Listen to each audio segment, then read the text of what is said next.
And we are live. Hello, everyone. Welcome to the Alien Spaceship stream. You can be watching from anywhere around the country or the world, and I really appreciate every single one of you. Coming to you from the Spaceship Studios from a galaxy far, far away. And now we'll be getting over to the other window. Let's say you're here.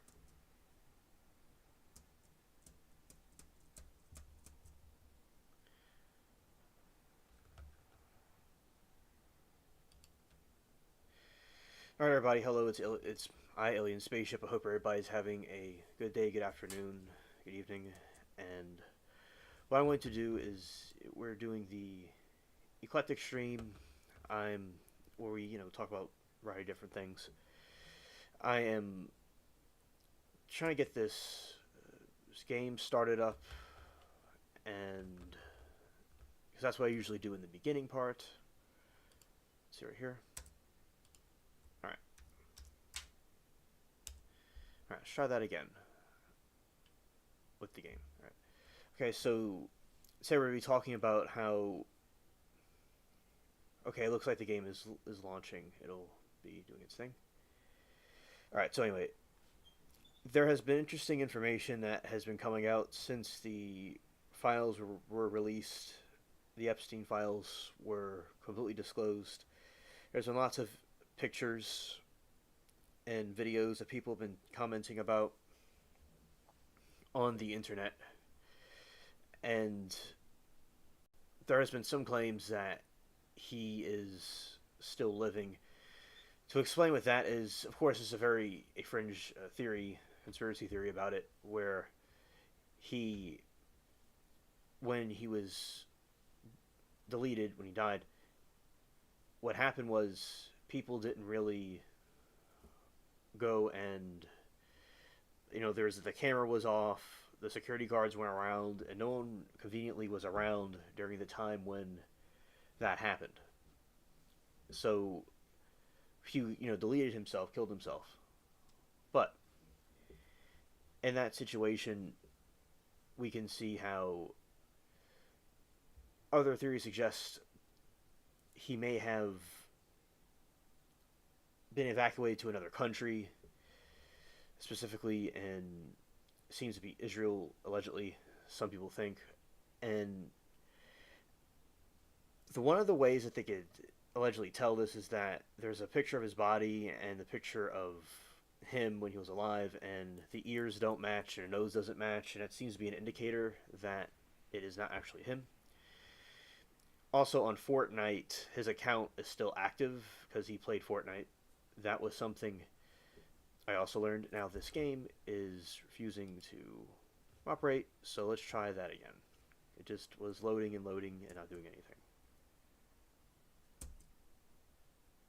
Let's go here.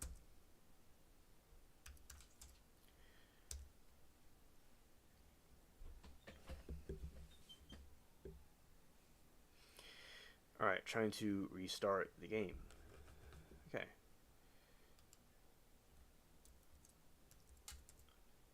Also, there's theories that Guthrie, so another topic we'll talk about is that Guthrie Nancy was part of the Clintons and somehow connected with the Epstein situation, and this is why she was maybe went missing. That she could have some connection with it. That's a hypothetical theory. All right, now the game is up, so we're gonna go over to that window. Okay, that's good. All right, here is the pirate game that we famously play.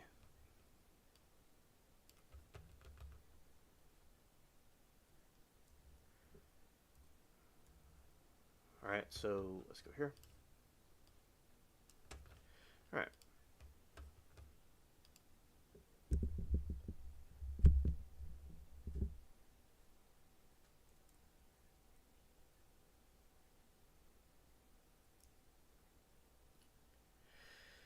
Okay, it's been a while since we've played this game.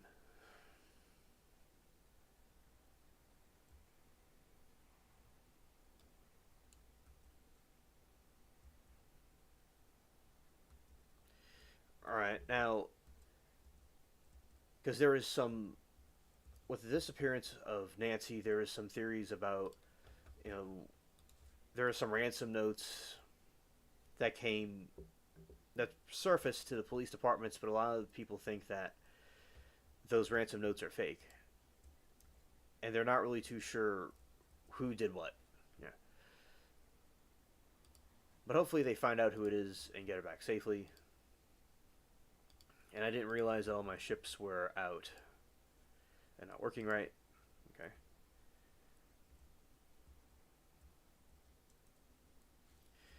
There's a positive. One of the positive things about the files being released is regarding with Epstein. So it's confirming more of the conspiracies about the different wealthy elites doing uh, things to children that are evil and, you know, adults. It's confirming those theories. That's what's happening. I I personally like how so many people have come together collaborating on the internet randomly to piece the puzzle pieces together. And now it's being taken more seriously than it was before. So that's something I think is a positive thing from it. And I would hope all the victims have justice for what happened, because a lot of girls were manipulated and coerced into joining him. Like, first they start off with, like, it's going to be a massage job. Then they slowly introduce them to more and more depraved things. It's very manipulative. He was not really. He didn't finish his. He didn't get a degree. He didn't finish his, like, schoolwork like that. He attended university briefly, but he didn't finish any kind of degree. So the whole time he was a complete con artist, conning people.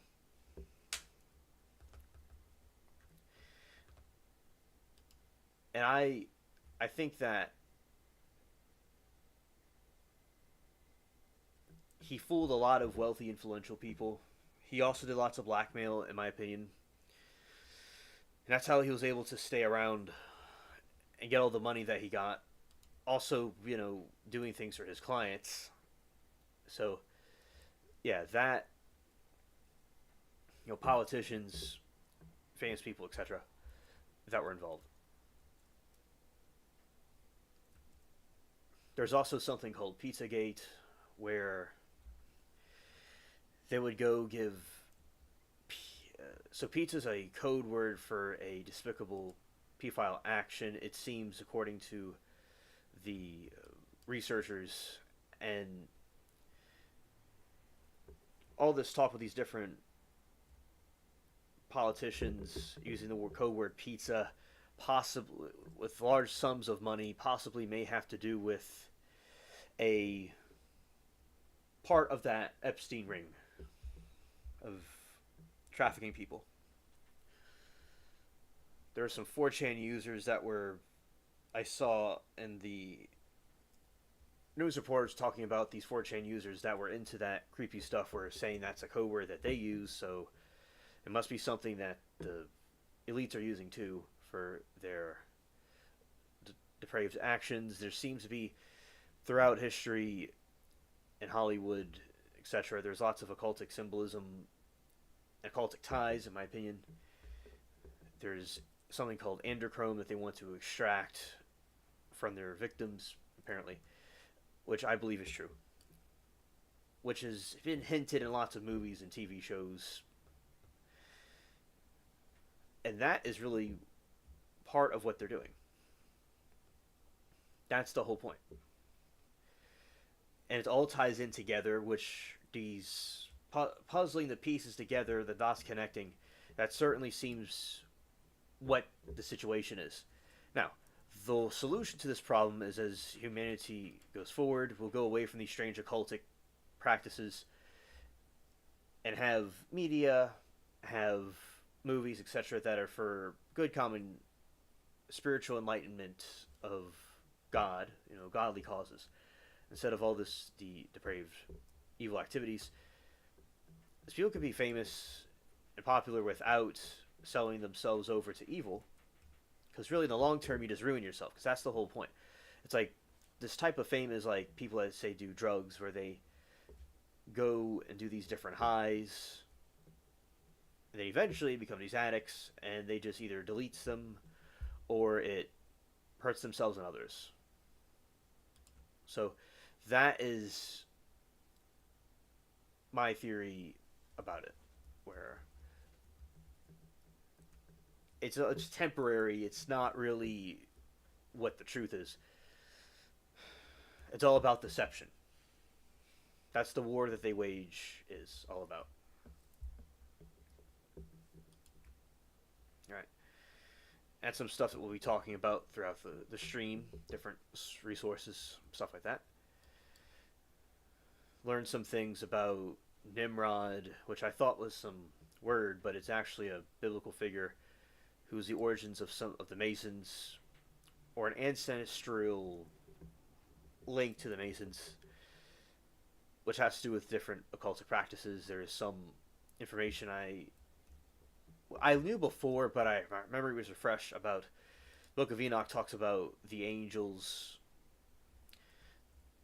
120 or so, or 200, fell to Earth, and there's about that many craters in the ocean and on land. So there you go. There's a hypothetical link to map that stuff up. All right. So that's the conspiracy theory type topics that I have been reviewing and talking about. Now, another thing that I was looking into is Titanic again. I was seeing some. As I always like to see different information about it. A couple of months will be the anniversary of the sinking. Now, with the Titanic sinking, when the ship sunk, it was, the lights went very dim. And when you have the lights going dim like that, it kind of looks like Halloween colors. It really adds to the creepiness of it, the bizarre nature of the sinking, where it's not as friendly, not friendly at all, but it's, I say, the Titanic movie, there's lots of lights on the set when the ship is sinking. The actual sinking, there's like no lights at all but dim while the ship was sinking. It was, you're going into this uncharted water where you can't see. It makes it, in a way, more tedious when you can't see what's going on as you're going into the freezing water. Yeah. I've seen people on the anniversary of Titanic, they'll do these recreation sinkings where the ship will go down and then the lights start to dim and it turns like a red, orange and a red color. I guess it was a mechanism that was built into it as a safety hazard light. I suppose it was a good feature because it lasted the whole time, even when it broke in half. It did that. It stayed on because there was two different electrical sources, which I'll say that was something that worked out quite well. Of the lighting, at least, although they weren't going to make it, most of them, they were going to see something. It took about 7 minutes, 7 to 10 minutes for it to completely hit the floor, traveling 2 miles. Yeah.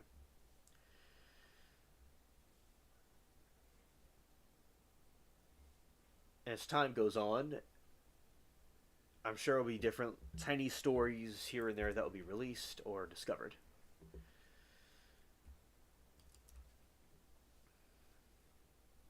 And that's always cool.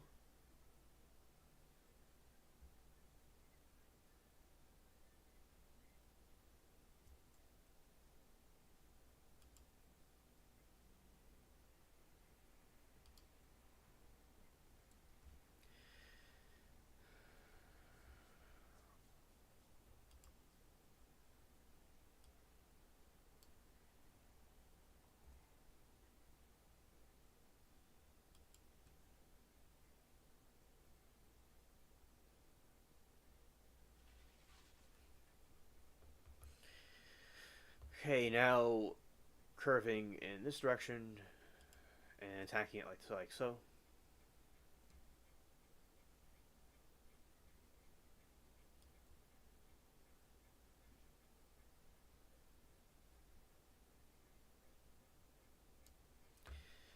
Gonna go attack these three ships out this way. All right, let's see.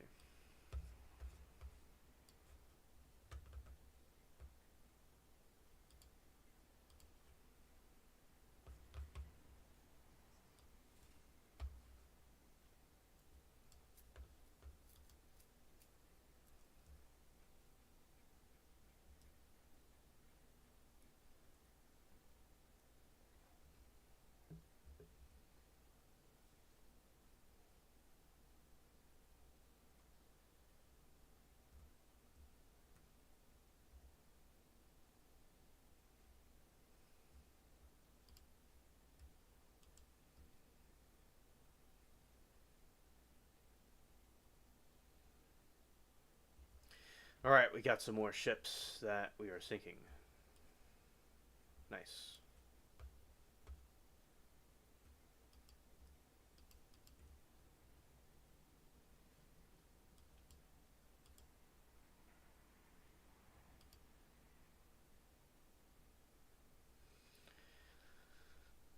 Okay, and now heading towards this direction. Let's see.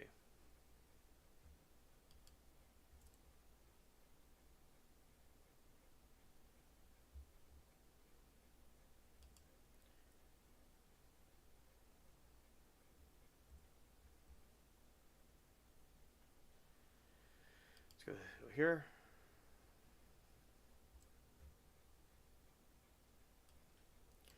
All right, we got some ships sunk, and now we're going to go to Cuba.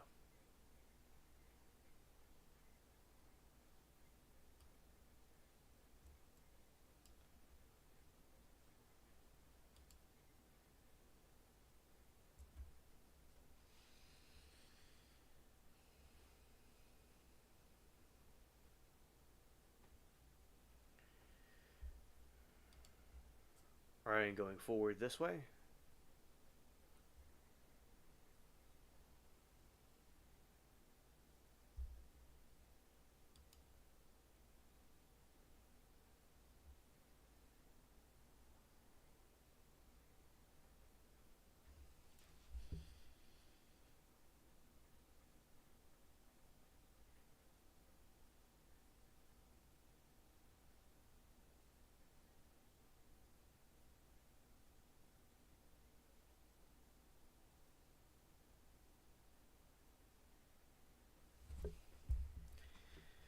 Now we are in Cuba.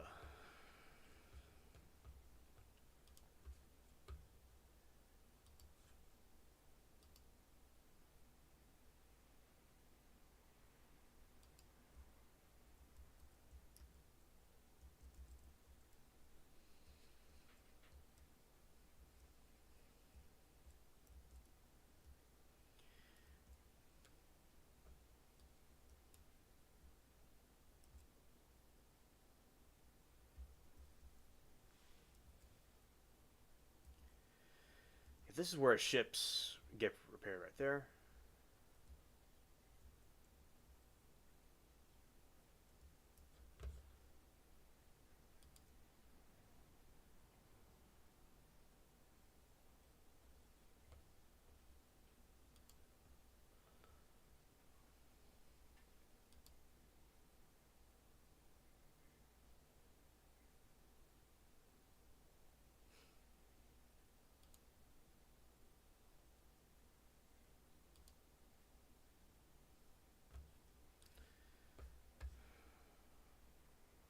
Okay, let's go here. Yep, there's a different star that or planet that I figured out. It had to do with the occultic stuff. That's connected with the Sphinx, the Lion Star, the Lion constellation, Leo. And it's going to turn red at a certain time, and that's allegedly when some prophesied thing happens. And getting the name, let's see.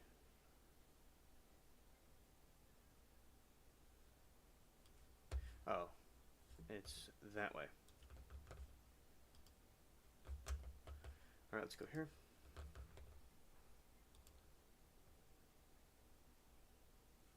There we go. Regulus. That's the star. And Regulus is supposed to turn that color, turn the color red from blue. This is usually a blue star. A lot of the occultic, a lot of the occult does things through its mythology. Through that type of mythology, through Egyptian mythology, a lot of satanic. Not that necessarily it was originally satanic, but they seem to use lots of symbolism from that.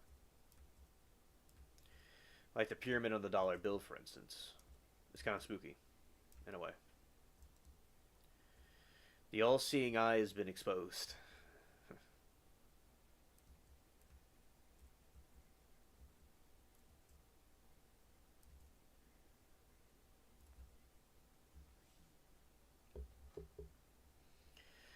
All right, back out to Cuba.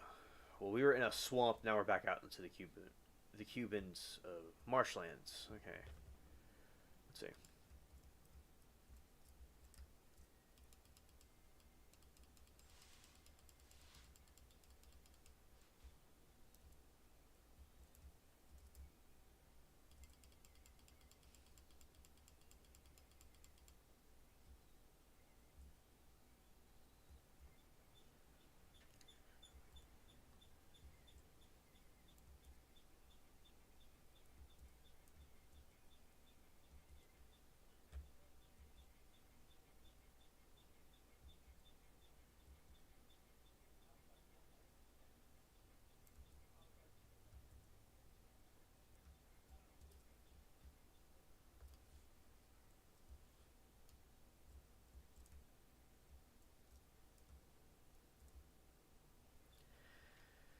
Okay, and oh, going out here with the ship this way.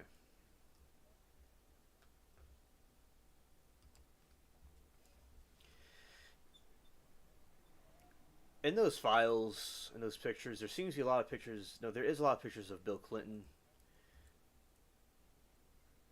in there. Also, so definitely that's is very shady. On the this month, he's going to be on a deposition from Congress.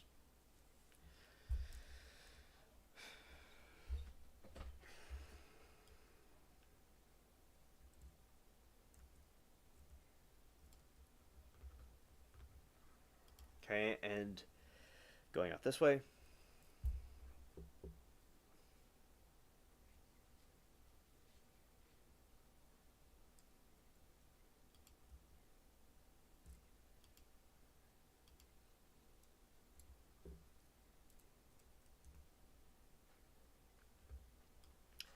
All right, first hitting the two ships and then turning this way to go and finish them off.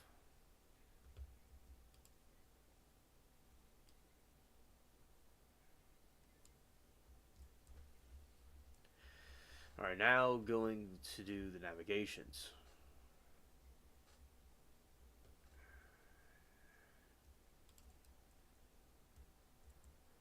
Okay.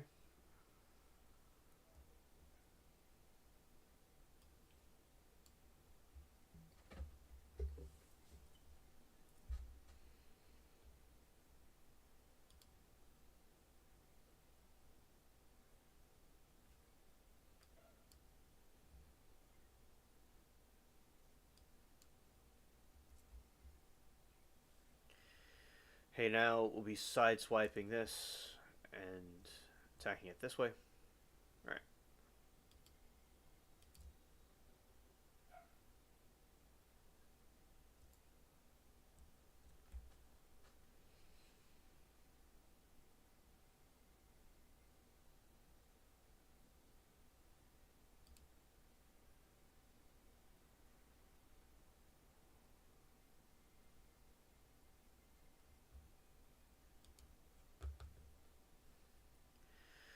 300 silver and an old musket that I don't need. Nice. All right, this is the this is an island. Well, it's not Epstein's island, but this certainly looks similar to that type of island. Yeah, the island has a temple in it, and it has this on the ceiling, like this Greek mythology type stuff in it, which is occultic. There are some chains in there, and he seems to have a lot of occultic, mythology symbols in there. Now, mythology is interesting, but he's using it for nefarious symbolism.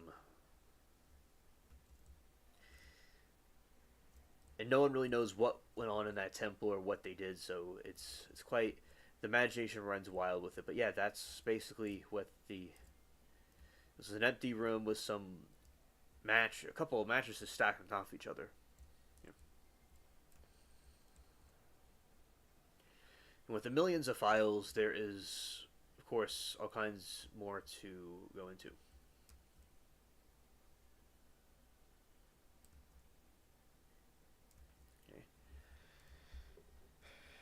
Yeah, and there's no temples on this island, only a cave. I'm scared.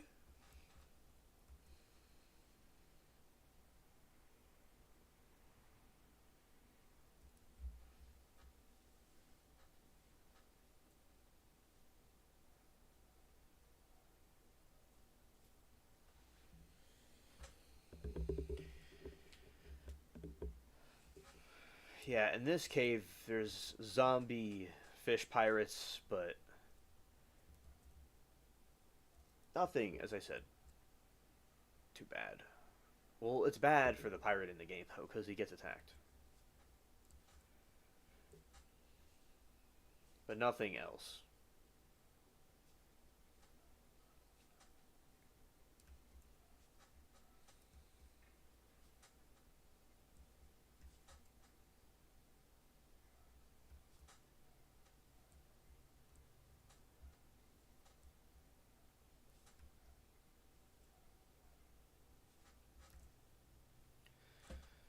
Okay, and if there's barnacles, yeah, that's one of the enemies right there. So he's gonna throw something at me. Oh, he's gonna do some voodoo on me. Okay. Shout out to all you watching, listening, and hanging out. I appreciate you all very much. Okay, so okay.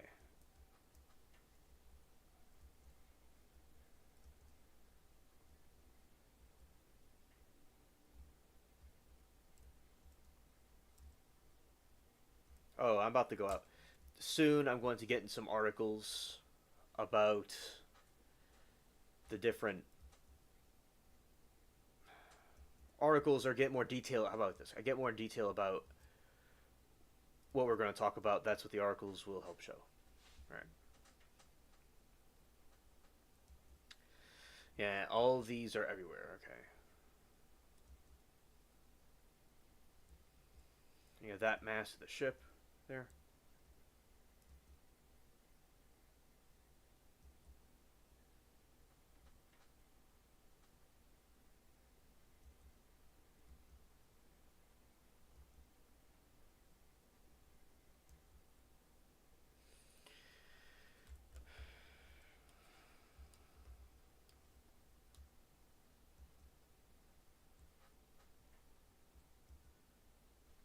Ah.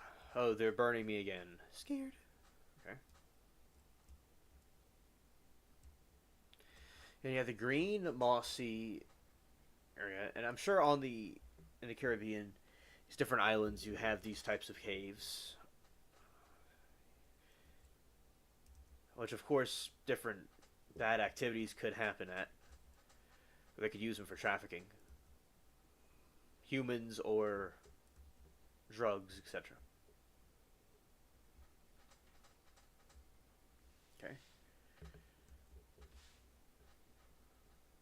All right. So those tuning in, playing a game talking about some of these different topics regarding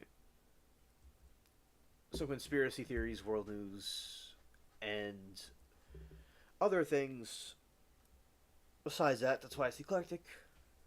then we'll also get into some more detail in a little bit.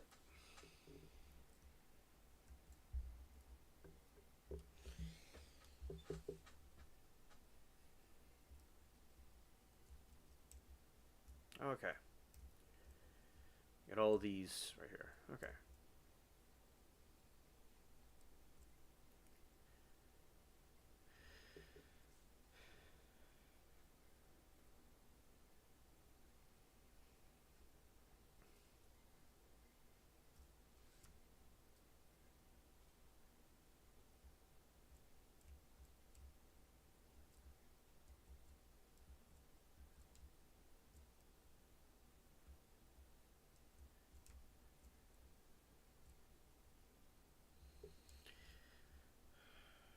Pythagoras. Let's see.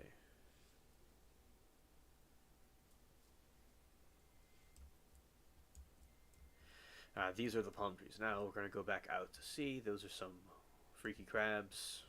Okay. Now we're going to go back out to sea.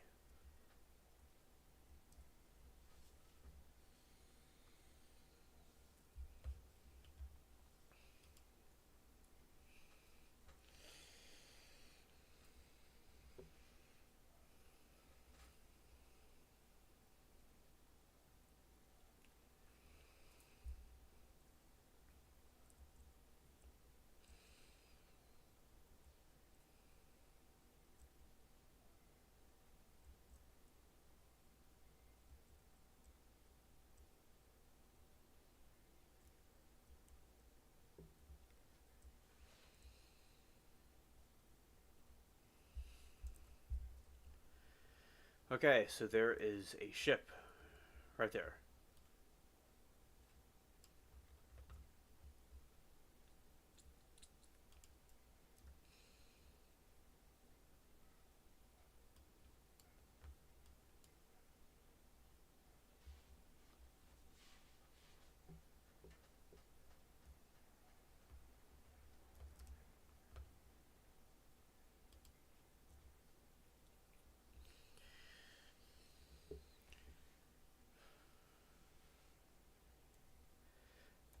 Something about the Epstein situation is so many people are that were like involved with it, and I'm saying there's lots of people that I think, of course, that may have not done anything or just knew him or were on a flight somewhere or they encountered him.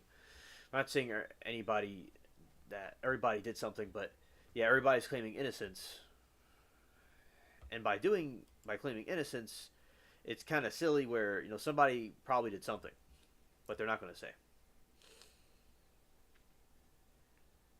What's done in the dark will be brought to the light, and the ship sunk. That is because they hit us with a fireball, and that sinks the ship instantly. Yeah, but that's what they do. They have been brought into the light, and then they show their true colors. Right.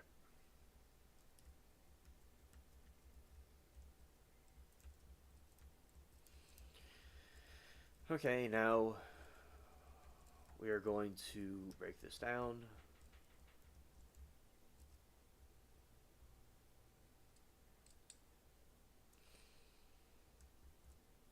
Okay. Now we're going to have this dude go out here.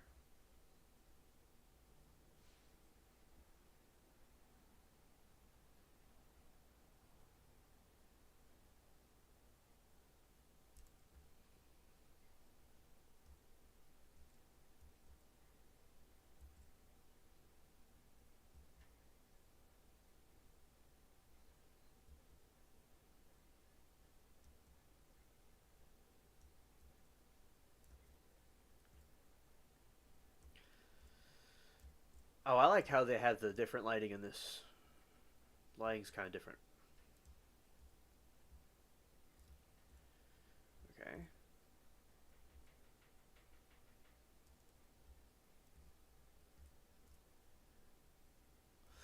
I gotta go and do the repair.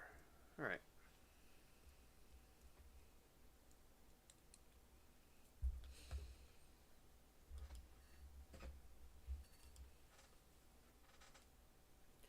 There we go.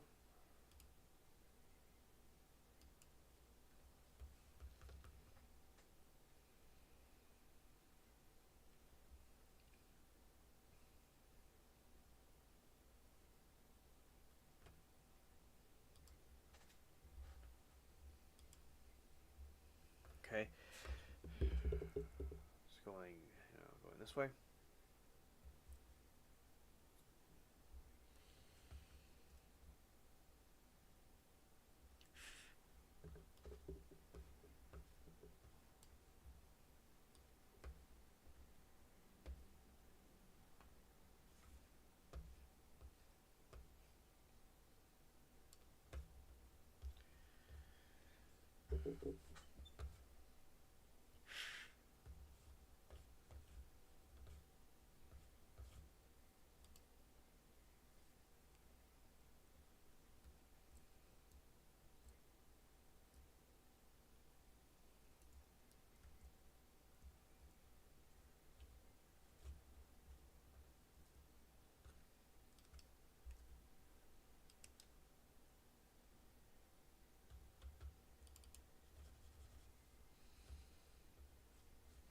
All right, now it is working.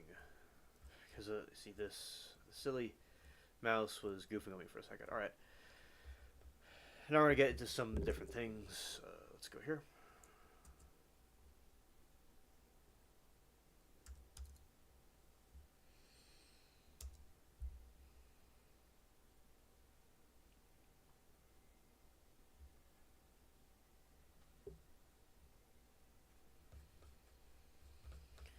All right, now we're gonna exit the game and go to the next part.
Right. Now, I was talking about before about the Regulus star. This is some more information about it. Regulus is the brightest star in the constellation of Leo, the heart of the lion, located in the base of the sickle asterism. Regulus represents the lion's heart, the little king. It's named Latin for little king or prince, fitting the king of the beasts. Fastest rotating star. Regulus is a star of extremes. It rotates all about 1.2 million km/h. The speed is high. The star is not a sphere, but an oblate spheroid in egg shape, bulging significantly at its equator. Family of four. While it looks like a single point in the naked eye, Regulus is actually a quadruple star system consisting of two pairs of stars. Celestial maker. It is the only first magnitude star sitting almost exactly on elliptic path to the sun, moon, planets take across the sky. This means it is frequently visited on or even hidden, occulted by the moon and other planets.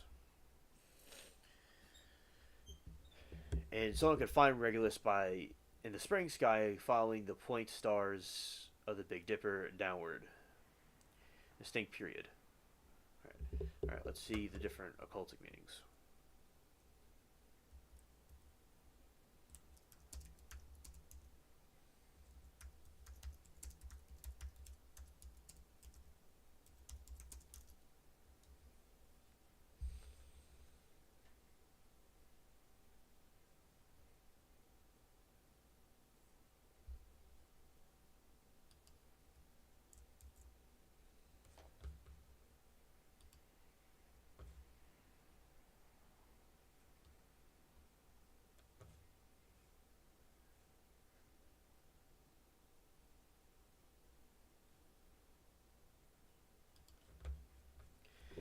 Now I'll talk about the occultic meanings of it because that has a significance in it. All right.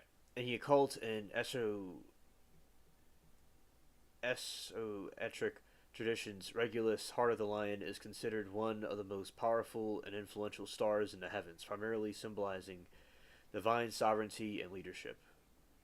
The royal star of the north. In ancient Persia, Regulus was known as a Venant. One of the four royal stars are archangel stars. Watcher of the North. It was assigned as the guardian of the northern gate of the sky, associated with the summer solstice and peak of the solar power. Archangel association. In Western Hermeticism, it is linked to the Archangel Raphael and the healer symbolizing the star teacher brings balance to the heart and central wisdom. Duality of successful downfall, the Nemesis revenge of estrocentrics like Bernadette, Bernadette, Brandy Tech teach the Regulus grants high horns, high honors, and glory, but these can be stripped away instantly if the individual succumbs to vengeance or petty pride.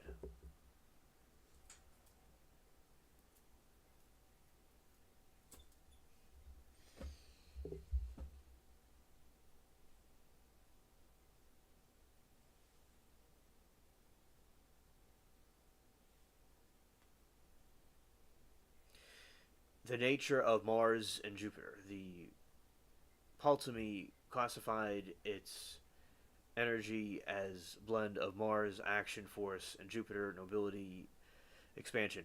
The combination bestows a magnanimous spirit, but can lead to a short-lived military honor followed by violent downfall if not handled with integrity.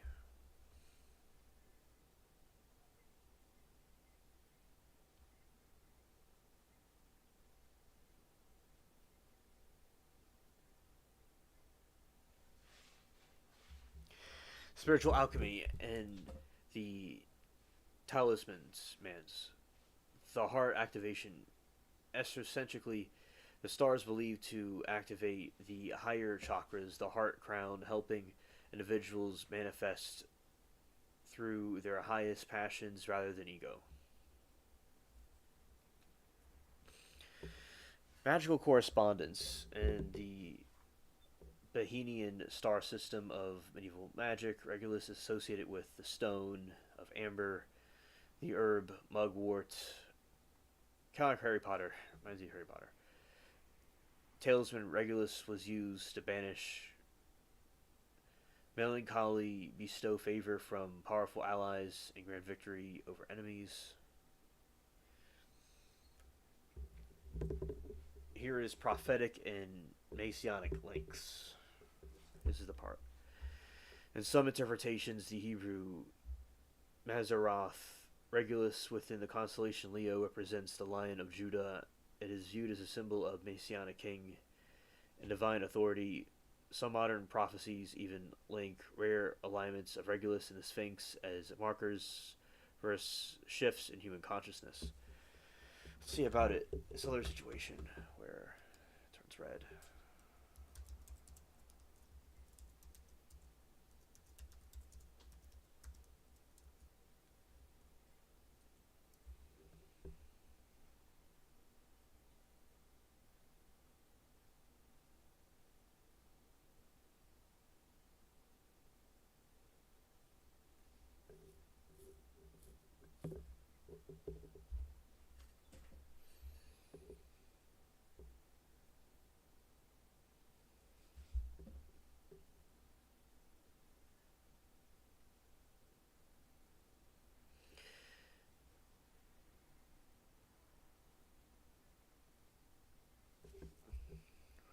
Now, when I was talking earlier about the Regulus turning red, which has to do with the occultic symbolism. Regulus appears reddish to the eye when it's very low in the horizon, specifically during its heliacal rise. The first day it becomes visible on the dawn sky after annual conjunction with the sun. Cause the setting sun and the star's light must travel through the thicker layer of Earth's atmosphere. This scatters blue light and leaves only redder wavelengths visible. The occurrence. Look for its effect in pre-dawn sky around September 19 to 20, 2025. Again in 2026.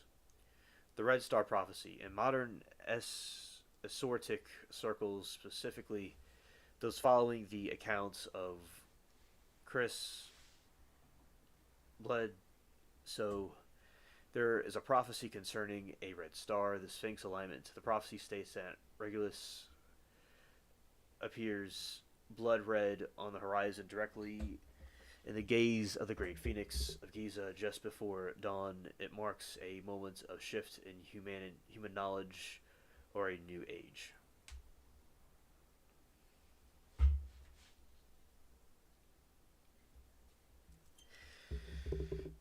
Connection. Many researchers follow that calculate that the rare celestial alignment meeting these criteria where Regulus rises due to east conjunction with specific lunar phases will occur on Easter 2026, specifically near April 3 to 5, 2026.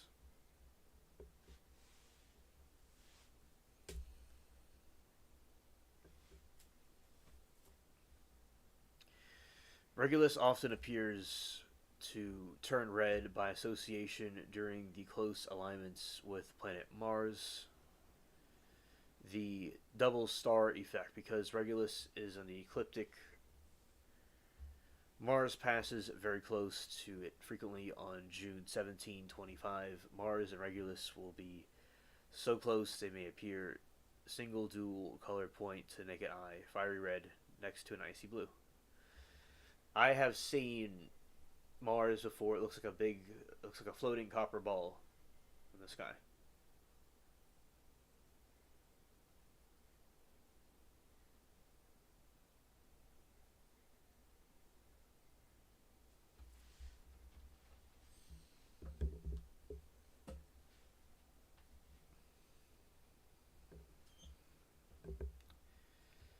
Okay, now I'm gonna go over here. Let's see.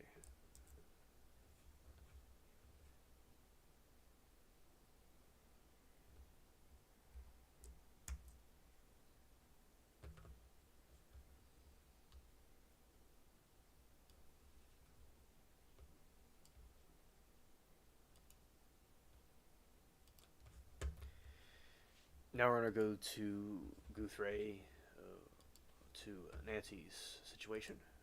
Okay. Thank you all for being here. Shout out to all of you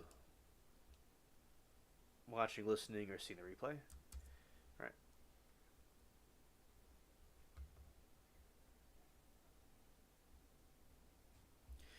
This may give potential updates about Guthrie's whereabouts. Not whereabouts because they don't know where she is, but some maybe new information. All right, let's see.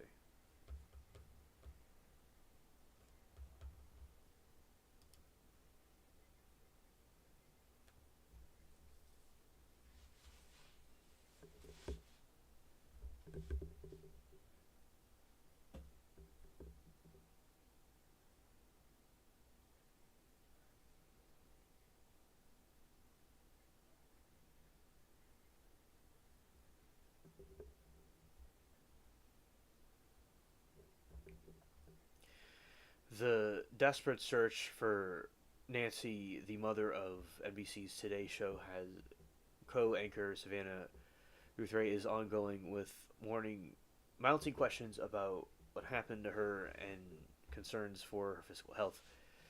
Nancy Guthrie, 84, was reported missing on Sunday from her home in the Carolina foothills in incorporated community north of Tucson, Arizona. The authorities have described the case as possible kidnapping or abduction. There has been reports of ransom notes, and here is this is just generally the timeline about the event, and there's conspiracy theories about some involvement with the Clintons and Epstein, and maybe someone was trying to censor her saying something allegedly, or another reason that's unknown by whoever the people were. You think that they would want something like is it money or something? What would the reason be?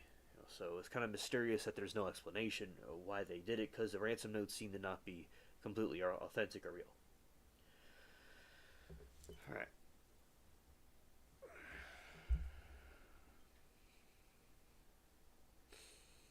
All right. January 31. 5:32 p.m. January 31.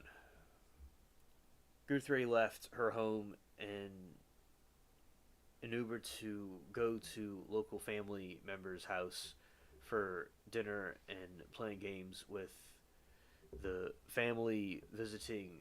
Nanos said authorities spoke with the Uber driver. He said without providing specifics on the conversation.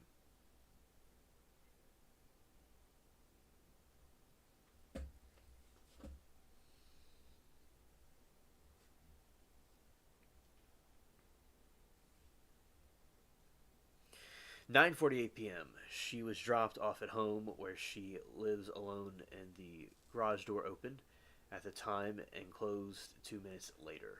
All right, so those that are maybe tuning in, we're talking about Nancy Guthrie at the moment. Previously, we were talking about the occultic meanings of the star Regulus, because there's with the Epstein files that's been released, these two situations might be linked to that. And I was also way earlier talking about the Titanic, because it's a kind of like random topics on the stream. Okay.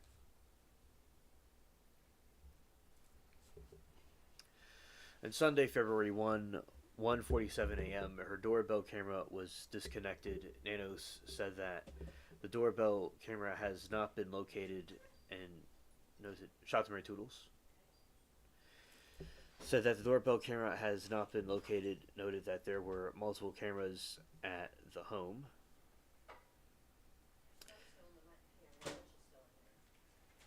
Talking to me? Oh, okay. Cool. 2:12 a.m. Software detects a person on camera, but there was no video available. It's not clear which camera detected the person. Nanos said that the camera had no subscription, and it is possible that an animal triggered the software. 2:28 a.m. Guthrie's pacemaker disconnects from her phone. 11:56 a.m. Guthrie family goes to check on her at home and discovers she is missing. 12:03 p.m. A 911 call was made. Deputies arrived about 10 minutes later. Alright, this is just to give you all an overview of what the investigators have uncovered so far. The Pima County Sheriff's Department believes that Guthrie was possibly in the middle of the night, and includes possible kidnapping and abductions. Because all this just doesn't add up. You have a situation where the millions of files being released, many people that are famous and that are up there are trying to say that they were not involved with this Epstein situation. My opine that they want to possibly, hypothetically, censor people that could come out about something, maybe. And that is just a theory that's going around, and many of these conspiracy theories have come out to be true. And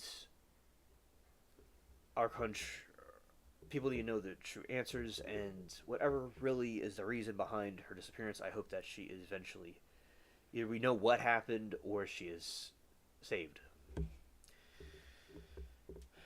Alright, the Pima County Sheriff's Department believes Guthrie was taken possibly middle of the night, The times vary, but it's around that general time. And that includes possible kidnapping and abduction. The sheriff said Thursday that blood found on the porch outside Guthrie's house tested positive for DNA. He said his office would not comment on whether there was forced entry to the home.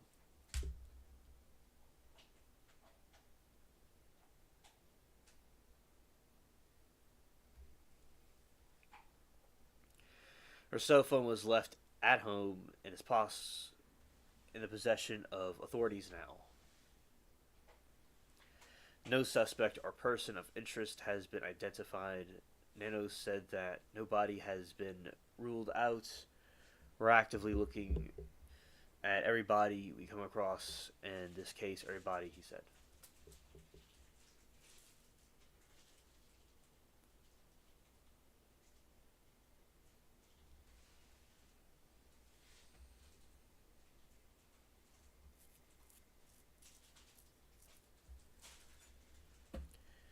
News videos from Friday night shows a car being towed from Nancy's residence. The FBI processed the home as a crime scene, and photo video records indicate the vehicle had previously been seen in her garage and is believed belonged to her.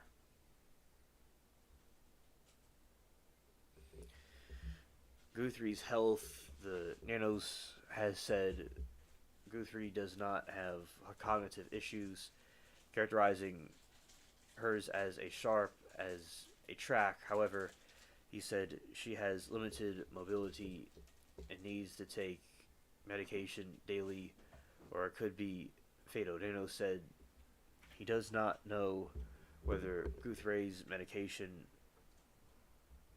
was still at her home.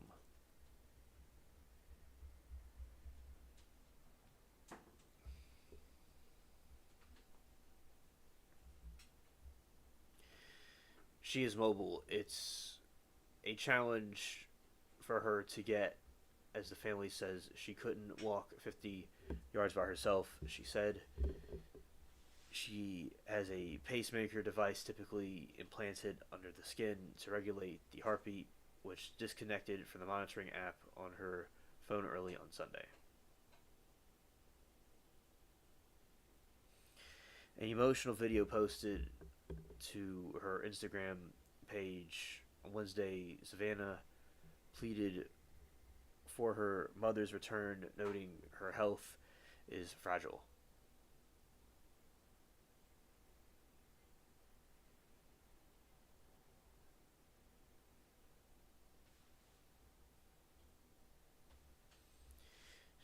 She lives in the constant pain. She is without any medicine.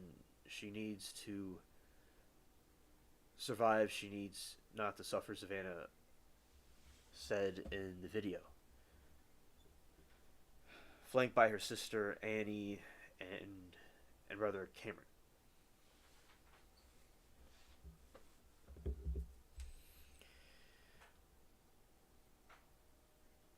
Right, this is about the ransom notes. The reports indicate possible ransom notes has been sent to 3 news outlets referencing to Guthrie. NBC News has received copy of the notes, contents consistent with descriptions provided by the FBI and those news outlets. No law enforcement agencies has so far sustained the note. Special agent in charge, FBI's Phoenix Division, said Thursday that possible ransom notes is being investigated.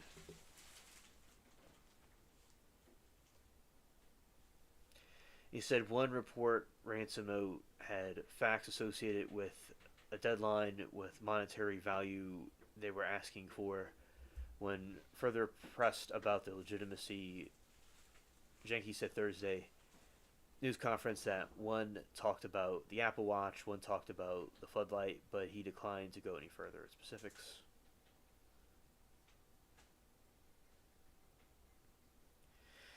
There's potential leads about a vehicle.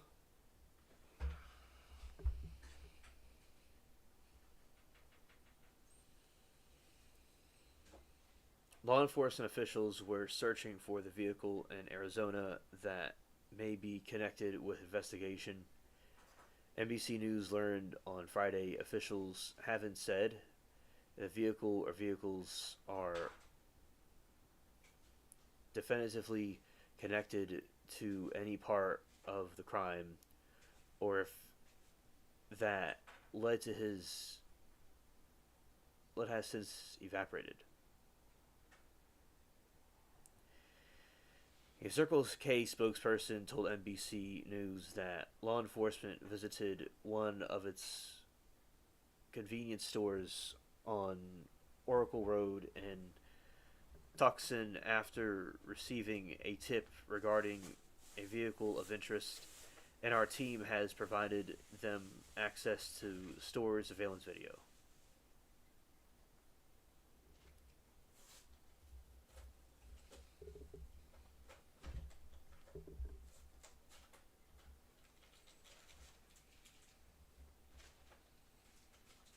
This is what is not known.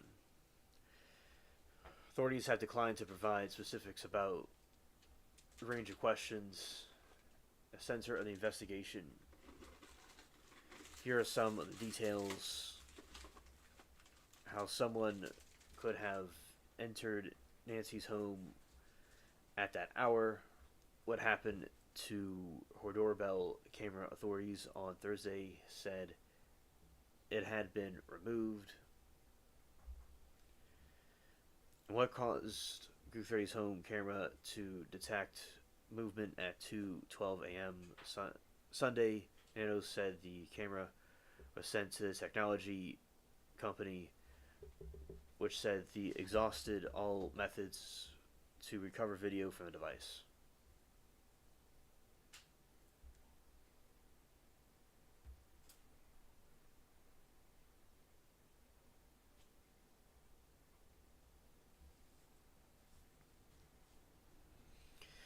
Whether any of the reported ransom letters are legitimate, they remain under investigation by the FBI. State federal resources have deployed in the search for Guthrie.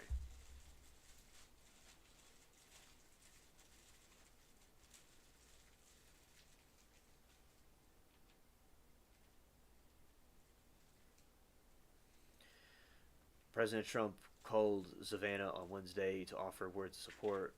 Later, in a post on Truth Social, he said he would direct all federal law enforcement to be at the disposal of the family and local law enforcement.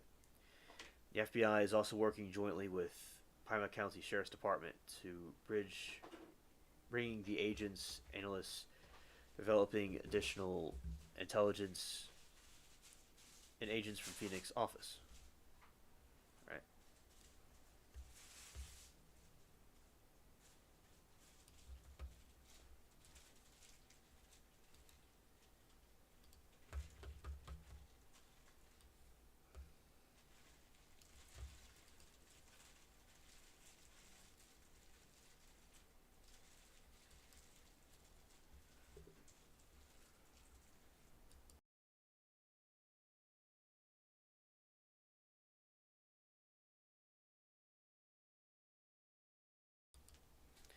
Okay, I will return. I disappeared for a second.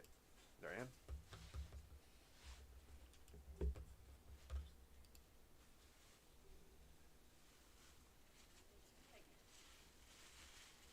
Right, so and I explained the conspiracy theories behind this possible disappearance, the possible conspiracy theories about it, and besides that, pretty much in the dark about Guthrie for now.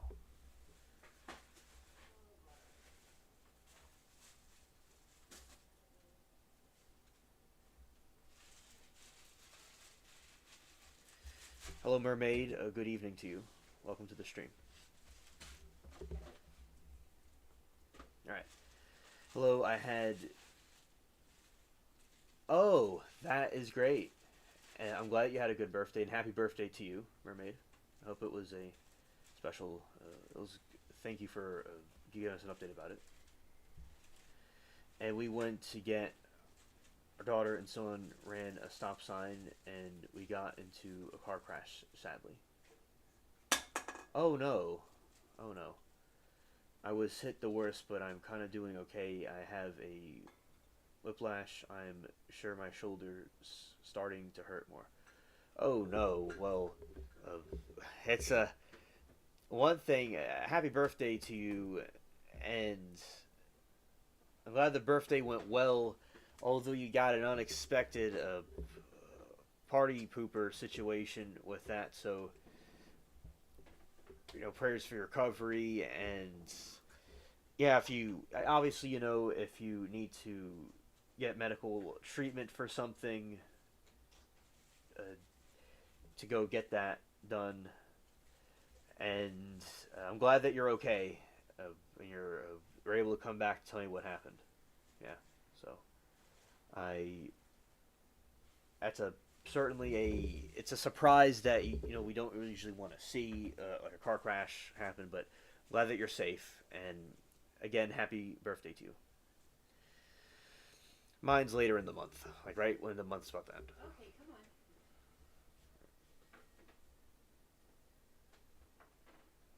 Okay, and Mermaid says it was weird birthday. We had a good time until the moment now dealing with the new car. Maybe go to hospital. I'm not sure. I don't know if it's broken. Okay, yeah. Thank you for the update, Mermaid. I You definitely go to hospital if you feel that it's broken or sprained or something really bad. I Wow. As I said, I am just glad that you are alive to tell me the tale and able to talk to me about it. As I told you always that anything can happen to anybody, and life, anything. Life is short. Live each day as if it were your last. So, thank you for letting me know. So, okay. Anyway, oh, absolutely, Mermaid, about Jeffrey Epstein being alive, and there are to explain this. His Fortnite account, which I played Fortnite back a couple of years ago. It's a good game. I played it again.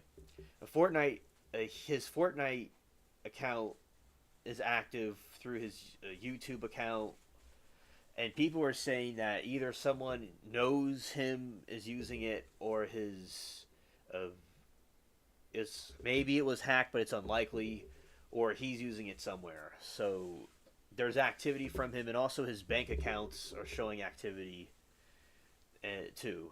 There was a police, and Mocha gave me a lot of sources.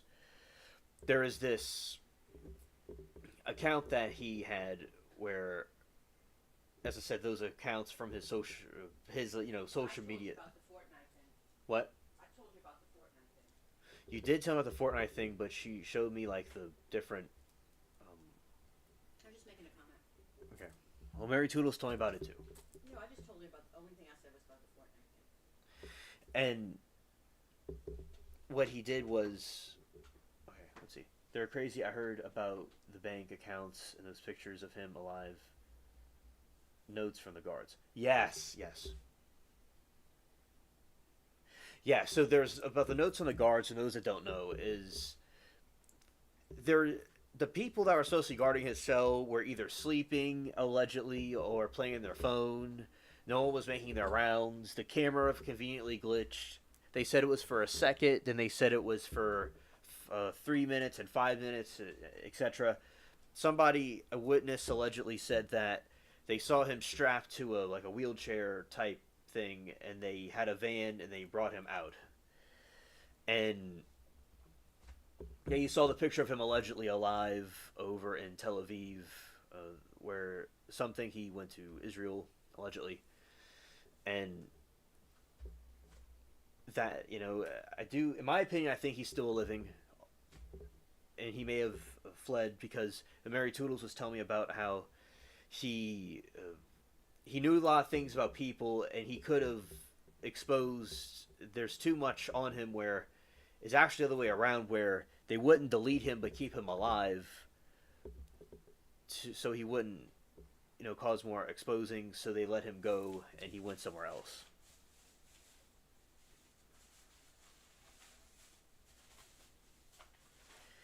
Okay, and I've seen people say that they have someone pose as him, which is very believable. His New York accent didn't seem right. Oh, okay, understood. And I'm sure that, yeah, and it is a bold statement to make. And if he was not alive anymore, it was because of the assassin, because they want to silence him because of the stuff he knew. But yeah, I do think he's actually alive because of the activity that we're seeing. The way he died, no one was around, right? And he just had too much on people for him to, and he was known to blackmail people, and he had other people that are working with him that could release things if he dies. So I'm sure he was. Look, he was a con artist. He was a very so look. He didn't go to college completely. He went to a couple of classes and then he dropped out. He was a math teacher, but he didn't really know about being a math teacher. But he can articulate himself in a way like he is a math teacher because he was a very good con artist. That's how he got around, and he knew famous, influential people and billionaires to blackmail them. That's all he did was blackmail everywhere. He would take. There's so many pictures of Clinton with a girl, and there's a picture of a couple of rock stars and different people with like the girls and stuff. So that's what he would use to blackmail. So, and I saw his interview that he did. Yeah, he's just very good articulating himself, and with being a financer too. He was a financer, but not really a financer. He's a good actor. So I wouldn't put it past him to come up with a scheme to get out of it, and then go flee somewhere where he would be completely off the record. Yeah, and I think that anybody or any foreign countries that were involved in this or know something should be held accountable, especially those that maybe were trafficking children, etc. And there's also links were made to Russia too, where some of the girls came from Russia and Eastern Europe. Yeah, it just seems like a lot of that stuff that we were talking about with the conspiracy theories is true about what these elites are doing. Also, Mermaid with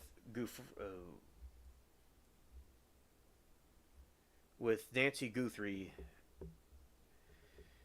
There's theories she was connected with the Clintons somehow and with the Epstein situation, and maybe they're trying to silence her or she knew something. That's a theory.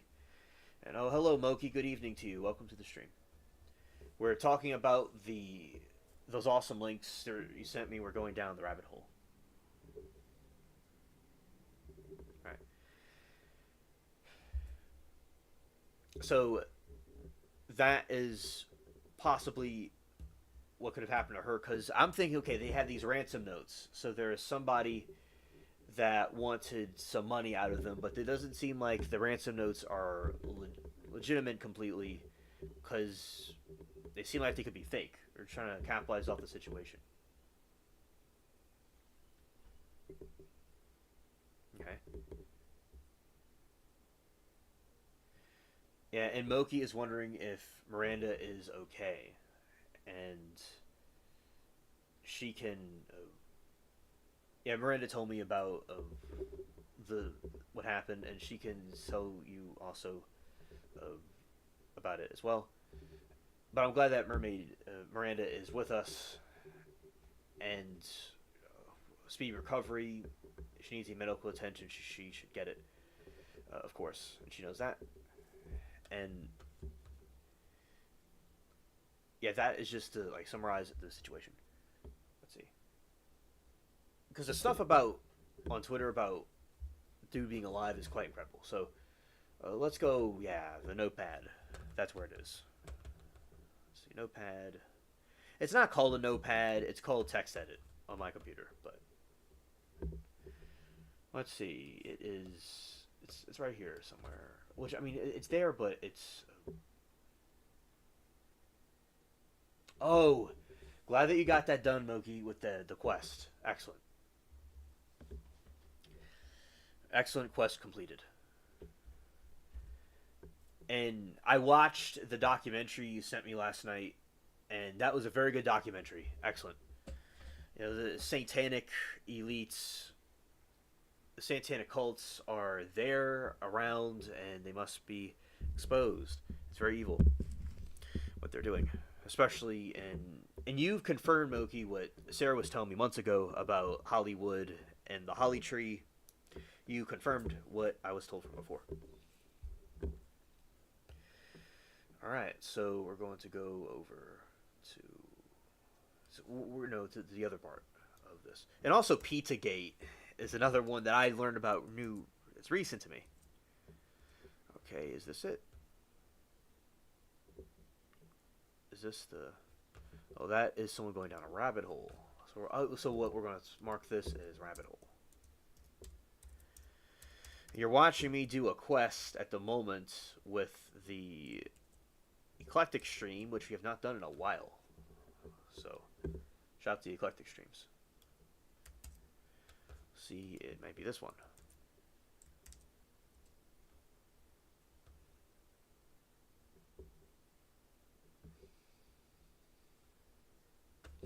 Yeah, that's one of them we're going to look at.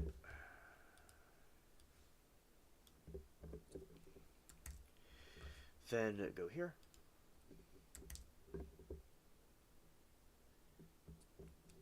Absolutely. Absolutely. It is very far out there. I do think, in my opinion, there's probably some truth to it. To some extent, at least. Because I know that, starting from the criminology stuff, there is lots of code words that are involved.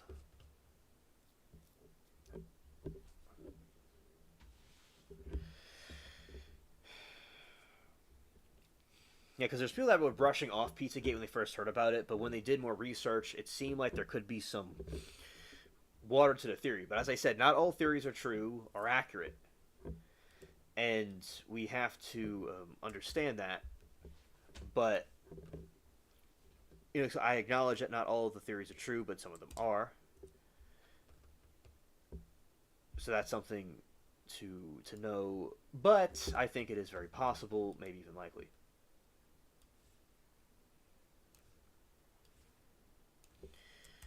All right, so basically, this the claims are. The claims is that Hillary Clinton specifically is a far out theory. Everybody, it's very far out there for those listening, watching. That Hillary Clinton eating children in a pizza shop basement, and it sounded insane to some, but the intentional disinformation. That's what it seems like. It seems like in misinformation campaign or a wild theory to try to discredit Hillary or her movement. And Ellen and Tom Hanks have fled the country, just like Polanski. He fled the country too. That's why I think a lot of people that were involved in stuff like this actually fled the country.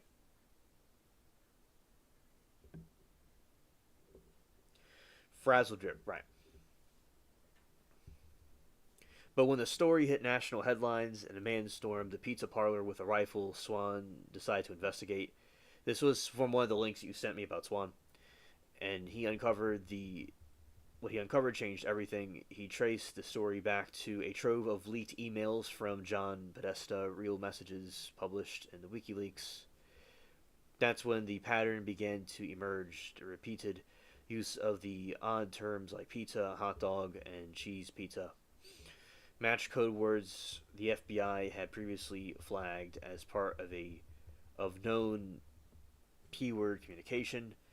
The shocking part that Swan wasn't a journalist or watchdog who picked up the first but self-proclaimed P-words on 4chan. They were the ones. Does anyone else see this? They are the same words that they use. There's no evidence that John Podesta is a P-word. Swan clarified, which is the investigator in the situation, but was disrupted him the lack of any investigation at all.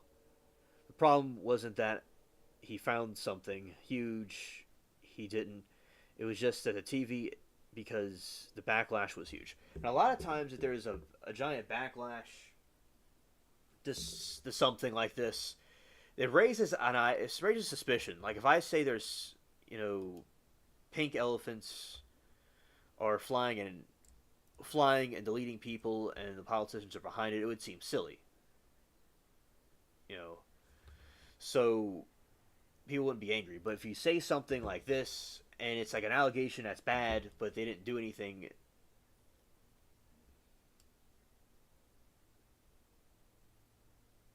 Oh, understood, Moki. Um,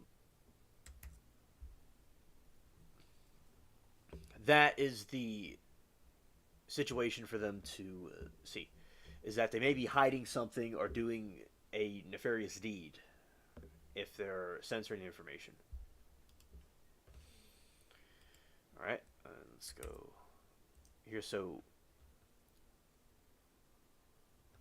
certainly about censorship could be a factor. Now, this does not mean that they're actually censoring people, but when there's lots of backlash to something like this, we've seen a lot of times they are trying to hide the truth from being revealed. Okay. And that's why the Pizzagate is so odd and strange. And regarding the Epstein files, this is something that I wanted to share, is that going back to the Epstein files, this is the situation. The individual who was anonymously posted on 4chan the morning of Epstein's death on August 10, 2019, claiming he witnessed weird happenings at the prison before Epstein's death has been identified in the Epstein files. Roberto Gravel. No, let's say Roberto GR. No, I'll just say it. Roberto, an officer at the Metropolitan Correctional Center in New York, has been identified as an anonymous prison.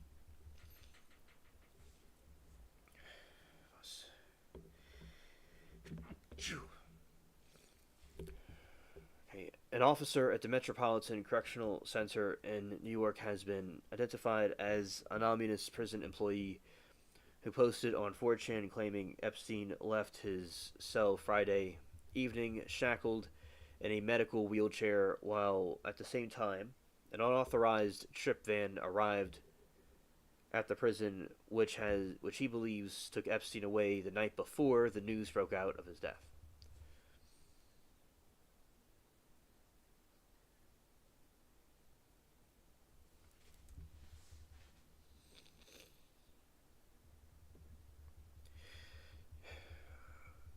The day after Epstein's death, the U.S. Attorney Guthrie Berman of the Sydney opened the SDNY opened the grand jury proceeding that subpoenaed 4chan, Apple, AT&T, and Citibank for records, aiming to uncover the identity of Roberto. Following the anonymous 4chan posts, Roberto's name is not redacted on his bank records, including the subpoena response from Citibank from his 4chan post. His ties to the same prison officer Roberto, whose statements were released as part of the prison's investigation into Epstein's deletion death. This is huge. We now have validation. The 4chan post from 8/10/2019 is legitimate eyewitness accounts from MCC prison officer that Epstein may have been switched out before the news broke out of his alleged suicide.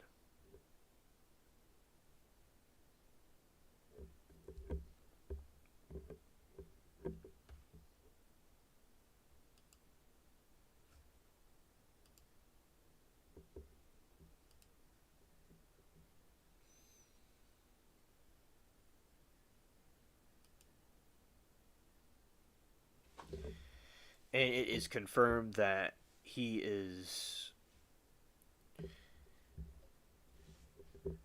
you know, oh, he is a documented employee there at the prison, by the way.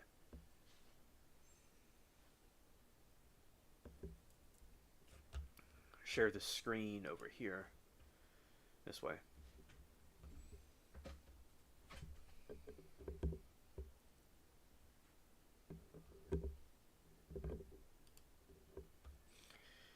All right, and right here.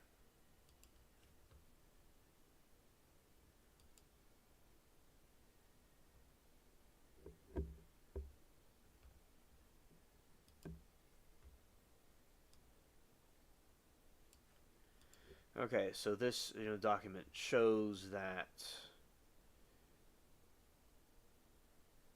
he was on in that area on Friday of that time in 2019. He was it's like the documentation to prove it about Roberto. Yeah, so that and the 4chan, not 4chan, the Fortnite as well being active, which is quite insane too. Let's see here.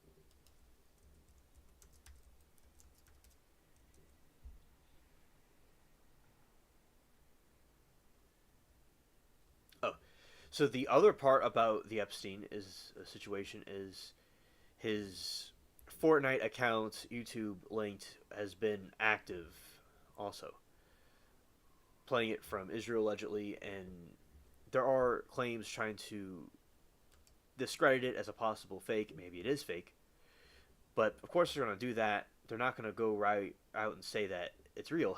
I wouldn't think they would. So it could be fake, or it's a very big possibility that he is still doing around lurking. I don't know if he would do that, or maybe he would keep a lower profile, but it certainly raises an eyebrow about it.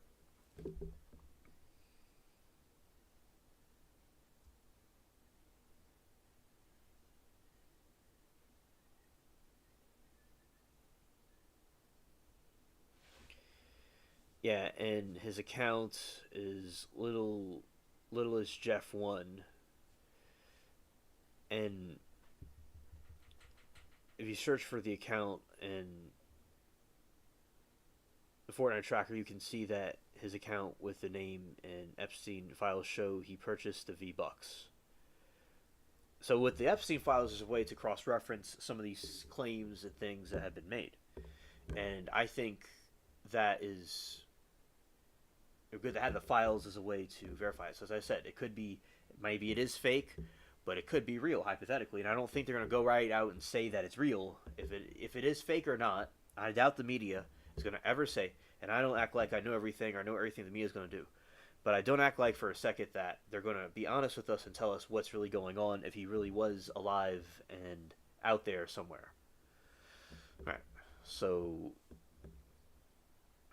it's a it's still, I feel, mystery, and I will say, regardless of what the truth is, his death is odd, and it just doesn't really add up.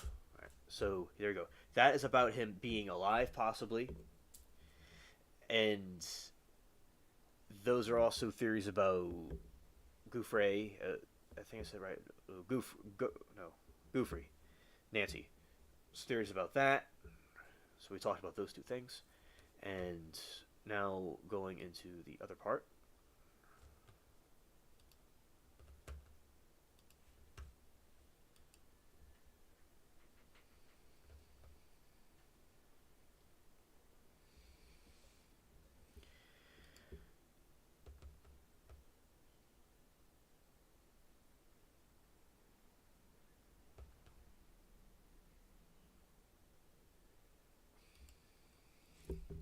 Now, recently, Candace Owens has talked about the Nimrod, and the thing with Nimrod, I thought that was just some a roasting word, or something, but it's actually a figure that existed. So Nimrod and the FOIA request was leaked from Clinton's email allegedly regarding the reconstruction chamber of Gilgamesh, location of its body and location of the burial. Back in 2016, Nimrod said to be the first Freemason of the Grandmaster. The whole of Freemasonry is established around. It's suspected that Gilgamesh and Nimrod was the same figure, interestingly. So I'm glad that her and others are talking about this, and there's documentation to prove these alleged theories. All right, now let's get into exactly what the Gilgamesh is. All right, let's read this.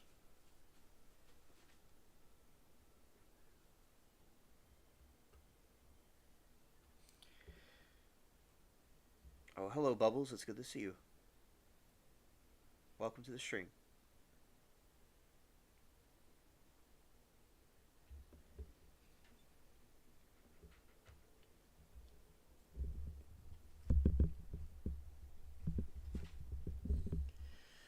The Reconstruction Chamber of Gilgamesh is a concept largely rooted in the modern conspiracy theories, internet legends, and fictional media rather than established archaeology. It refers to the alleged final resting place of the semi mythic Sumerian king where Gilgamesh, where his body is said to be preserved for a future revival.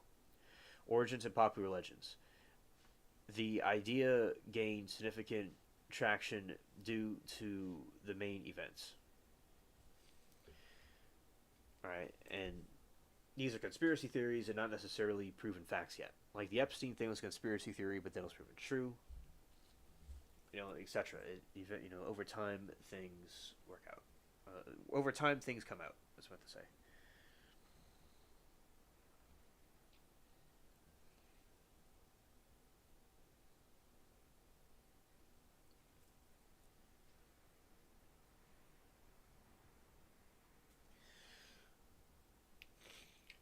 There might be a new link about something. Let's see. I'll be for one moment. I might vanish for just a second. Let's see.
I have returned.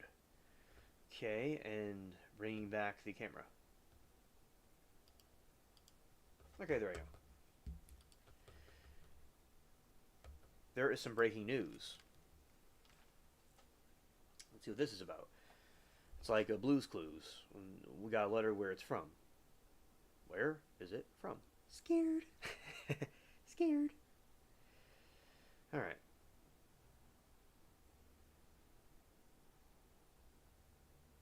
Shout out to all of you watching, listening, and chilling with us. We appreciate it.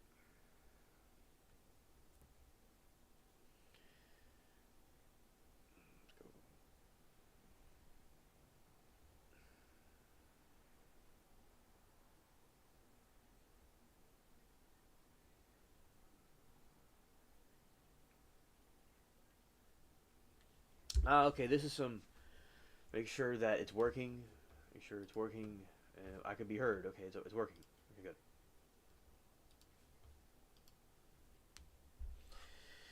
All right, this is some breaking news.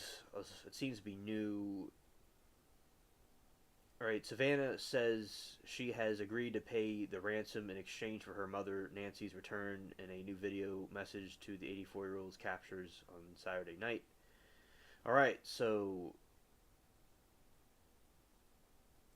in the video, the looks like the ransom notes were correct, and she's agreeing to pay the ransom.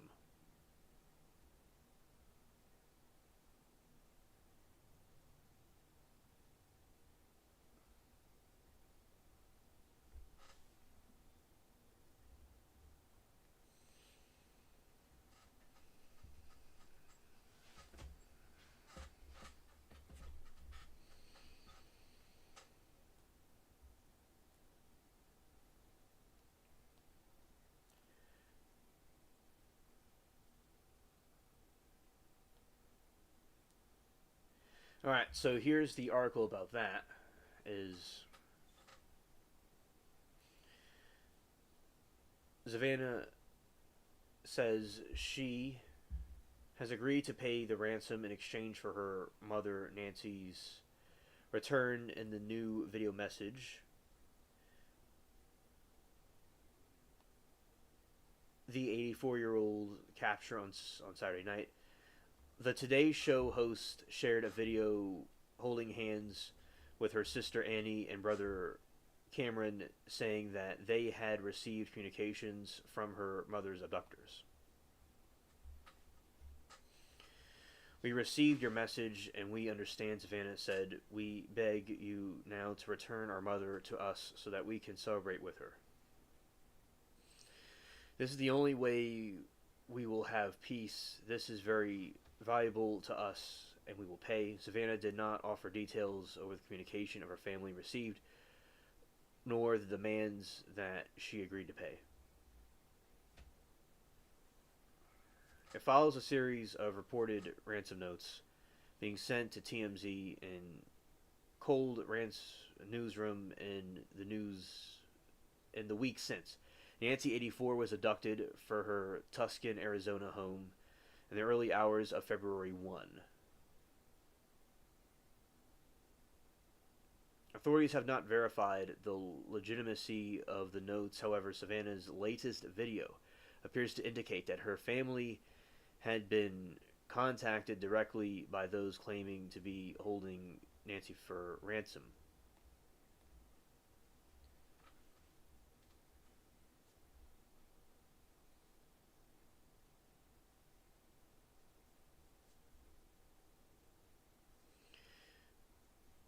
The ransom letters demand millions in Bitcoin in exchange for Nancy's return. They set a final deadline on Monday for payment to be made, or else, TMZ said.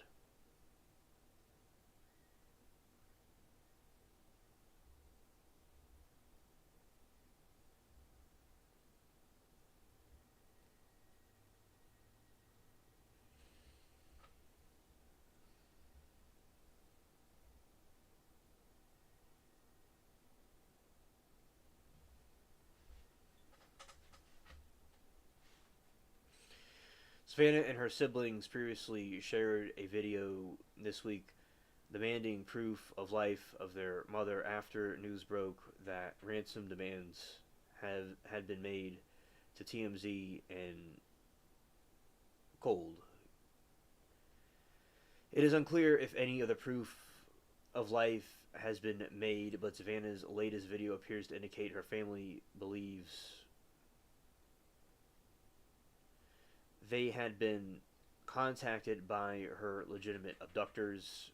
Release of the video comes to the search of Nancy escalated on Friday night with forensic teams returning her home for a third time since the new evidence, including a car from her garage and camera from her roof.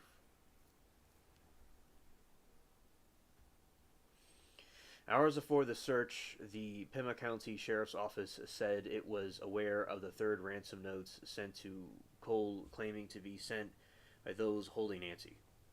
Pima County Sheriff Chris Nanos declared soon after in an interview on NBC News that he believes 84-year-old is still alive, while Nanos offered optimistic view of the search previously admitted investigators are race against time, with 84-year-old suffering health problems and is believed to be without daily medications.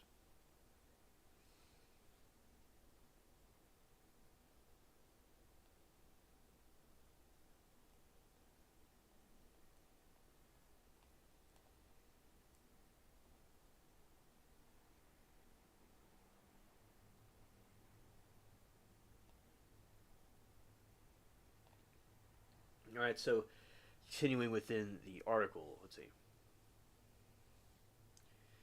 A Circle K spokesperson told Daily Mail that a tip led to law enforcement to a vehicle and said the company was assisting investigators to providing access to surveillance video.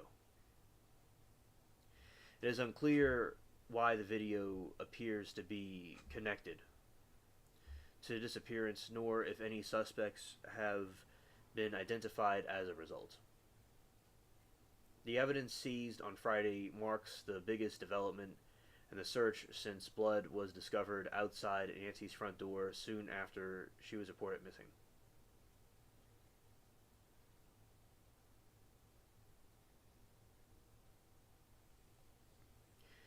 Images from the scene show blood droplets leading from the door in the driveway, and the doorbell camera had been removed, which officials later said she disconnected at 1:47 a.m. on the night she vanished.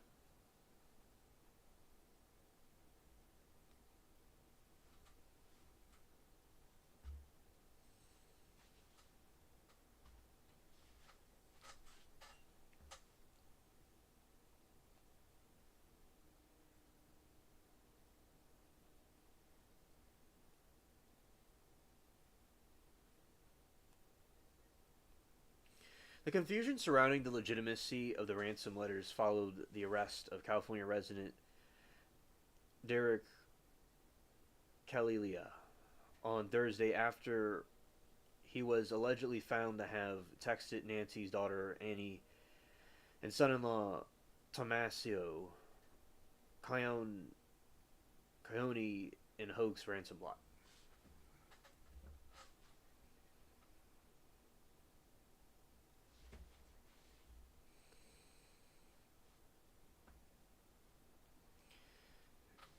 Kalila allegedly admitted to sending the messages to capitalize on turmoil surrounding Nancy's abduction and potential ransom demands, and told investigators he was just trying to see if the family would respond. The messages Kalilia said on Guthrie's family he believed to be separate to those sent to TMZ and Cole this week.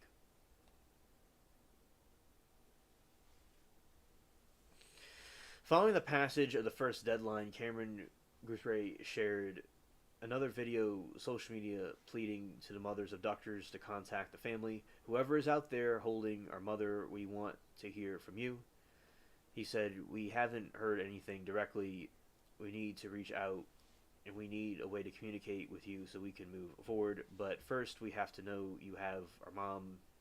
We will walk to you and we are waiting for contact.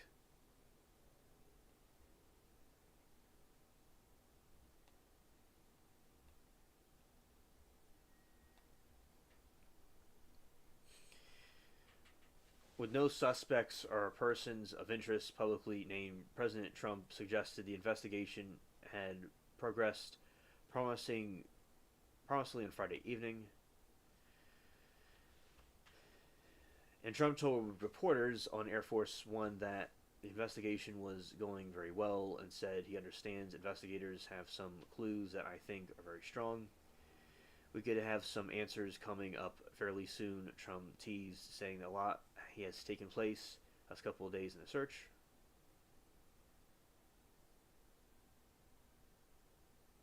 Officials previously said they had no reason to suspect the abduction is tied to Nancy's daughter Savannah's celebrity, but said they have not ruled out any questions, any inquiries. Okay, so that is the update about her. That Savannah made a video addressing the captors that they would, have they would go and pay the ransom to have her released. So, if it is true, they can go have that done.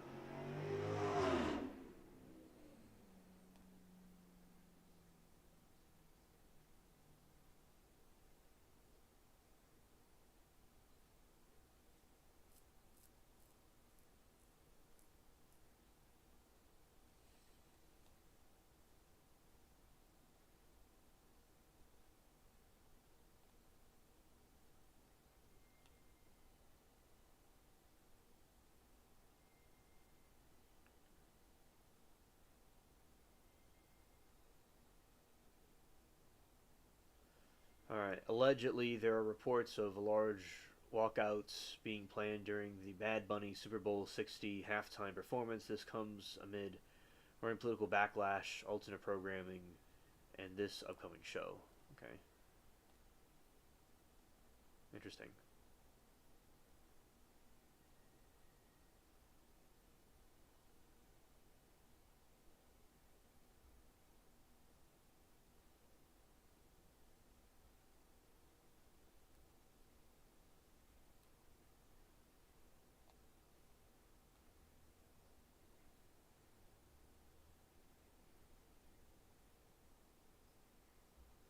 All right, so that is another update about the Super Bowl. Maybe something will occur.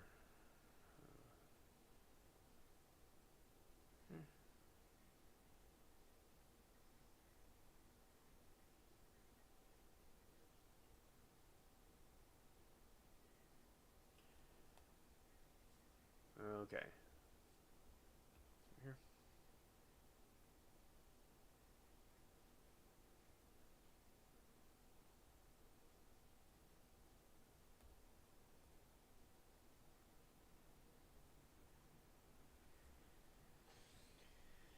Okay, and I'm going to go over here.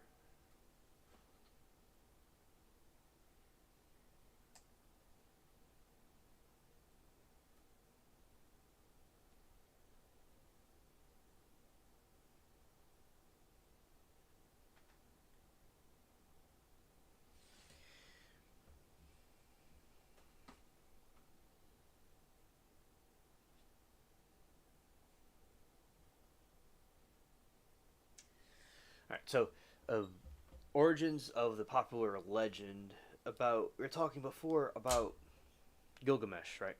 All right, Resurrection Chamber of Gilgamesh. We had some breaking news, so I'm going to go back to the other part of what I was about to say, and so we're just going to go back to what I was saying before. Okay.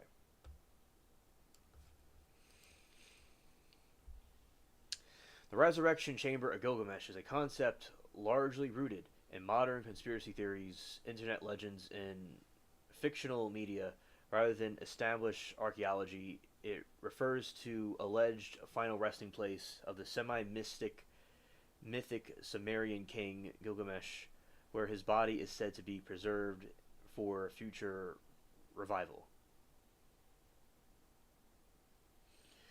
Oh, the Gilgamesh stuff is weird. Yep, and I don't know a lot about the Resurrection Chamber itself, but I know about Gilgamesh, the story. And Nimrod, someone I thought that was some roast or some word, but it's actually a person. Right. Yeah. I know about the Stargate thing that the Pope said would bring about some sort of summon a demon or something. I know about that, but that's what this reminds me of. But let's see. But I know about these ancient ruins, these ancient things, but not this one specifically. Or if I knew about it, it kind of left my mind, and it came back. By the way, Moki, brilliant links, brilliant, just excellent.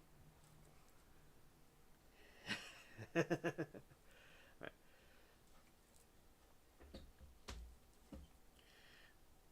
The Archaeological Survey, a German-led team using the magnometers in Iraq, identified structures beneath the ancient riverbed of the Euphrates that matched the descriptions in the Epic of Gilgamesh led archaeologist Jorg Fassbinder noted a structure that could be interpreted as a burial. However, full extravagation was halted by the Iraq War, leading to speculative theories that the military sought the ancient secrets or immortality technology.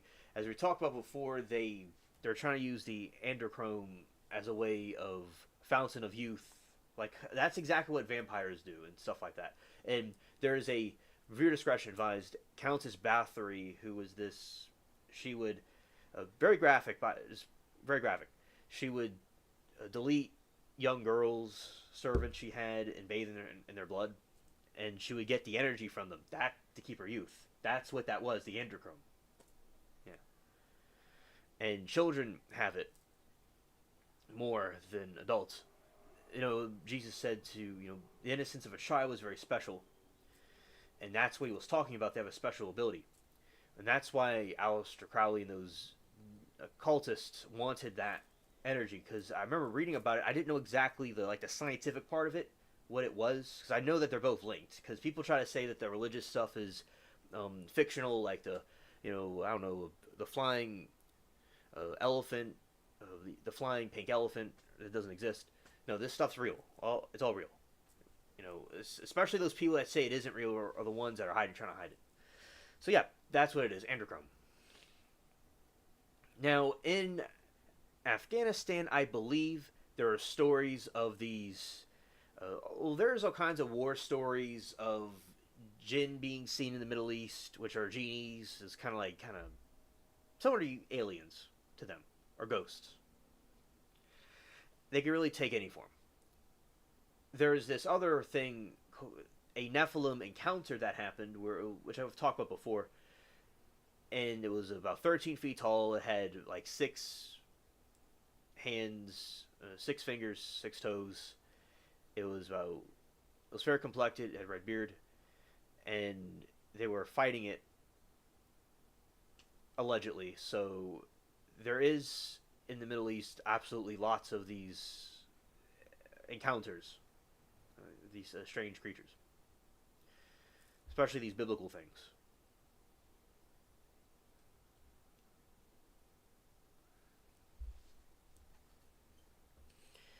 State Department, the FOIA leaks in recent years, public FOIA Freedom of Information Act logs from the U.S. State Department were discovered to contain a request from Freedom Act information logs. The U.S. Department were discovered contain a request for documents pertaining to the resurrection chamber of Gilgamesh, while fact checkers note these logs merely record requests made by the public. Conspiracy theorists often cite them as evidence of government knowledge and regarding the site.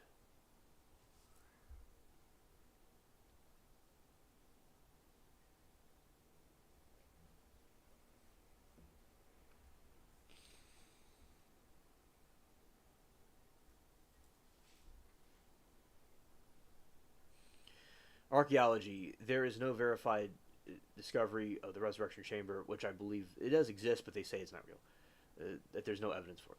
Preserved body of Gilgamesh in 2003 finding remains unexcavated and are considered Venice in a desert due to the sophistication canal systems found.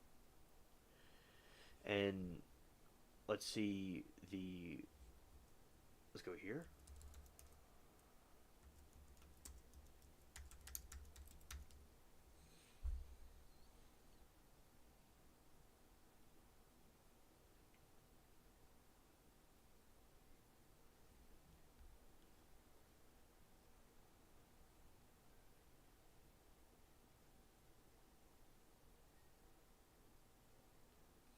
Yeah, so that is the Gilgamesh,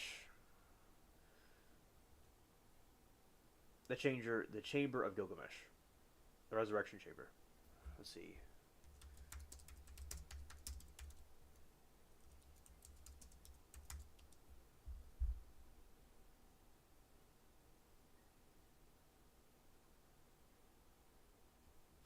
The resurrection chamber is alleged to be a highly advanced supernatural facility with several specific, though universe unverified capabilities.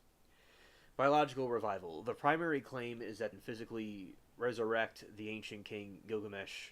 Some theories suggest his body is in a state of suspended animation, and the chamber is designed to reboot his life force. Immortality technology is often described as housing ancient secrets or technology from the pre flood era that can grant eternal life or reverse aging. Stargate, or interdimensional portal. Now, they talk about the interdimensional theory about some of the aliens. This is another thing like that. Some French theorists link the site to a Stargate technology, alleging it can facilitate travel between dimensions or serve as a communication hub with the Anunnaki or other ancient extraterrestrial beings.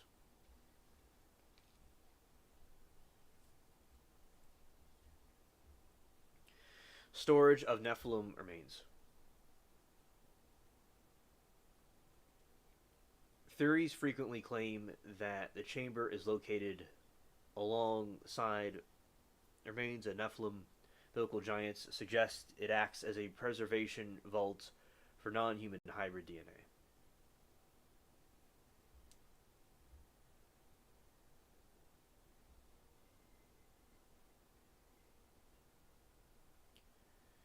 Suppression of history. Proponents in the theory argue that chamber discovery was the real reason for 2003 U.S. invasion of Iraq, alleging the military sought to weaponize or hide its power. These claims have no basis in modern archaeology and actual Mesopotamian mythology.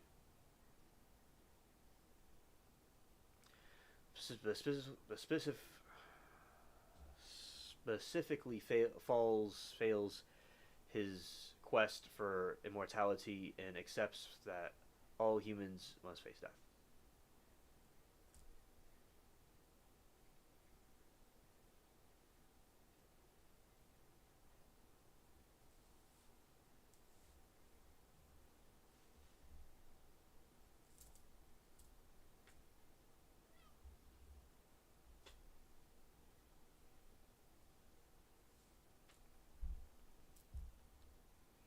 Shout the bubbles. He's enjoying the stream. Alright. And let's go here.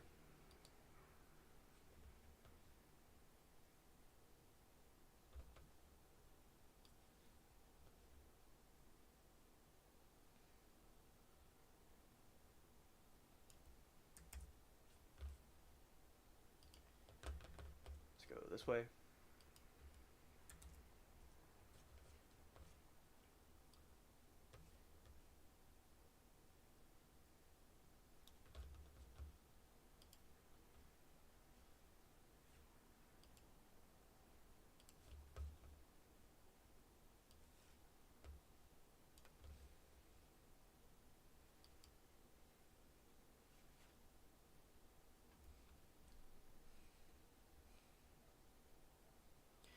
Nimrod in Masonic legend, the first Grand Master.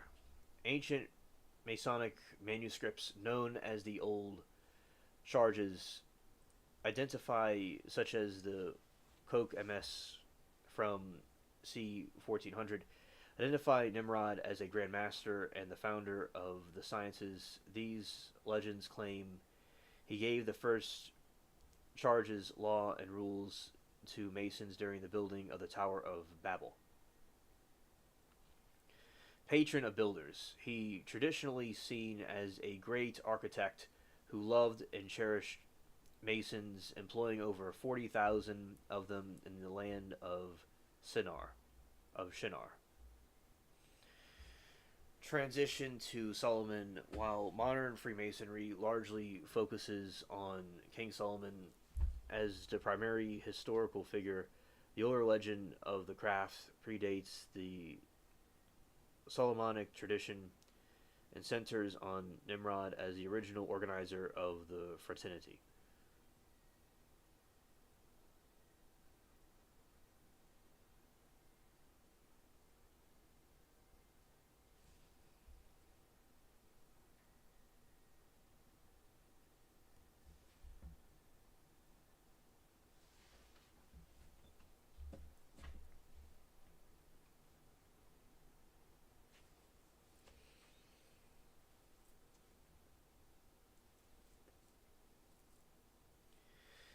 Speculation that Nimrod and Gilgamesh are the same figure is common due to striking biological parallels. The Hero King.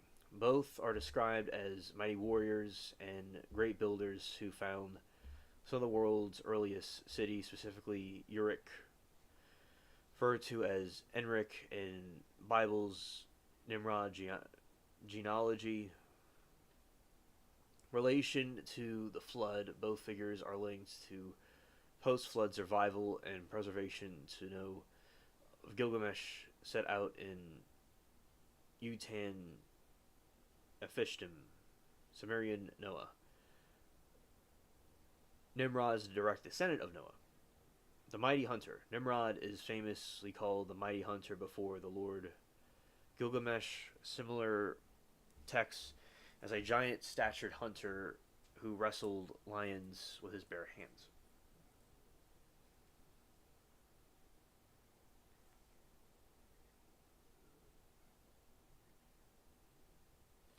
Yes, you did.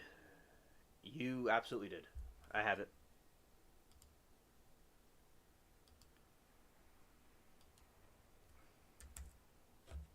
Right here.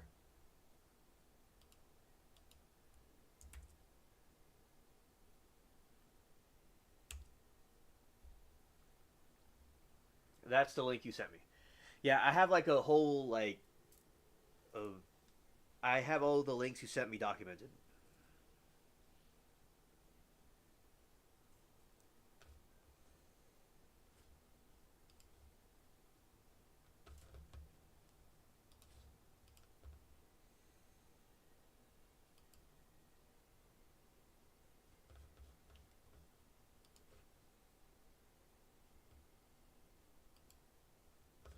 All right. So this is from what Moki sent me. Um,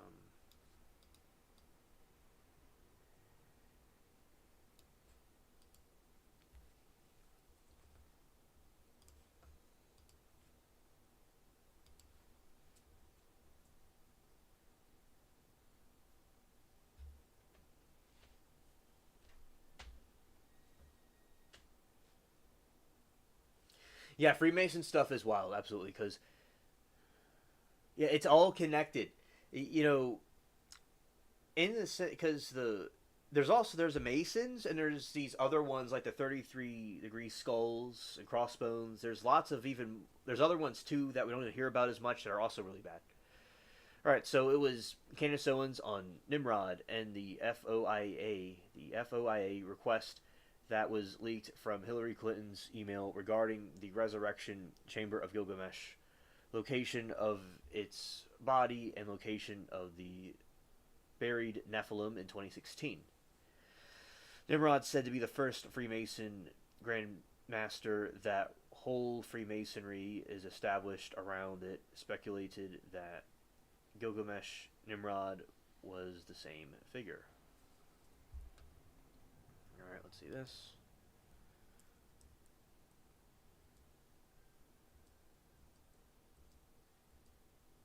No, that doesn't work.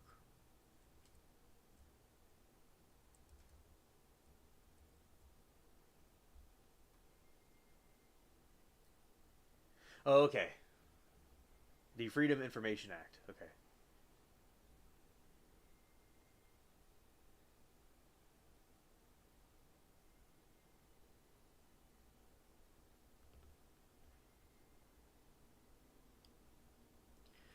Okay, and I'll show you all the page right here. I have to just make it bigger. There we go. We're going to put it right there. And, well, actually, that was the wrong place to put it because I can't get it there. We can put it right here.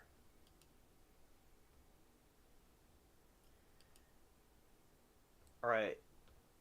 Shout out to the Spaceship Cats.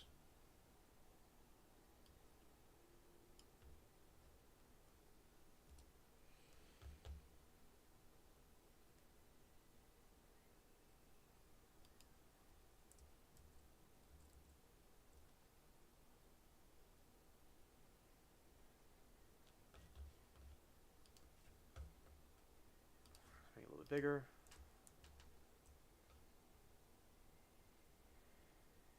Dentra D. Singer requests documents penetrating the resurrection chamber of Gilgamesh and the location of his body and the location of the buried Nephilim. Right there.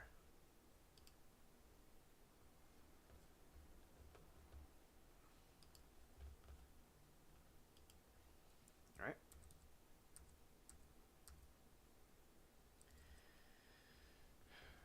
So I'm glad that they're going to try to see what is going on with that.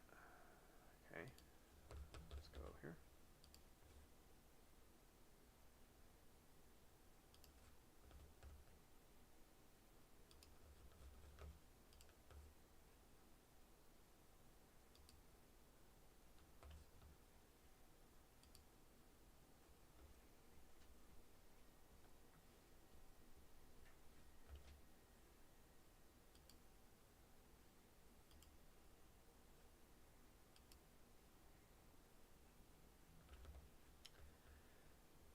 Yeah, that's it. Right there. Oh, I didn't realize that page was open. Okay. All right, Moki, I'm going to... Something that you also sent me was about the Regulus star, which is also in the occult.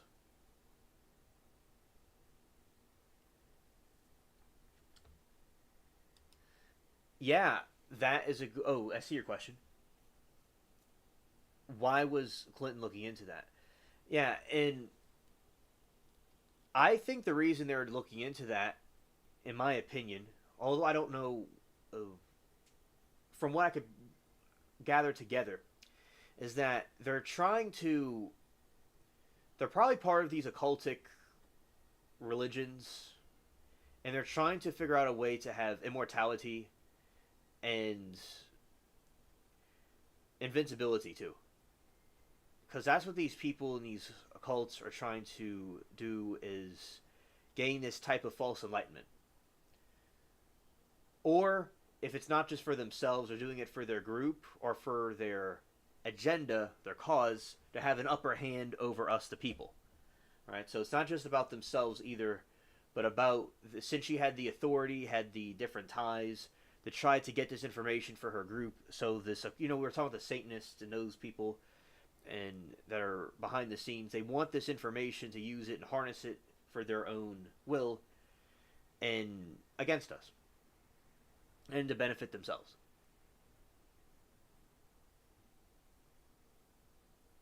So that's why I think they wanted to do it.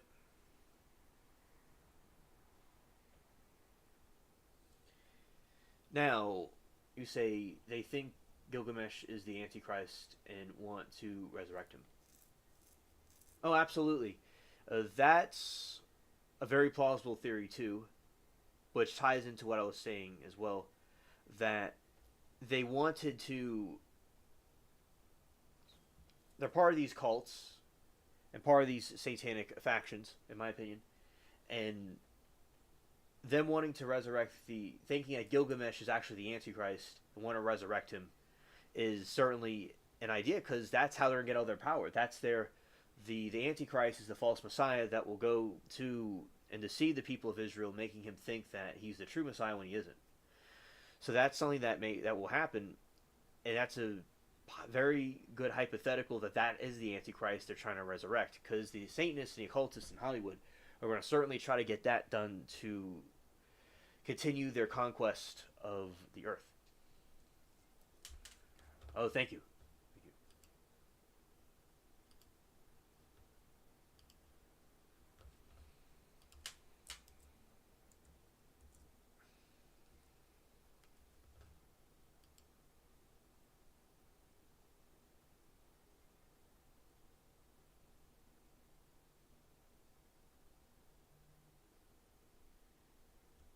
Ah.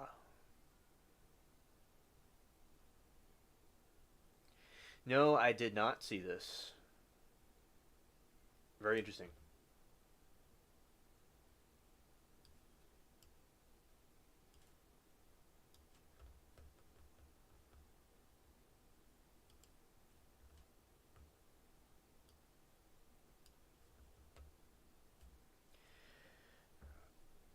All right, so this is the information we have here is that Jeffrey Epstein allegedly worked for the Rothschilds. So that is a banking dynasty from a long time ago that has been very prevalent in many different these conspiracy theories. They start in Frankfurt and they branched out into different regions. All right. See, this is what the post on X alleges, and we're going to dive into this rabbit hole. The elites are obsessed with Baal worship, and Baal is a pagan deity from ancient Arabia, of this Middle East in general, and there's many statues that were erected to Baal, and that's something in the modern occults that also focus on too. None of this are conspiracy theories, they allege, and Candace Owens just broke down the Rob Shikba's research of the truth about the Book of Enoch and the Tower of Babel and the elite's obsession with the Antichrist. The bookmark, yes, and Rob Skirba posts that the Tower of Babel was a technology because they wanted to get back at the heavenly realm. We know this, I've talked about from the South American myths and legends, that they wanted to build these pyramids on top of each other and on top of each other to try to reach this god that flooded their earth. And that seems to be similar here, where they're trying to build a tower up to the heavens.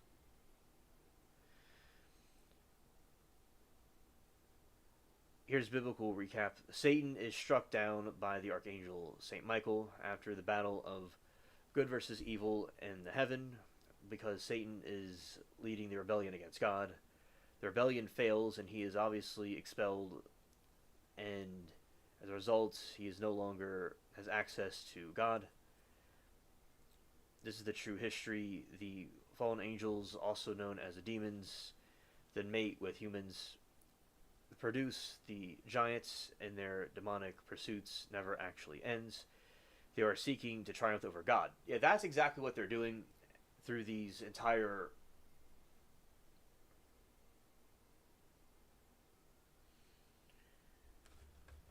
Thank you, Regina, for the information.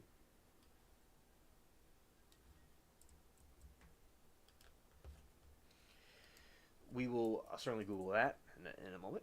Yeah, because when they do this, they in the media tries to brainwash, and the people are not bad, but there's lots of sheep out there that don't see like the truth about these things. Where the television is tell-a-vision is like a box, like they had the Magi and the magic people and the Durids. Hello, Miss C. Great to see you. Welcome. You have those that try to conjure up the displaying something on the screen. It's the same type of concept. Like I was talking before about the technology we have could be from original technology from the past.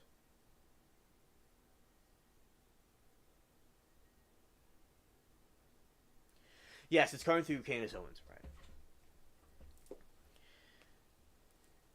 And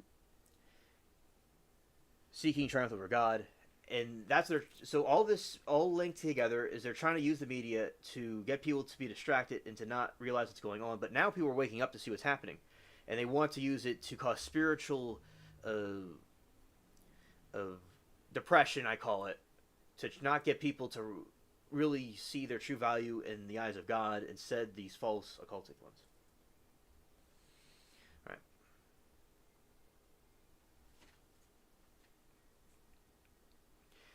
That enter heaven and story of.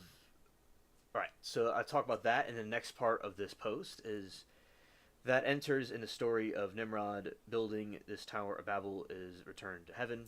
The biblical story is that Nimrod constructing his Tower of God confuses.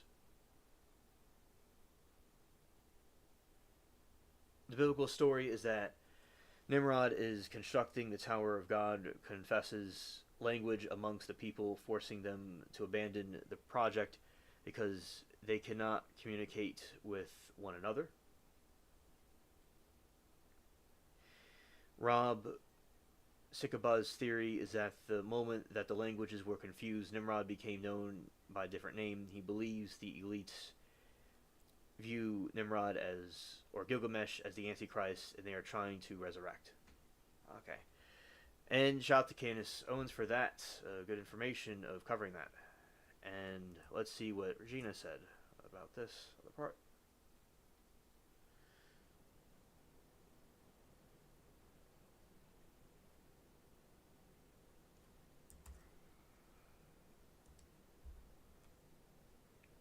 Yep. Yep. What this is, I'll explain what the link. I mean the book that Regina was talking about. It's pretty cool. Is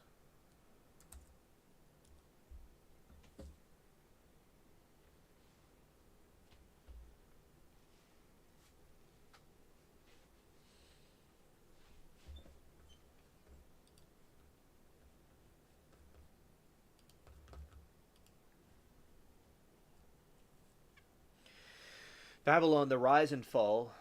The Rise and the First Shall Be Last is a non-fiction book by Rob Sikaba that explores biblical prophecy and ancient history and potential for a modern-day Babylon. Nimrod and the Nephilim, Sikaba examines the role of Nimrod, the biblical figure associated with the Tower of Babel, investigates the identity of the Nephilim based on Genesis 6. The Antichrist, the book suggests the first Antichrist, often linked to Nimrod, may reemerge in the last days. America's role, the significant portion of the work discusses the possible role of the United States in the end times prophecy, specifically looking at pagan iconography in Washington, D.C. and U.S. Capitol, prophetic connections. The author draws lines between the Aztec calendar, stone, Mayan prophecies, and the Great Seal of the United States to argue the return of the ancient Babylonian system. This answers some questions because there is theories about the Antichrist and that he was alive or on the earth already. Is you have to think about the Antichrist. He's sounds like a computer or something that activates, rather than somebody that's born. It's like something that's already there. So that's a very plausible theory. I think that does hold water. Thank you for the link. It's definitely, as we expose the occults, is valuable information. Let's see.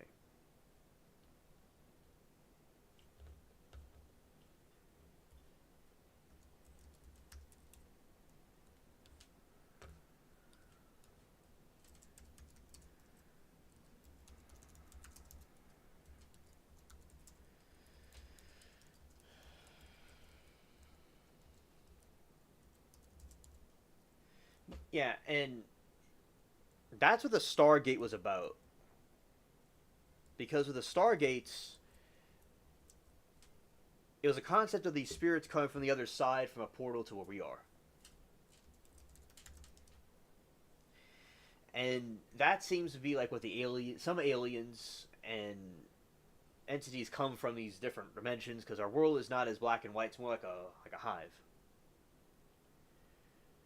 Right.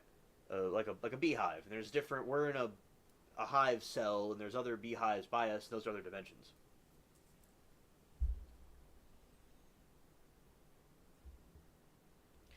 All right, so in Sikat, Skiba's posists, the elite are obsessed with DNA and spiritual return of Nimrod. He suggests that genetic manipulation.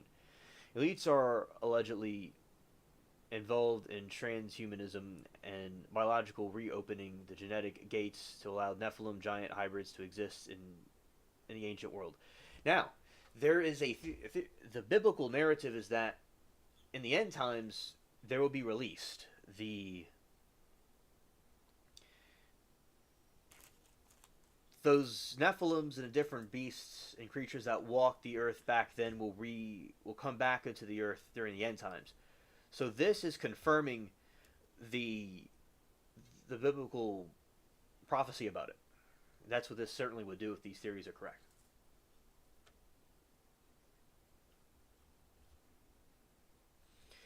The Apollo connection, he argued that many world leaders or secret societies are preparing for return of the Apollyon Osiris, whom he equates with Nimrod in the coming Antichrist.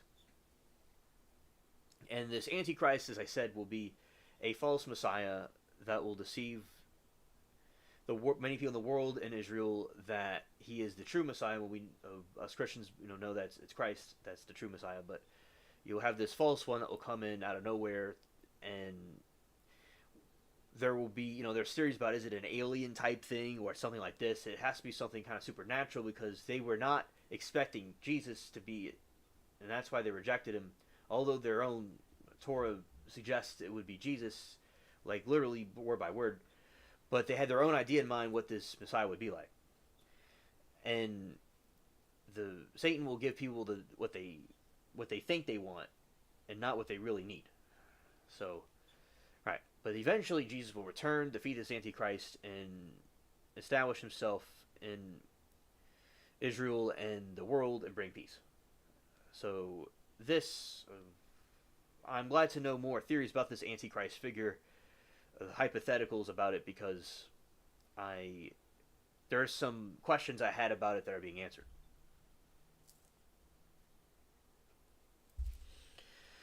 Symbolic architecture and ritual. According to the theory, the elite hide their plans in plain sight through occult architecture. The Washington, D.C. layout. The Skiba argues that the layout of the U.S. Capitol, the Mall Obelisk, and the dome is a massive ritual site designed to facilitate the rebirth of the ancient Babylonian deities, the Great Seal. He points to the Latin phrase Novus Ordo Circorium. The New Order of the Ages on the dollar bill is evidence of the elites are actively working toward a new world order that mirrors the original Tower of Babel.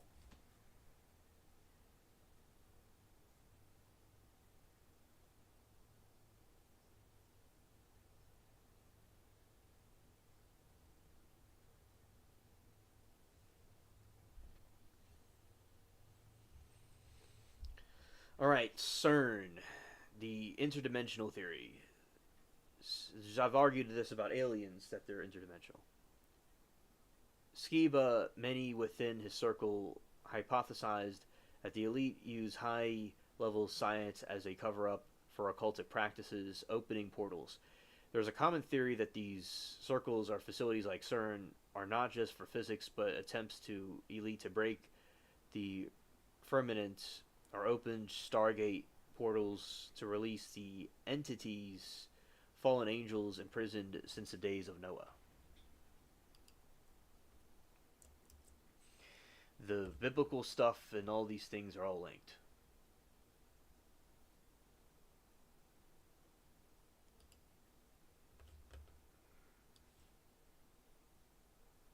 Oh no, Miss C, Moki must be doing something in the background, most likely.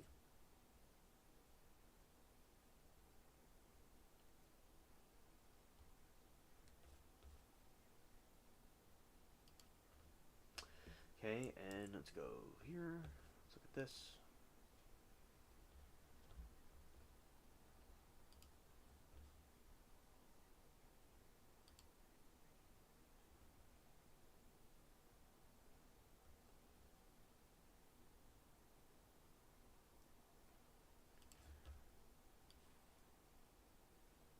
yeah, the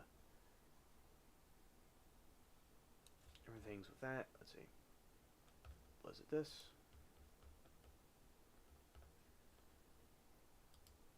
Okay.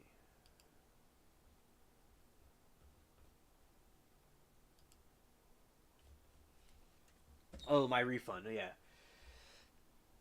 yeah. Because it seems that they need to treat the people, and with all this inflation going on, they need to do what they can to stop the inflation because people feel they're being cheated. I can understand that.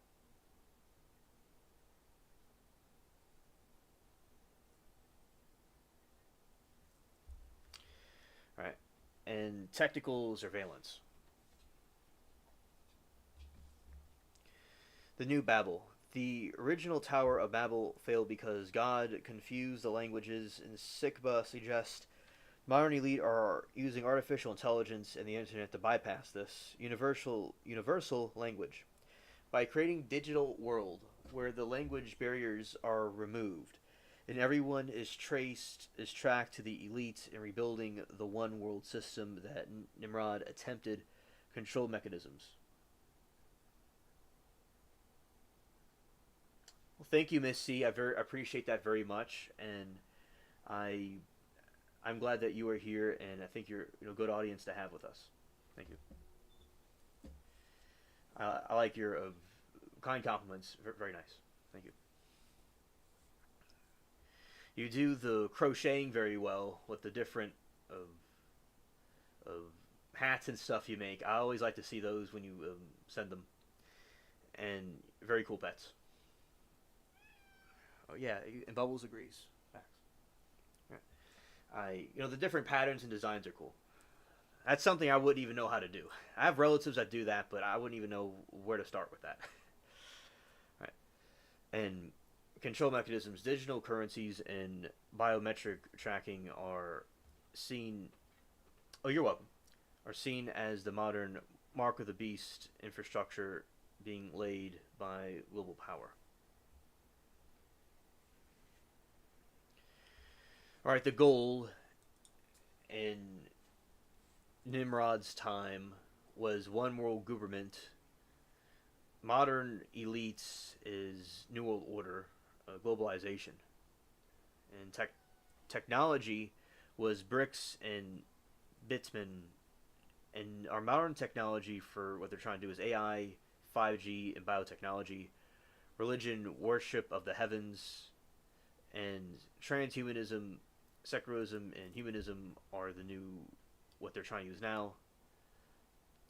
Outcome rebellion against God and the Great Tribunum. This is all speculation, by the way. Yes. Let's dive deeper into that. Okay. Bubbles.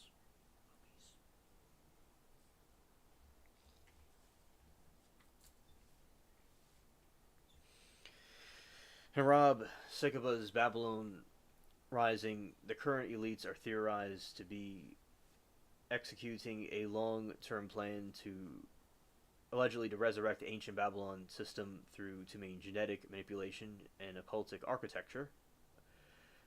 Washington D.C. Right, this is more detail about these alleged theories. Right. Nephilim DNA return of Nimrod. Sigma proposes that the spirit of Nimrod is returning not just metaphorically, but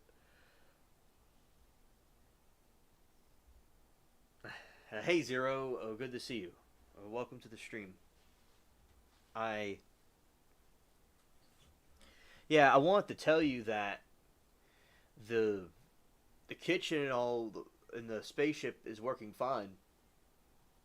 Now, it looks like in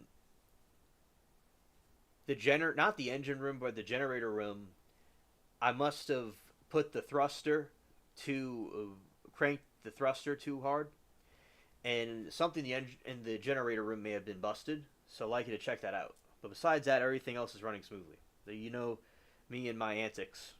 I got a little bit too ambitious, and I went to put it forward too much. Scared. Good to see you. All right. Sikba proposed that the spirit of Nimrod is returning, not just metaphorically, but potentially through physical genetics. Post flood genetics, preservation. Sikba suggests that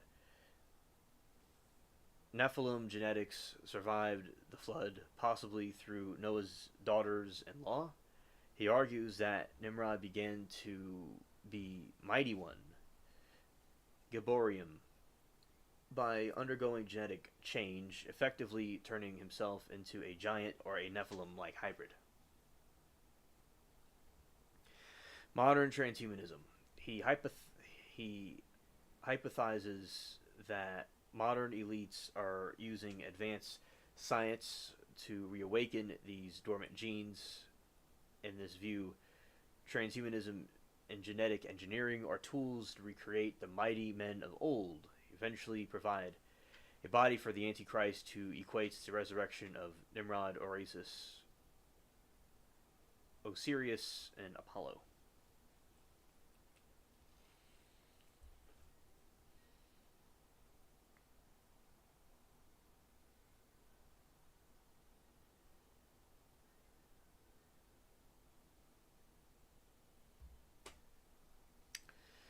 Occult symbolism.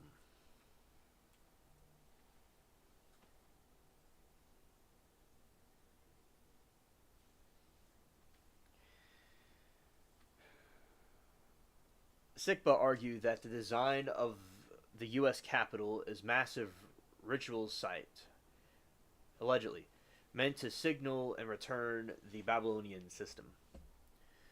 The dome.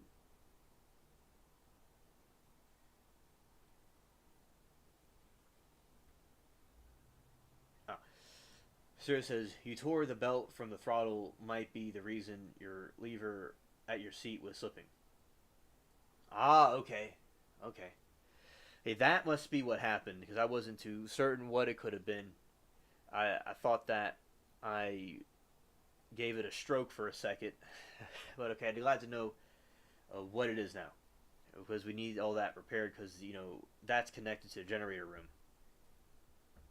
And when I go beyond light speed, I just get too excited. All right. And the dome and obelisk. He views the U.S. Capitol building, dome, womb, and Washington Monument as ancient Egyptian and Babylonian sexual symbols meant to facilitate the rebirth of Osiris and Nimrod, pagan iconography.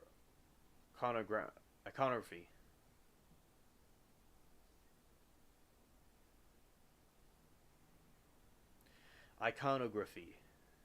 He points to the Apotheosis, Washington Memorial, and Capitol Rotunda, which depicts George Washington becoming a god surrounded by pagan deities, as evidence that the elite intentionally incorporate a non-Christian occult foundations into the nation. Great Seal, the symbol on the U.S. $1 bill, including all-seeing eye, and Latin phrase Navas Ordo Securium are interpreted as elites calling for the card of the NWO, is actually the old world order of Nimrod.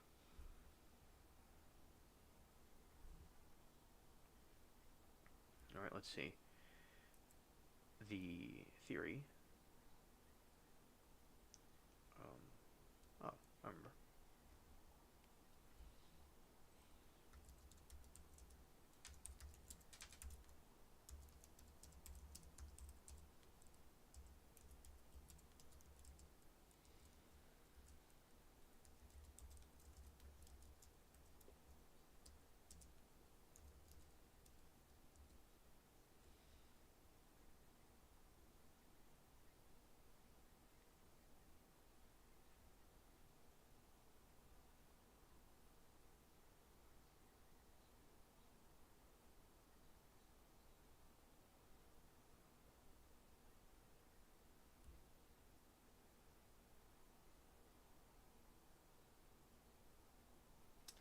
and it went out. Okay, let's close some windows.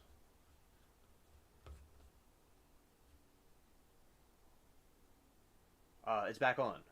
Okay, that's good.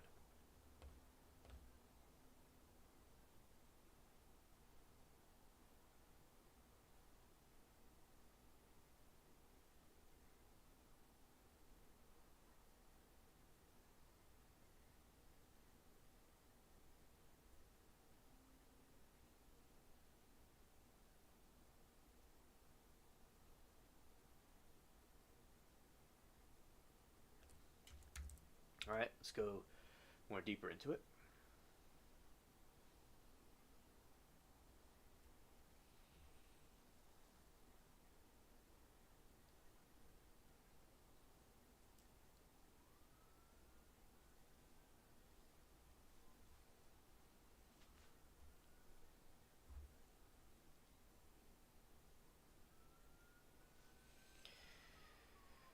Rob Siguba's research on the Mayan 2012 prophecy and the symbolism of the United States focuses on a concept called seed war, generational conflict between bloodlines of the serpent and Eve that accumulates a modern day resurrection of Babylon. Siguba interpretation of the Mayan lounge count calendar not just a prediction of the world's physical destruction, but a spiritual alarm clock for the elites. The 12 Bactran cycle. The calendar consists of 13 periods of 114 no 144 no 144,000 days. Each Sikuba links the number 13 layers of pyramid and back to US dollar bill.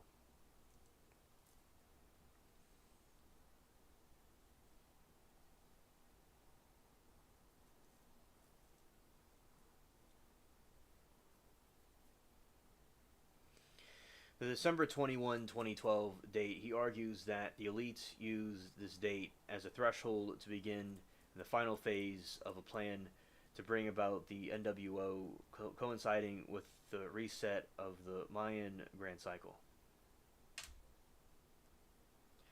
Mermaid says hello to Moki. Yeah, Moki was. She's lurking. She's concerned about what happened.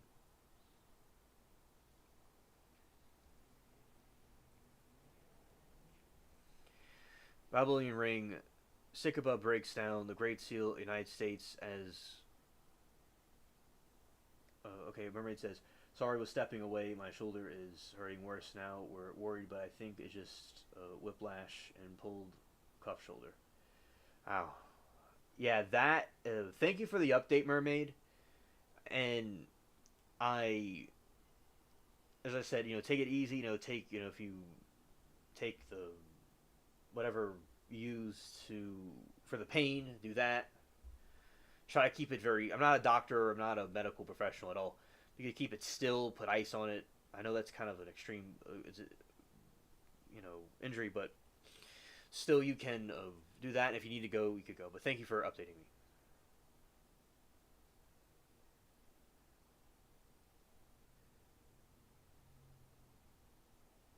Oh, Pizzagate. Yeah, yeah. It's very creepy, right? Especially with the as a mother, I could definitely see why it's even more evil uh, to think about. It definitely, I think it's disgusting too. It's really hard to believe some of these things, but when you actually see things like the Epstein's Island and all these people that are involved with it, it's kind of hard not to, you know, from myself to accept there could be some truth to these things. So yeah, definitely. Definitely, and I just learned about it yesterday and the day before about Pizzagate. It was like a day two ago, and I went down it further last night. And they'll censor people. Back in the past, they censored people that were talking about it. People that were skeptical about it were looking into it, and they're like, "What's with all the hiding this stuff?" It's like when SpongeBob, when Mr. Krabs and SpongeBob were hiding the health inspector and the ice room of it's called a freezer. But that's what people were acting like when people were talking about Pizzagate. If it was something stupid, they wouldn't care, right? Or they would say it's not true, whatever. But when they were acting all crazy to try to stop people from thinking this, it's like, they're acting like Mr. Krabs and SpongeBob when they got rid of the health inspector. You know, so yeah, that is when people are trying to hide something, they act kind of weird a lot of times. That shows a good example about the elites and these different people that are hiding this information. Is that they are trying to conceal it, and they act like SpongeBob and Mr. Krabs in that situation. That's exactly how they act. And they do censorship. They cover it up. They say it's not real. They try to bury it. He comes back up. He comes back from the freezer. It's like, yeah, like that's basically the pattern of behavior uh, about that activity. Yeah. 2016, when I was actually getting into this stuff, and I'm seeing a lot of stuff from 2016 resurface from the different links Moki sent me. And now, 10 years later, it's being exposed, like what I was saying 10 years ago. Like I was saying all this stuff 10 years ago.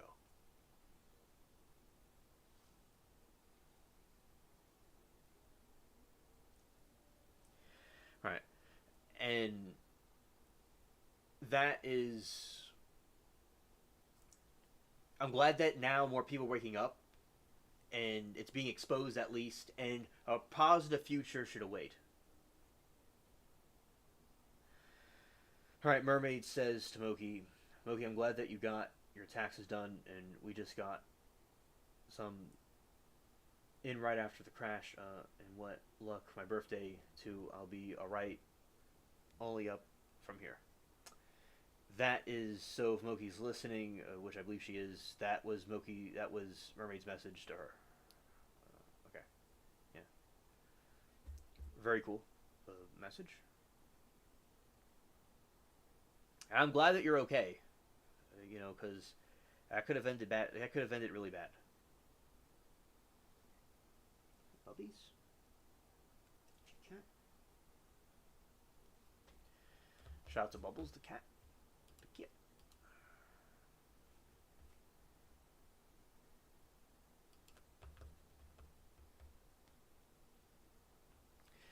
All right, Freemasonic symbols and the dollar. In the Babylonian Rising, Sycaba breaks down the Great Seal of the United States as coded message for the return of Nimrod, the first Antichrist.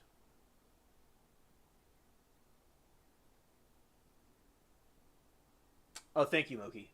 You're lurking and listening, and you had some surprise quests, and you checked the mail. Okay. Thank you for letting us know. Bubbles is so excited for the. Bubbles is glad for the Eclectic stream.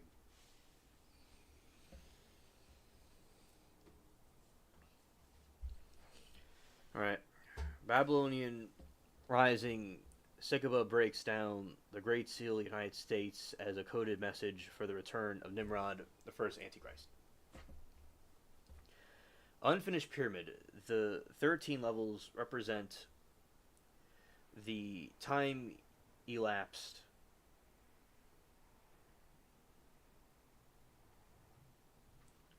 I'm going to mark my place right here. I'm gonna lie, I was afraid for my life. Adrenaline was so high. I ran out the car screaming. People called 911. Wow. Oh, I'm sure it was Mermaid. That is horrible that happened.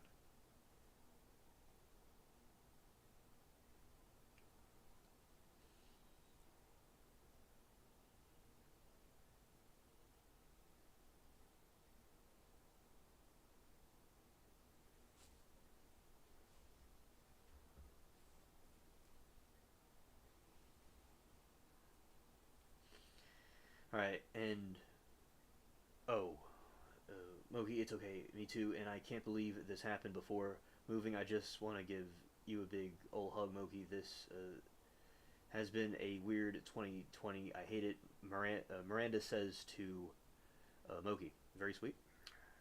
All right, says, once 2018 was over, life got more grim. Not gonna lie. Okay, understood. Thank you for the information. Your take on that. I remember for me, I remember 2018 and 2019, and it was all right. It was pretty cool, and I do agree that the world seemed better back then. I agree. 2020 was like my.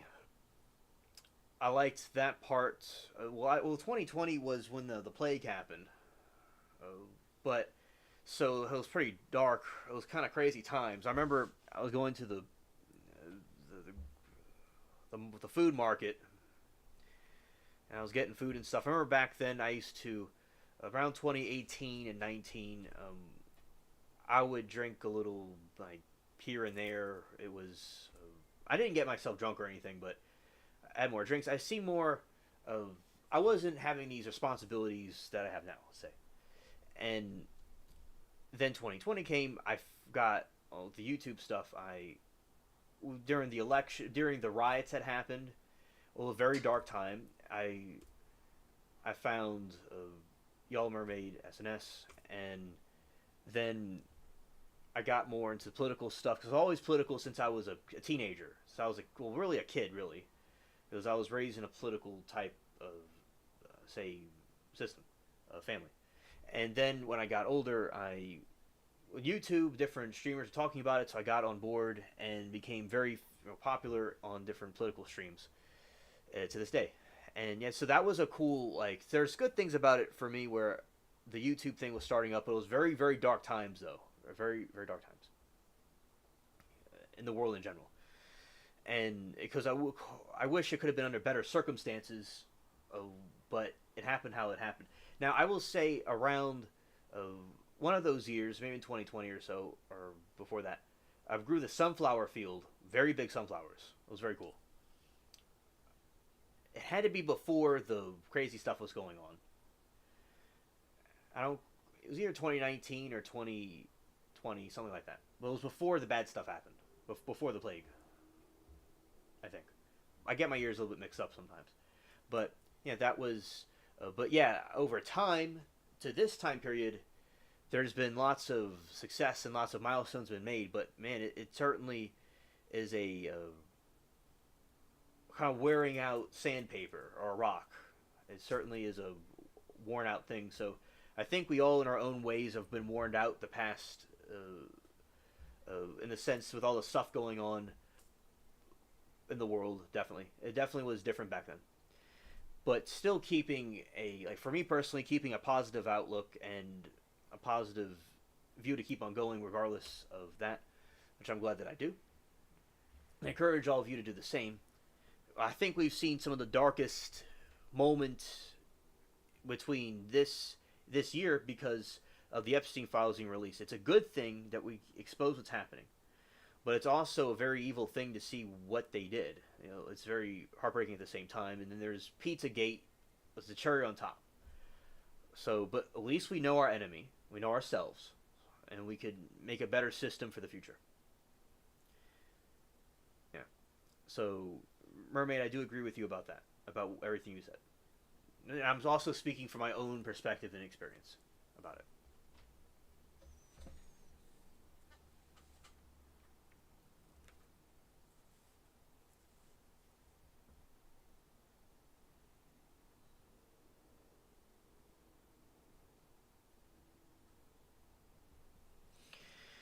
The unfinished pyramid, and the 13 levels represented the elapsed from founding of America to the final capstone of Skiba, suggesting that in the eye capstone represents the eye, all-seeing eye of Horus or or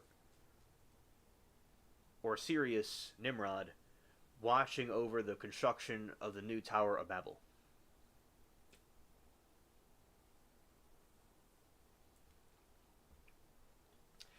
Okay, this is something cool, interesting. MDCCLXXVI, which is 1776. That is a long. That's a long statement. When I first saw that, I knew it was Roman numerals, but I was like, "Whoa, that's interesting."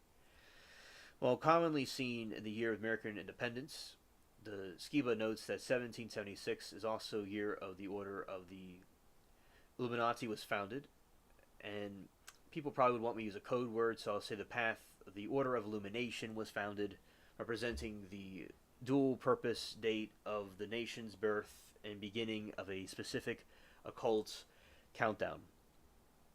Annuit coeptis novius ordo circarium. He translates this as he favored our undertaking the new order of the ages. For Skiba, the he is not God of the Bible, but a architect of the universe, recognizing it in Freemasonry, overseeing the return of the ancient Babylonian systems.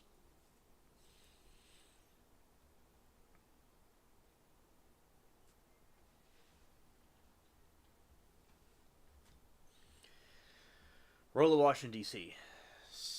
Skiba often references the apotheosis of Washington and the Capitol dome of the ultimate proof of this theory. He believes the mural depicts George Washington ascending to the godhood among pagan deities, signaling American elite intended for a nation to serve the portal of incubator for the rebirth of the first king Nimrod, which the definitely where Masonic actions were occurring. These are all theories from this author's perspective. Of course, and I was reading about his perspective of King George III and the American Revolution, because seeing like what this author thought, and it seems he thought that George, they called him Farmer George because he liked to have a garden, like me. He was the old Babylon, and then this new Babylon was like a high-tech version of it, so that they were two sides of the same coin according to his theory. Because I was wondering what he thought about their revolution, which of course America's, in my opinion, the best country in the world, very good system, but I don't deny that there's some occultism in there too, either intentionally or unintentionally, that either infiltrated it or corrupted it or was put there intentionally as like a sleeper cell, like a Trojan horse, is up for debate. But America had different, in its time, America had different eras, because America could be electing officials and policies, so people can choose what they want in a sense, or the culture itself can choose what they want. And there was a time where America was more of a Christian stable nation, and there's times where it didn't go that way. So it just depends on how they're able to sway the mob. That's why they want to influence the television, so to speak, to tell us a vision of what they want us to believe, so we could support policies they want. That's how they're able to bypass the freedom of republic, democracy, voting and stuff. They could bypass it by trying to influence people to believe something a certain way, or to discredit certain theories and stuff to support an agenda. That's how they could use like a clause to try to hijack the system for their own interest, which people have to be aware and alert to not be manipulated by that. All right, and continuing.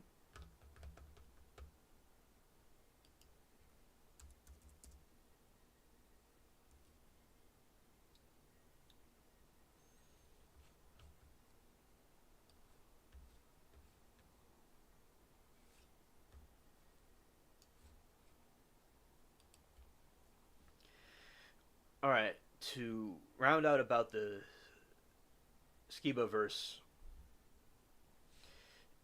it's helpful to see how he transitioned these every non-fictional theories into a massive narrative. Is he research on? Is he?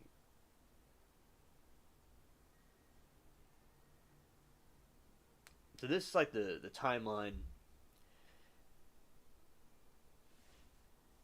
Ancient past, Nimrod attempts to first world government. God resists the DNA. In 76, the American elite establishes the New Babylon using the occult symbols in DC. In 2012, the Mayan reset signals the final generation of the elite's plan. The modern era, CERN, AI, the transhumanism use to reopen the gate.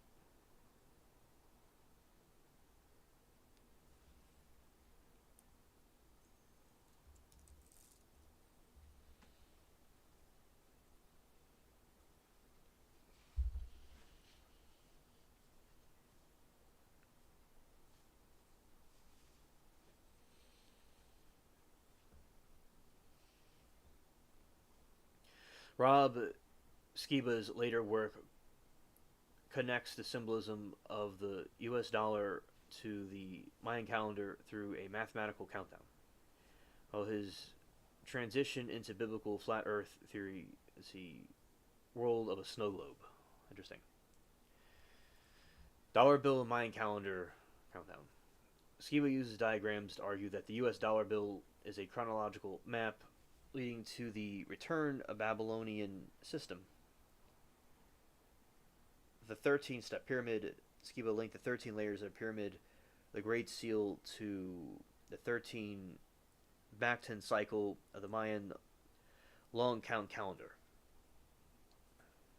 The 1776 to 2012 timeline, he hypothesized that each layer of the pyramid represented the specific time block starting from 1776 by the calculations unfinished nature of the pyramid was meant to be completed during the transition signaled by December 21, 2012 Maya reset. The capstone. All-seeing eye floating above the 13 steps represented the final completion of the NWO, which he believed the elite intended to coincide with modern era.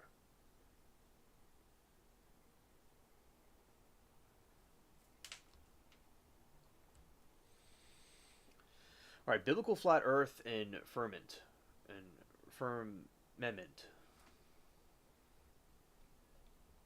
The years before his passing in 2021, Skiba became a leading voice in the biblical flat Earth movement, arguing that the globe model was a tool used by elites to hide God. All right, let's see what the theory about flat Earth is. Interesting. The snow globe model. Skiba interpreted Genesis literally, describing Earth as a stationary, flat, circular plane set on foundations and enclosed by a physical dome called the firmament, the sun and moon. All right, Miss C, good night to you. Thank you for coming. The sun and moon. He claimed that the sun and moon are much smaller and closer to science, closer than science suggests, moving in circles above the flat Earth rather than being orbited by it. Antarctica as a barrier. Like many in this movement, Skiba viewed Antarctica not as a continent at the bottom of a globe, but as a massive ice ring that holds oceans and serves as a base dome.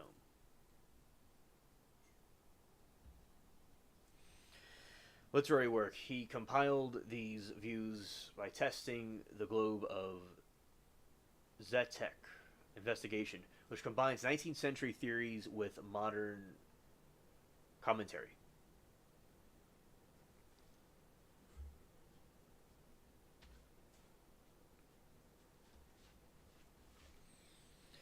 The Seed series, dramatizing the theory, the Skiba science fiction project Seed served as a narrative vehicle for the ideas.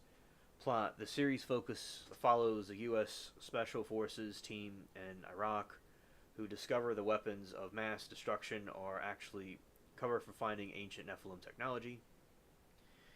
Seed War, 6,000-year-old conflict between the seeds of woman and the seed of the serpent, where the elite CERN use genetic engineering to reopen portals for the fallen entities.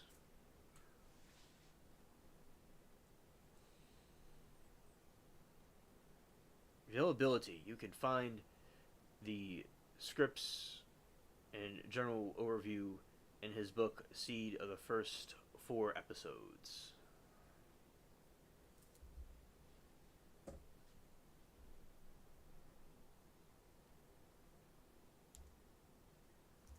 Scared.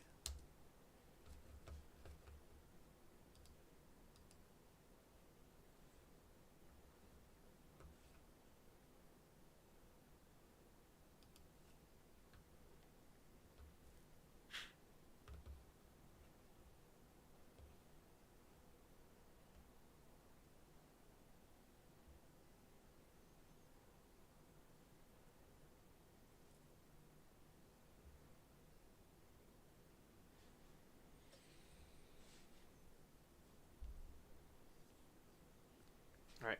Rob Skiba drew heavily on the 19th century Zetetic writers for his flat Earth theories and cited contemporary Christian authors to specialize in Nephilim research in his Babylon 5 invasion works.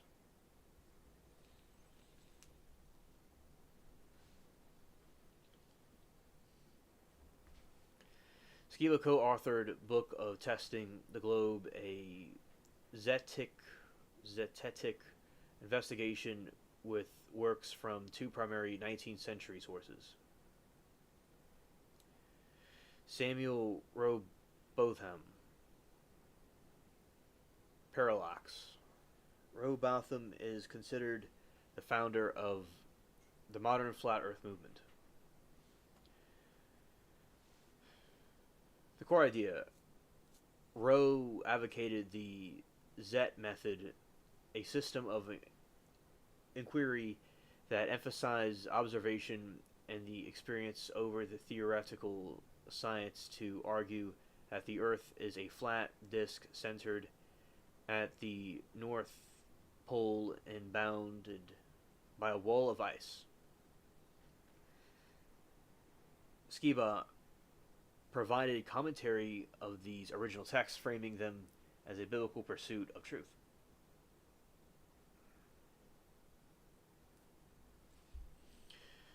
William Carpenter. Carpenter was a follower of Rowe who used the Zet method to argue against the globe model. 100 proofs of Earth is not a globe is his key. Alright, key influences.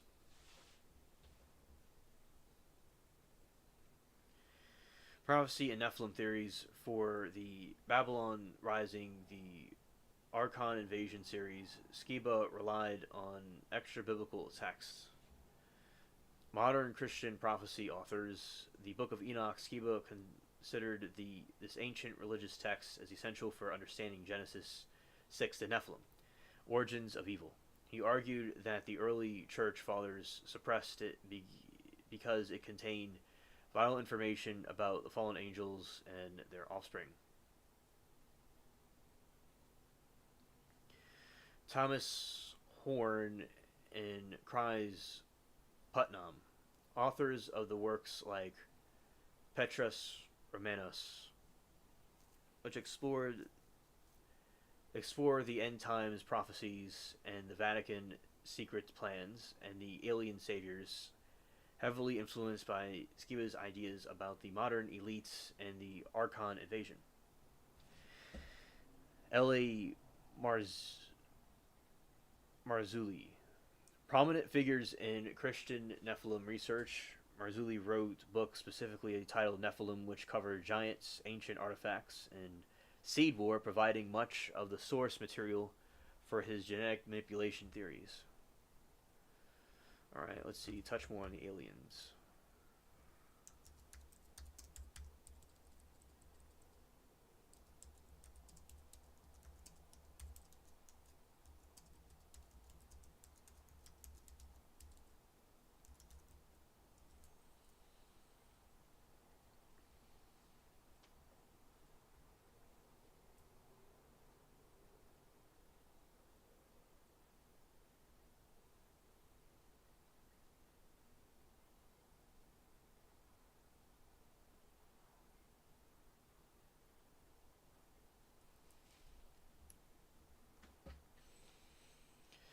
Right.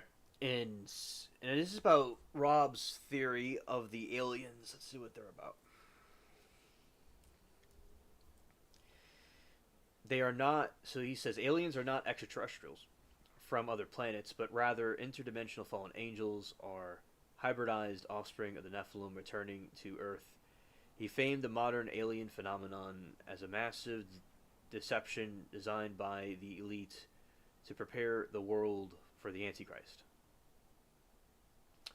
There's John talked about in Revelations about these three um, unclean spirits that look like frogs, and the Greys look like frog people. Yeah.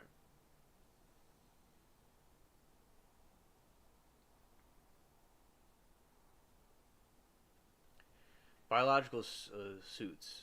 The Greys in Seed series, Skiba theorized that the classic gray eye, gray alien is actually biological suit or genetically engineered drone.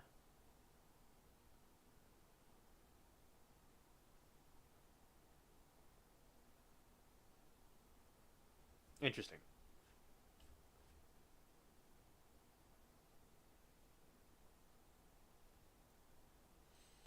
The theory of fallen angels, which he called Acrons, are spirit beings who cannot easily exist in our physical realm. To interact with us, they allegedly use these gray bodies as avatar like containers or suits created through advanced genetic engineering. Abductions. He viewed the report of alien abductions as modern day versions of events in Genesis 6, where these entities harvested human DNA to recreate the Nephilim. Exactly what I was telling Sarah, like back in the when her and I were talking about this, is that I thought, like, when we're doing one of the late night lives, that these entities. Okay, Regina, thank you for the book suggestion and hanging out with us for a little bit. Take care. Yeah, you see, in these theories that they genetically engineered the Nephilim in the way that the people that are writing the Bible were documenting it the best way they could with the resources and the technology they had at the time. So they couldn't explain a UFO in laboratories or whatever was going on, so they explained it the best way they could. Kind of like somebody on an island may not know what a drone is, and they describe it the best way they can describe it as a gigantic thunderbird, but it was a drone. Right? We call it a drone. So that's what I think they were purposely created like that. The Nephilim, so they're intentionally made like that. Because your genetics can be random. Like, although a spiritual being could have power over those things, I think. But the scientific side is also important to look at too, because they always say there's no science in it, but there's science in it. It's like they'll say, oh, it's like, as I said, they think it's something made up, like that doesn't, like, I could make up an imaginary friend across the room that doesn't exist, but you see, this is actually real right here, where you could have scientific arguments, hypothetically, I should say, for some alien coming down, if they were real and doing something to mess with the genome of humans, is, even if it's science fiction, hypothetically, that's more plausible, than what they're trying to say it is, because they always say it's something fake, but when you look into, that's why I always like looking into these conspiracy theories. So if you look into it, in a sense, it can make sense in a way. They have an explanation for it, even if it's not true. It's still interesting to look at. The Great Deception in UFOs.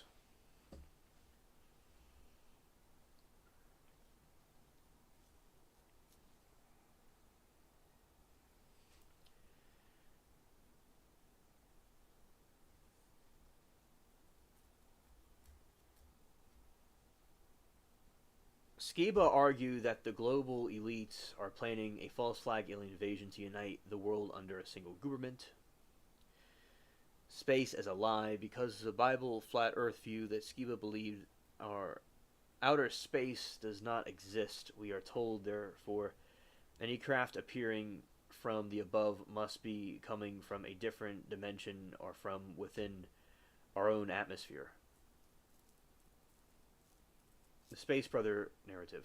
He warned that the elite would represent aliens as our creators, our space brothers who have come to save us from nuclear war, climate change, effectively replacing God with a scientific savior, the Antichrist. As Scripture says, as Jesus said in the Bible, that no one knows the time of the date when this will happen. It could be 100 years from now, or 200 years from now, or next week. But at some point, something like this may happen. I believe it will.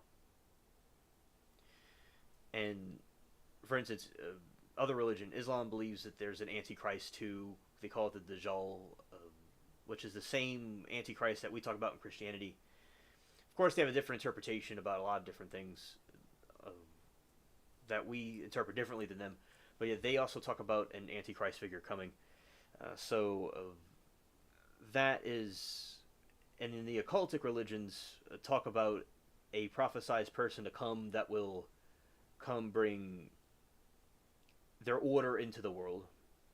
Then you have the Israelites, the current ones that believe that the Messiah is coming, and it wasn't Jesus. So this one that's coming is going to be their Messiah, but it's not really their Messiah.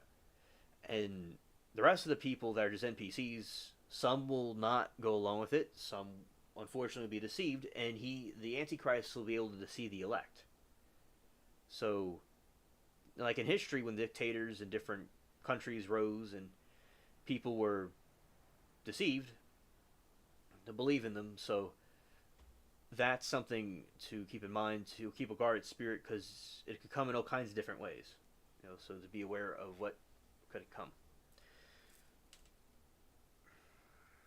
Right, the aliens as the seed of the serpent. Following the Actron invasion research, he connected aliens directly to the biblical seed war.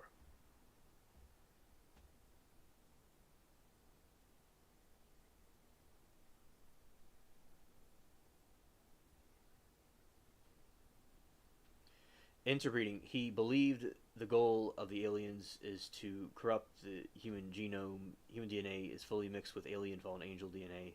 He argued humans would no longer be genetically pure, therefore potentially beyond biblical redemption. Yeah, and another thing is that according to Christian theology and these very broad conspiracy theories, is that they're going to try to corrupt the human genome so Satan can infiltrate it and make it the way he wants it to be. And just do the opposite of what God wants. So God wanted a tomato, Satan would get a blueberry. Just whatever the opposite is. So they're just trying to make everything opposite day. Also.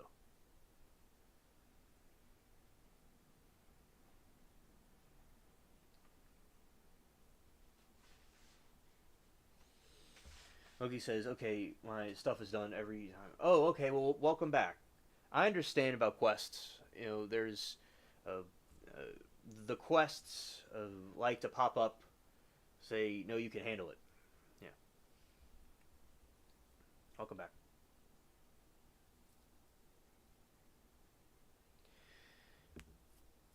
Another thing is the return of the giants.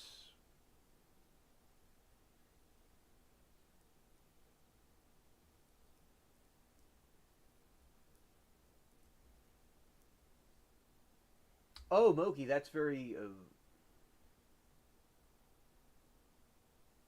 oh, interesting about that. Okay. About that money, okay. The Return Giants, he hypothesized that aliens are currently in a hybridization program to bring the Nephilim giants of old to serve the elites and forces the end times. Now, it's all about God's will, and God allowing this or that to happen. That'll certainly be, if he wills it to happen, it will. If he doesn't, it won't happen.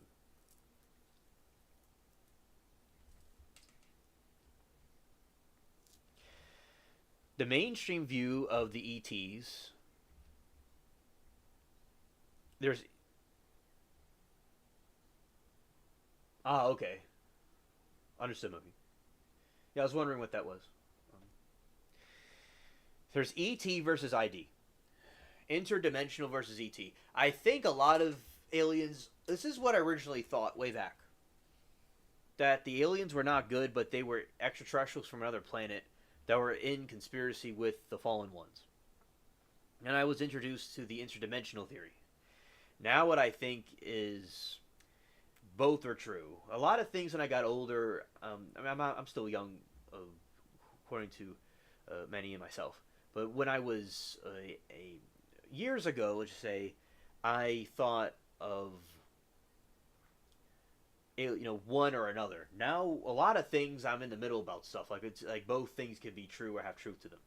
I think there are aliens from other planets, and I do think there are interdimensional beings that are masquerading as the aliens, and there's also aliens that may not have our best interest.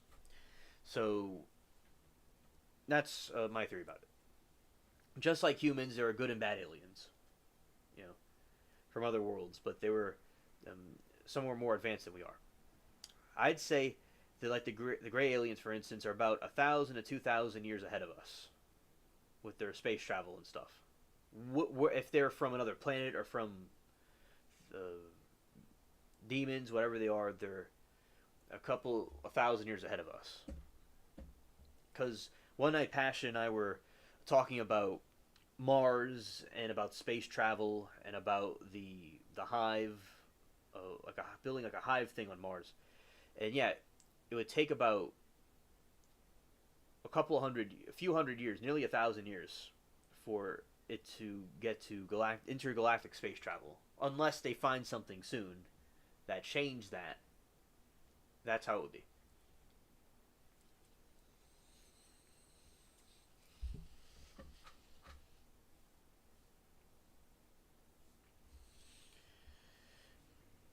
Okay, so main view of ETs is they're outer space extraterrestrial.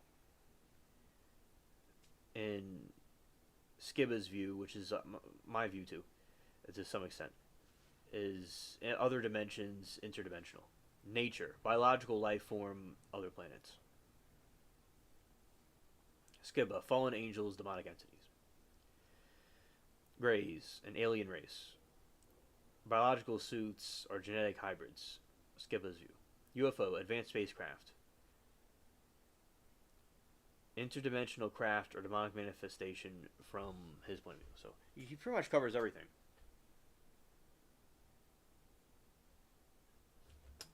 Oh, thank you, Moki, for excellent. There we go.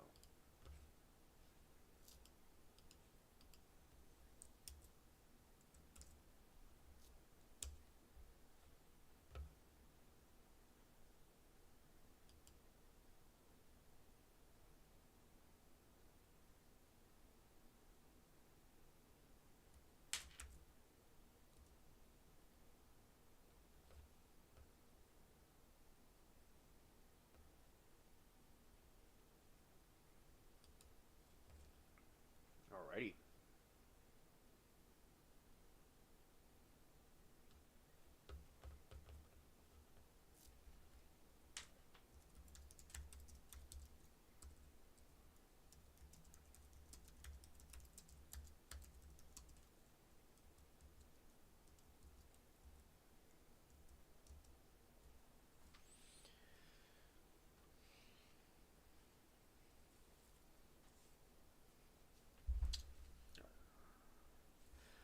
Oh yeah.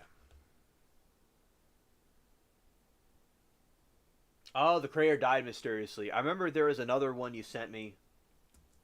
I think today, and the dude died, and yeah, these mysterious deaths. If I wonder what they're trying to hide. You know, it's real suspicious when stuff like that happens. Like when the people get killed off, it's like, bruh, who is you? Okay, let's save this one right here.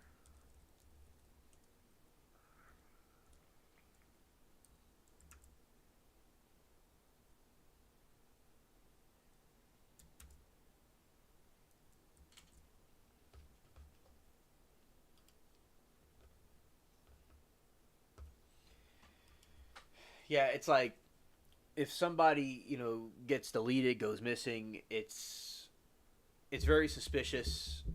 And there's too many people like that have gone through those things and they get killed off. It's just it's cliche. Like we know what's going on. Indeed.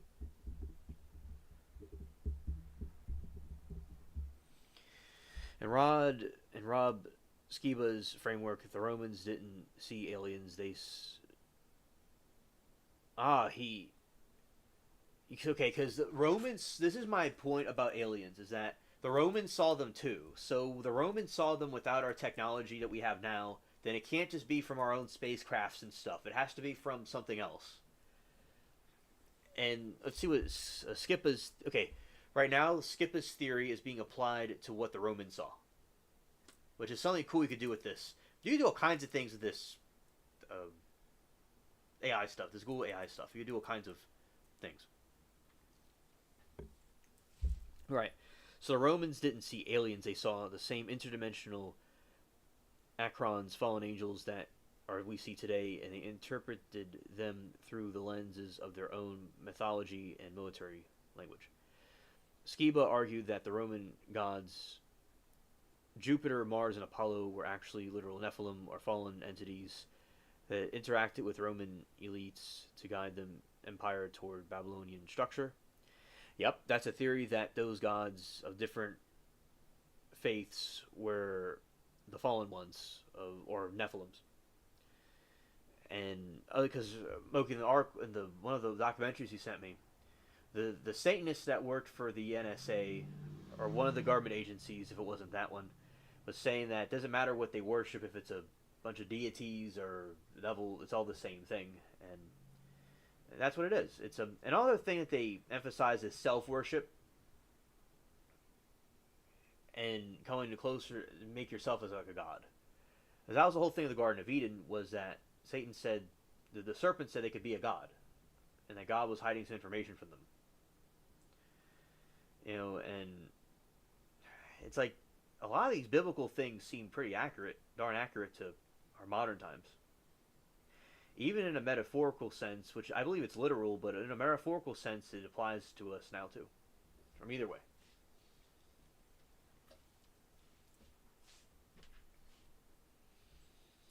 Roman records of the phantom ships.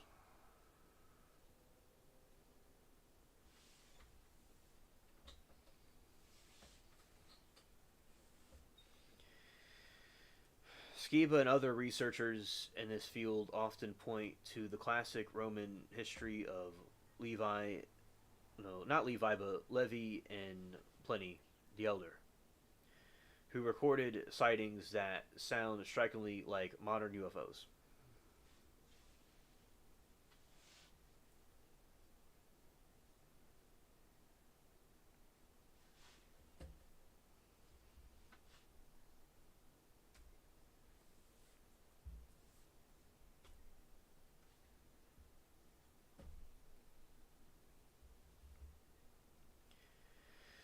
Phantom ships. In the skies of 214 BC, Livy recorded a phantom ship's Navium Specium gleaming in the sky over Rome. You see, everybody, if this bro saw a UFO, saw a flying object in the sky that's like a spacecraft before there was airplanes and helicopters, etc., and drones, then our technology, was it the United States Air Force doing this? No, it couldn't be. So there you go. That's when I say that yes, I believe the U.S. Air Force and other ships and hoaxes happen quite often, but there is something else out there, whatever they are, in my opinion.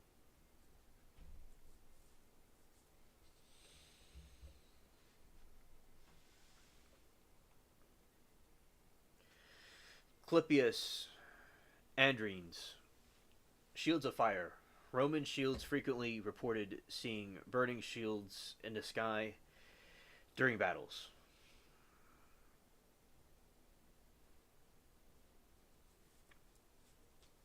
Skiba's view, he argued these were not extraterrestrials but chariots of the fallen angels, physical manifestations of interdimensional beings monitoring the Roman Empire's progress.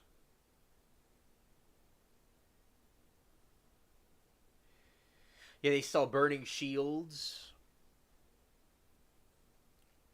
They would see the chariots of fire, and Scripture talks about the chariots of fire, which are those. Prophet Elijah was brought on the chariots of fire into the heavens. That was like a UFO, basically, what we would call that now, or UAP. UAPs, UFOs, etc.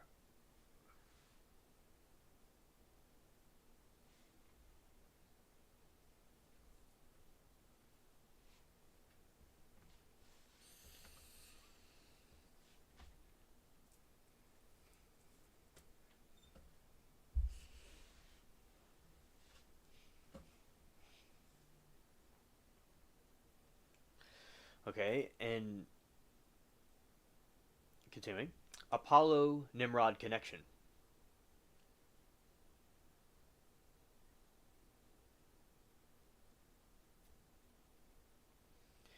Massive part of Skiba's Babylon rising theory that Apollo, Roman god of the sun, simply Roman named Nimrod. The return of King Skiba believed that Romans were part of the relay race to keep the spirit of Nimrod alive. The Sibylline oracles. He often cited Roman prophecies like the Cumaean simply that predicted the new age where god Apollo would return to Earth to Skiba. This was the Roman elite's version of the return of the Antichrist.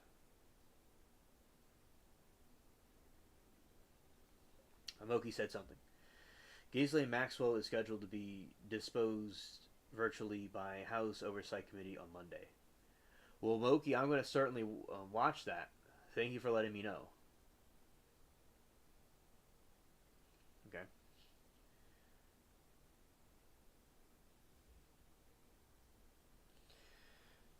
Well, I'm going to see what all that's about.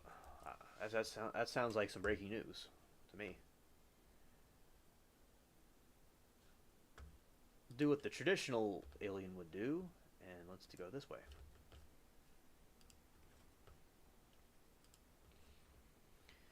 And let's switch over to the other window.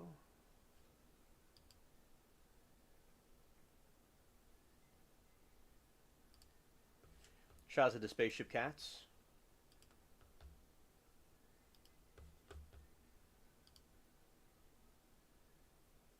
Oh yeah, yeah. One of the other ladies from Epstein, he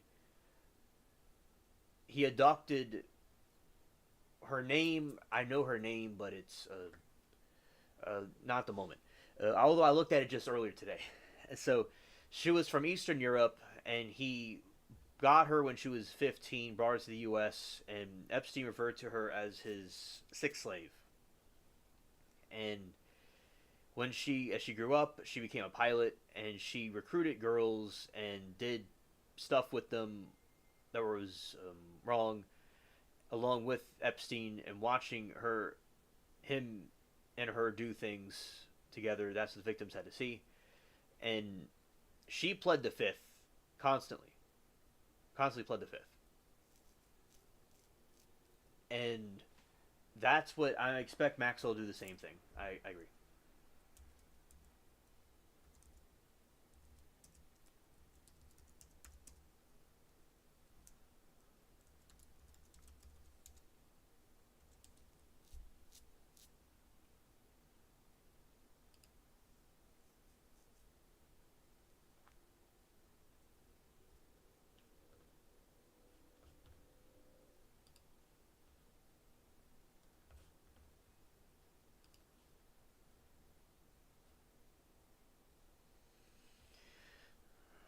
All right. Maxwell set for a congressional deposition and Epstein probe as DOJ releases millions of files.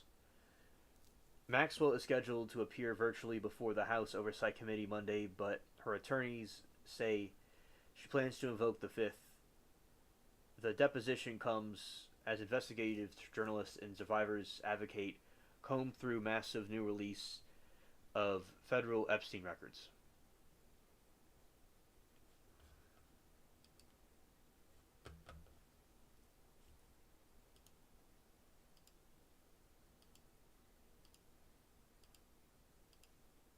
However, we're continuing now.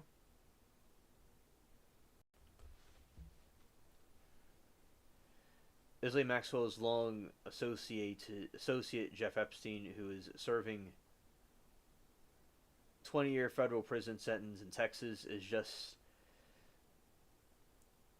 days away from her first congressional deposition in the Epstein investigation. Her House Oversight Committee has scheduled the closed virtual deposition Monday morning, February 9. Maxwell attorneys have indicated that she is expected to invoke the Fifth Amendment right against, as Moki just said, self-incrimination and decline to answer questions. A deposition is happening as the U.S. Justice System Department continues publishing millions of pages of records under the Epstein Files Transparency Act, a sweeping disclosure effort that releasing documents, emails, photos, and other investigative material tied to Epstein, Maxwell, and their network.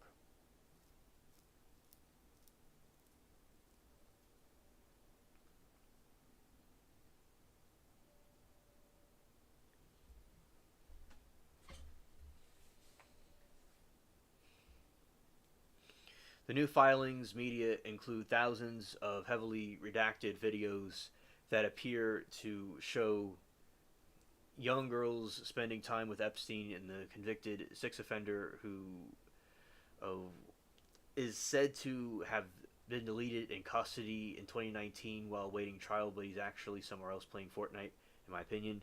But the most intense public interest is not simply what is in the files, it is what the files might confirm about who else knew, who enabled, and who participated.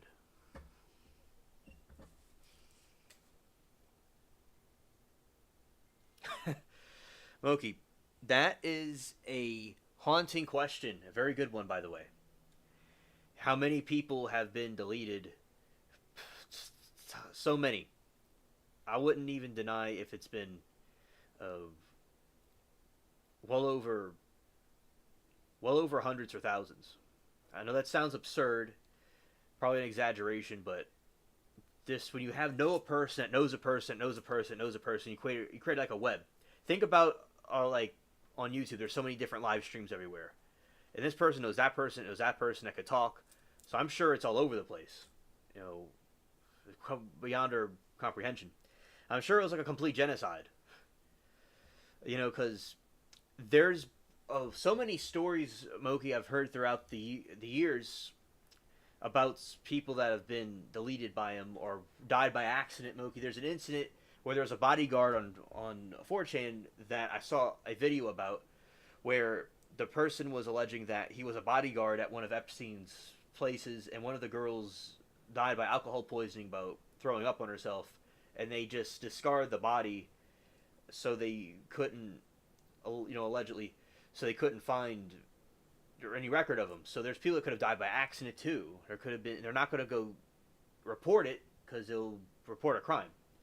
So yeah, I'm sure there's lots of a big trail of blood, and the closet of skeletons is a room of like maybe a house of skeletons, perhaps. So it's a very good question. Yeah, I believe one day we'll find out more about that as time goes on. The new filings and media, thousands of heavily redacted videos that appear to show young girls. So that okay, but the most intense public interest is not what is in the files, but what the files might confirm about who else knew, who enabled, and who participated. All right. Okay. Yeah, thank you for confirming what I know about because They bury them. Yeah. So someone could have an accident or an overdose or something, to censoring people that are speaking out. Like like with Virginia, I believe Virginia was murdered. I don't think she deleted herself. I believe she was murdered. Like she was hit by a bus. Yeah, like they're trying to. So many people have been censored over this. It's like we don't. Harry Potter and the fictional stories are good, and I like reading those books and watching those movies. And it's a way to take our mind off of these things. But in a way, the truth is stranger than fiction. We're dealing with a real life Voldemort and dark wizards in a way. It's like those movies were really hinting about what's really going on, because it's a lot like that. Because like they had the Wizard War, it's a similar type of thing. Yeah.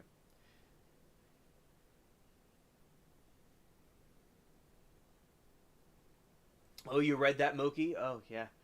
Uh, that confirms what I have read too. Yeah. I've not known about specific events, but that goes in line from what I've researched about it too. Yeah. I'm sure there's countless theories, countless events that have occurred along the way like that over time. Absolutely. And they're not going to go report them.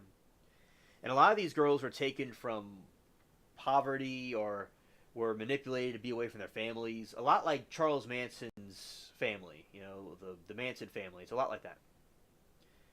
What they were able to do with it. So, thank you for sharing that. I wouldn't put it past them to do that. I definitely think that's true.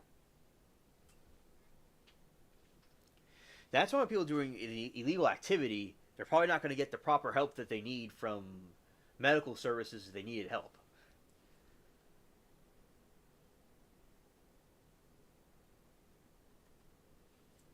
Absolutely, Moki. Absolutely. It is the the one world order. Yeah, the OWO, as they say.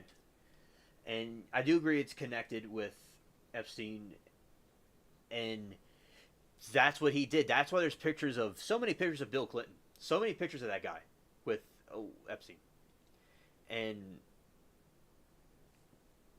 allegedly there's more pictures of like rock stars of and Clinton and these different politicians with girls, and that's what they did to blackmail them. Like they'll say like, hey, you did this you took a picture with this 14-year-old on an airplane. They'll go and on a jet, so they're gonna expose you if you don't do this and that, and they hold people hostage. So, and that's how they're able to infiltrate politics. And Epstein was a con man. Okay, he was a con artist. He did not get a complete degree, so any kind of mathematics, I'm sure he was, knew a lot about it from his own studying, his own personal studying about it, of course. But anything he did, he BS'd it enough to, get by. So he didn't get a complete degree, but he knew a lot about math, and then he became like a math teacher, but he really wasn't into math exactly. He was into something else. Another part that he did was financing. He was into the financial stuff, but not really what he said he was. He was just a good at conning people to making him think he was something. He acted influent. He acted like he knew things and he donated to charities, millions to Harvard, different institutions, to make himself look good. But money is power, and by doing that, he got into the financial pockets, and he became the financial manager of billionaires. And then he takes some of that money for himself, and then he completely does his own thing, and then he blackmails people, and then I'm sure he has clients that want some depraved activity to happen, and then he's like, all right, here you go. And that's what they do. So it's absolutely absurd of what he was able to do and pull off. But yeah, he was like one of the most notorious con men of our generation, of this time period, this era. Probably even back to the past century too, in a way, because he was in the 80s and 90s, up to now. Yeah. So, and Maxwell, she was herding people around, and she would go out and like lure the girls in.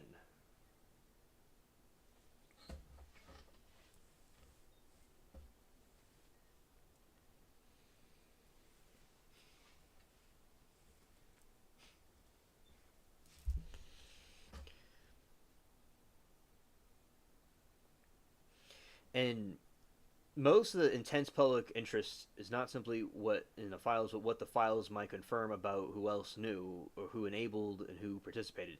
There was enabling and participation that is a concern. And I will say, I'm sure there are people that did not know him well enough to know what was going on. I'm sure not everyone is guilty, but there are guilty people, though. There's people that know what's going on. And, there's like political officials. There's Bill Clinton. There's one of the former Israeli prime minister that was involved with this guy. There's all over the spectrum, all over the countries, everywhere. It's in Saudi Arabia, in Norway, people knew him. He was everywhere. That's where Epstein made himself home everywhere. Right, among the newly released records, the email from Epstein to Maxwell in 2015 appears to be drafted defense system statement connected to litigation brought by Epstein's victims, Virginia Guthrie.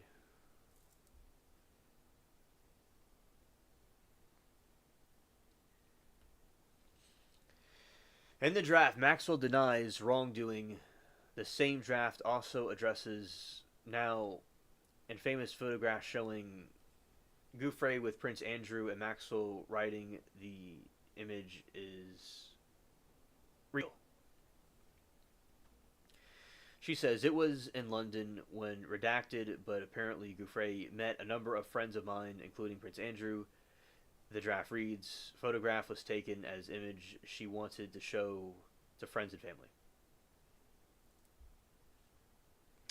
And also I learned about Epstein is that his computer was Mac,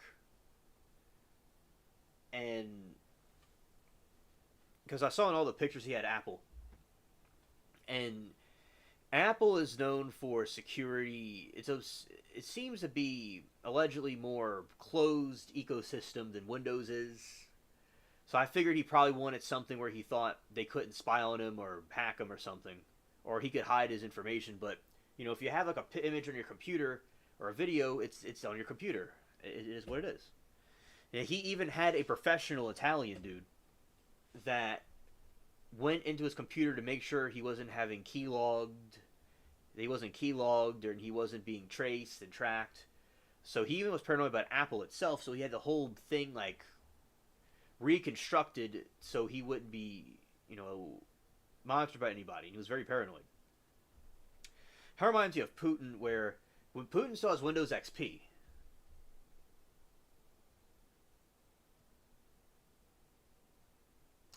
yes. I remember that video you sent me of Dan Penna. That guy's funny. I like watching his I don't even call him podcast or whatever. He has lots of interesting things to say about business stuff or life stories, motivational stuff. I'll say he's funny. Like, he gets really animated.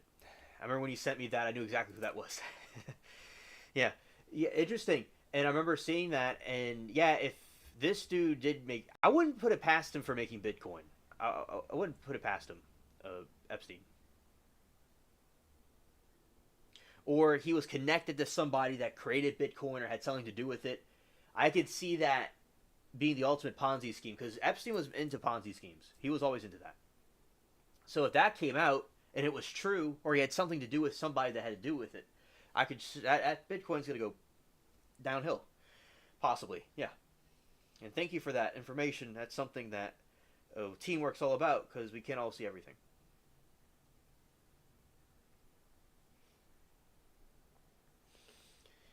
And another thing that I will say about the Mac is that he also got the Apple computer to look more like a tech genius, look like an elite, look more, in his view, more artsy or prestigious, because back in the early 2000s, having a Mac was seen, especially the design and all, was like having a sports car. It was seen as like a artistic, tech savvy, affluent person, and the PC was seen as like an office computer, an accountant. So that was another thing he was trying to make himself look a certain way, just like in the trial, like with Jodi Arias, how she looks like a librarian. Shout out to Mary Toodles. How she was, there to look like a librarian, like how Adelson, she was looking a certain way to try to make them look more innocent, and that is what they do, right? The same thing with Epstein, who was trying to make his image look a certain way to appeal to different people, and I'm sure to also maybe charm the victims he had as well. He would gift Apple products to people. Now the PC is good for doing gaming. That's the strength of the PC. It's his gaming, and you could build a PC and like put all kinds of stuff in it, like Miranda's channel where she puts the game up. There's all kinds of in the PC itself. She has this different graphics cards and stuff in it to produce a good show, and that's something cool with the PC you could do. It's like a car. You could put parts and stuff in it to upgrade it. Mac, everything is fixed in, especially now with the newer Macs. The M1 chip's all soldered on the board where you just have to go to them to get it done, but depends on what a person wants. I think both machines are great. I like both of them, PC and Mac. Anyway, that's some nerd talk for y'all. But yeah, anyway, that's what the technology he used. He used iPads and Apple products for those reasons. But everything was successfully recovered off of his Apple devices and is used as evidence against him because, it's all there. If something's there, it's there. It may be harder to hack. It may be harder to trace. But if they go and take your physical device and look into it, they're going to see it. It is what it is.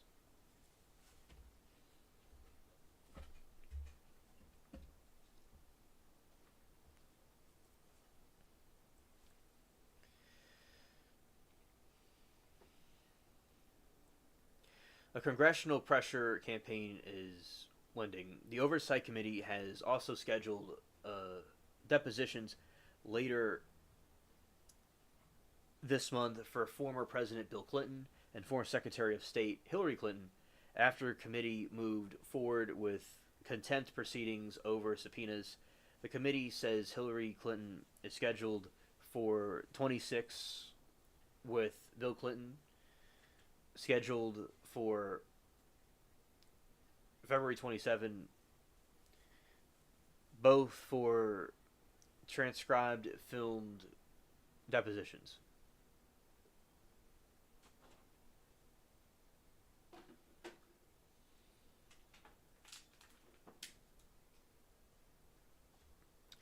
Another high-profile witness, billionaire retail executive Les Wexner, is expected to appear for a closed-door deposition Feb 18, Washington, D.C. Wexner has long faced questioning over his relationship with Epstein, including why he granted Epstein extraordinary access to his financial and control over assets. Yeah, Les Wexner, someone I know, worked for a company he had, and yeah, he was behind Victoria's Secret. I don't trust that guy. He probably was doing something weird. Yeah, absolutely. Some of these people, they obviously did something. Like, I think, like, Leon Black did something too. And that's pretty clear from I'm still going into the Epstein files. There's so many to look at. And I'm getting to the part where the pictures and videos are. But the ones that I was looking at, like, mainly in the beginning, was the legal docs and stuff, and some of the emails. That's where I was, and I found the Decipher Journal. The reason why it's a Decipher Journal is because they translate it. If it wasn't translated, it would just be a Cipher Journal, by the way. Fun fact. Alright. And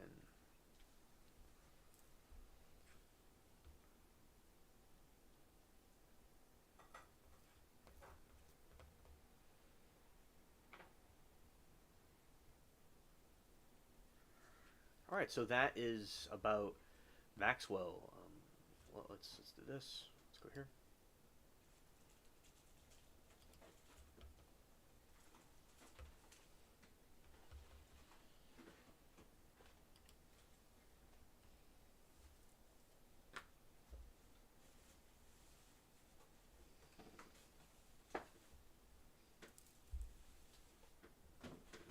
let's see. Um, oh yeah.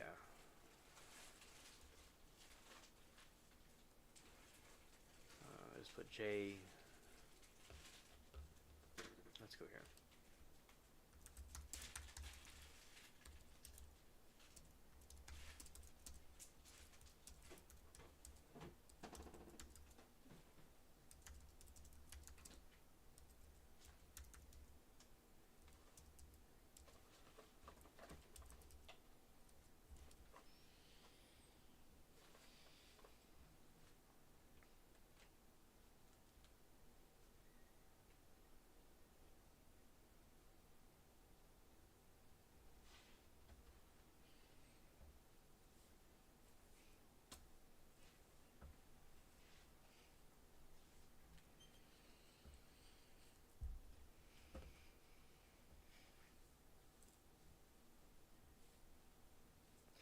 All right, Maxwell is scheduled to virtual disclosure before the House oversight Monday morning. The time. The proceedings are scheduled for the morning, though specific minute-by-minute start times, closed-door sessions are often not disclosed to the public for security reasons. It will be conducted virtually from federal prison in Texas, where she is currently serving her sentence. Oh, no, it will not be televised. Okay, will it ever be televised?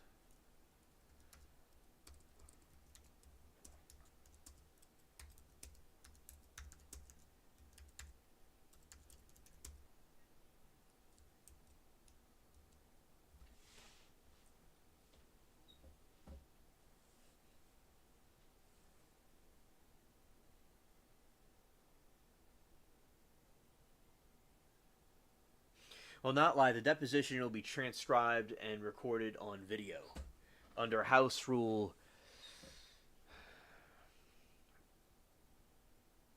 Oh yeah, 9. House Rule 9. No, not 9. It might be 9 anyway. Executive. We'll make sure about this.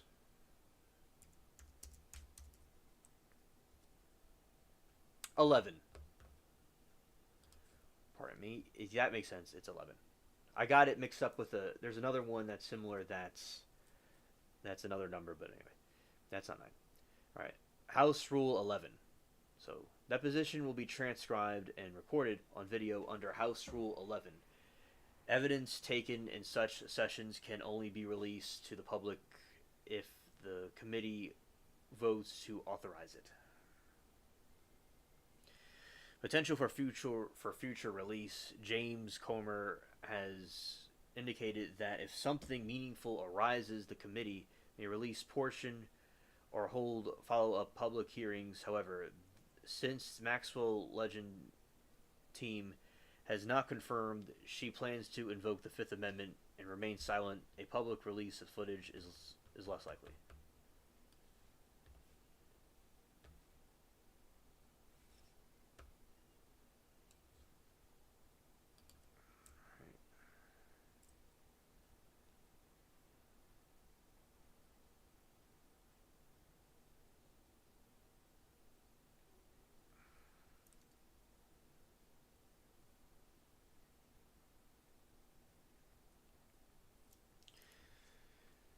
Let's see.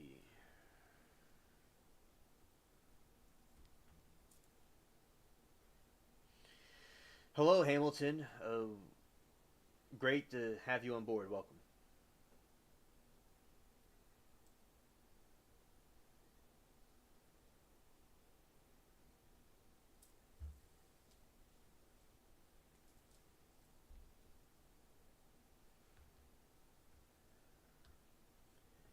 All right, and we're discussing Epstein and a couple different things, and yeah, it's a so I've been looking through the Epstein files, and so have other YouTubers and people online, and very shocking stuff. There's been lots of people who were famous, that were in politics, etc., that were knew him and involved with it. Lots of blackmail going on too. There's many, the victims we redacted. There is a diary of one of the girls that was discovered. So that was cryptic, and then they decrypted it. So yeah, that is what we are reviewing. And Nancy, the woman that was kidnapped recently, her daughter Savannah is a news anchor. Uh, they're going to pay the ransom to have her released if they have the mother. So that was something new that came out. The millions in Bitcoin they're going to be putting out. I can update you about what's going on. I hope you're having a good day, Hamilton. Thank you for coming.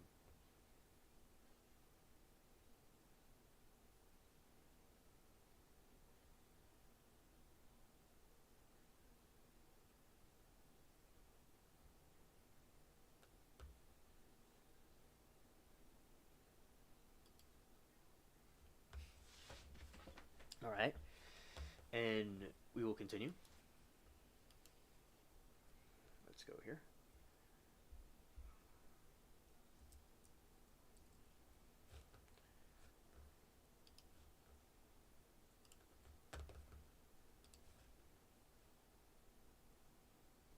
Let's see some key details and Epstein. Let's see.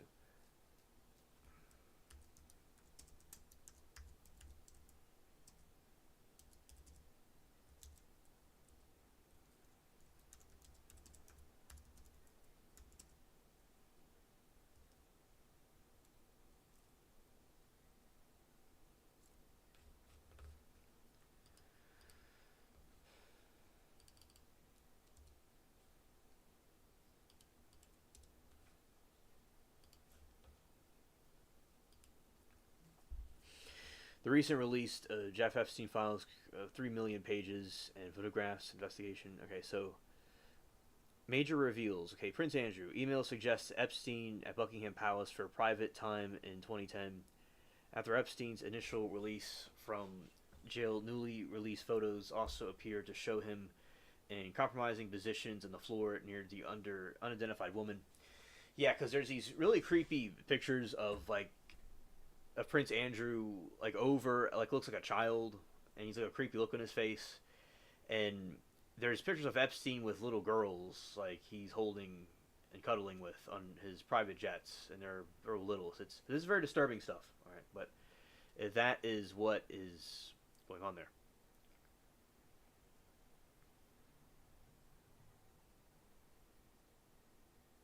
All right, and also Trump too.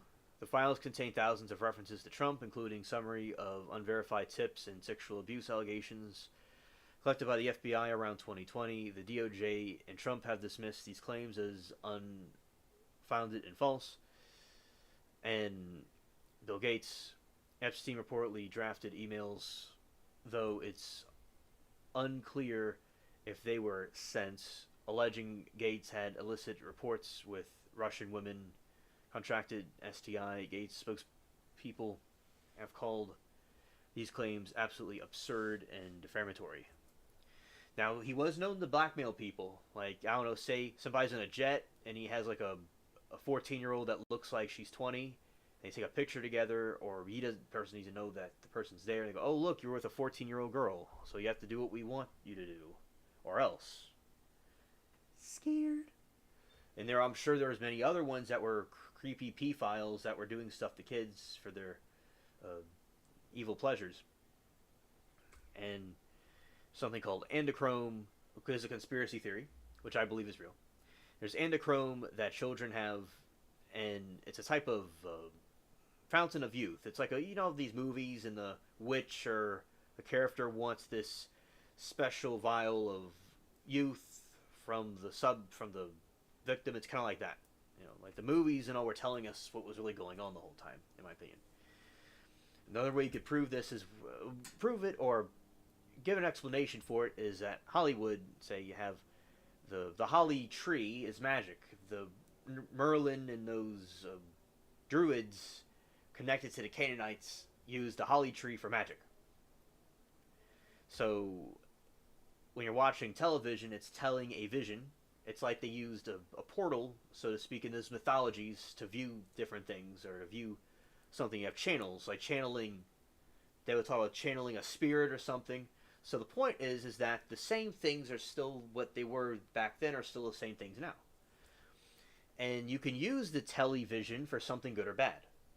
And since we live in a republic, a democracy, we people can vote and who they want to vote for, support what they want to support.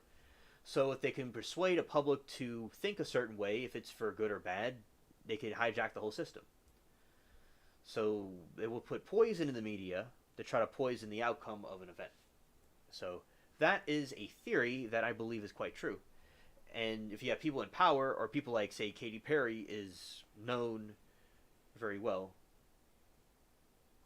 and people follow her more than uh, public officials. So they're going to try to get at those people that are influential to try to uh, make a way, make a statement about something.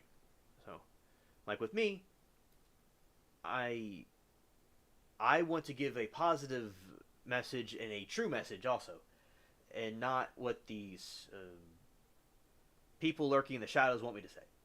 All right. Thank you, Moki. I will certainly say that link. I always like to have a laugh, especially in these dark times of cringe. It's good. That's the wrong file, but that's okay. We're going to get the right file.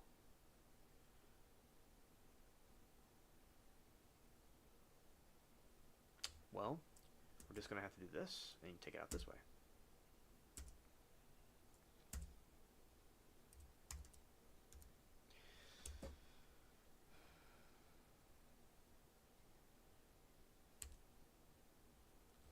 Yeah, and she was a gospel singer at first, but she didn't go down that road. She went down a different path. Oh, okay, let's go here.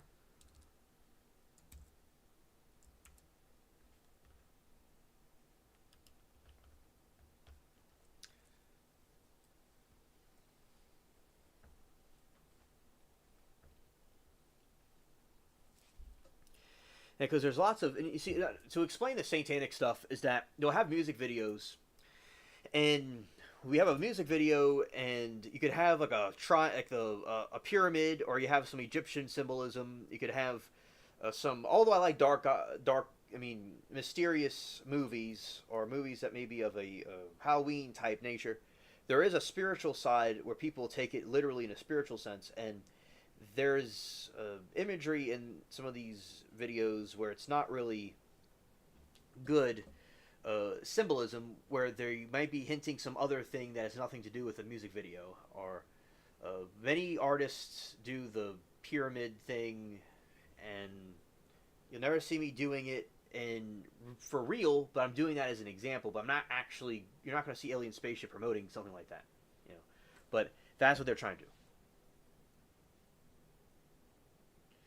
And Moki says to Hamilton, "How are you?" Facts. And you have all these different people doing that, and it's kind of odd that they do these things. Oh yeah, Gaga too. Yes, yes. Yeah, I think she took a break from it because of the weird stuff that they were doing. Jay-Z, Beyonce. Oh yeah, because there's a song that he did. Jay-Z did. If you play it backwards, it says "Murder, Murder, Jesus," and the 666 Mark of the Beast. They also do that as well, and yeah, they invoke that as a way of evil. Yeah, a lot of times you play a song in reverse, it'll say something. Yeah. Hello, Duke. Shout out to the bison and the satellites and the flamingos and the bulls and everything.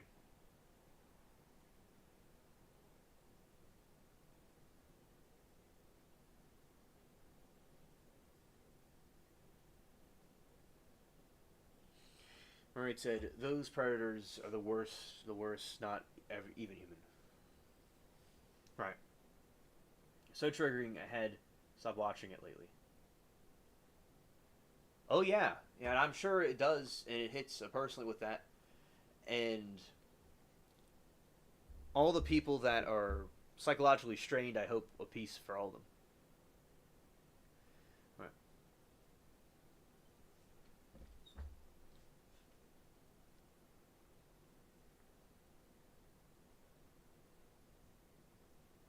Yeah, scared, scared, scared, scared, scared. Yeah, nightmares. Yeah. Oh, this is certainly all nightmare fuel. Yeah. Right.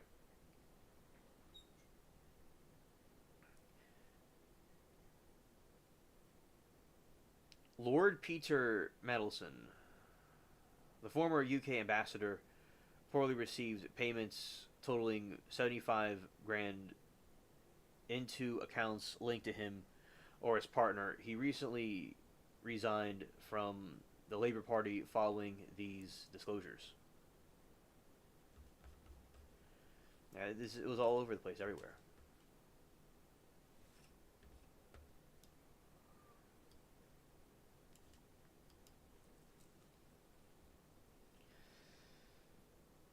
The client list. DOJ continues to maintain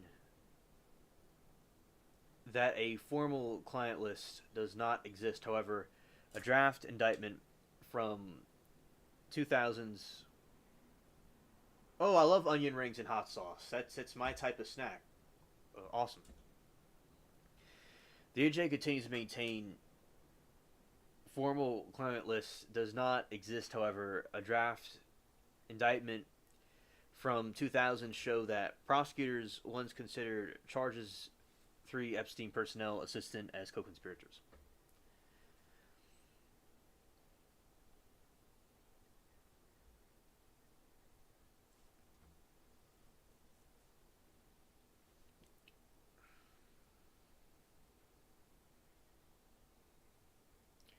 Frozen burritos and beer. Ah, understood.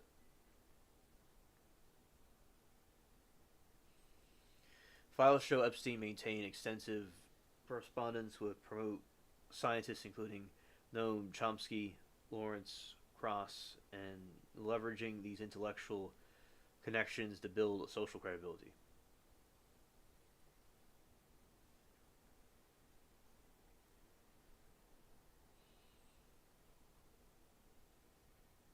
Nice.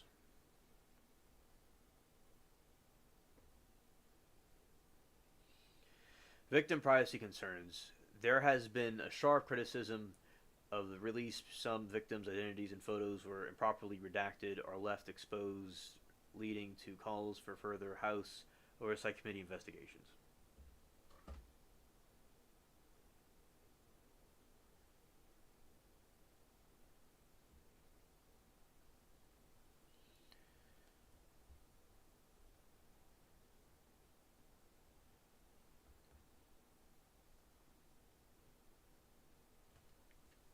All right.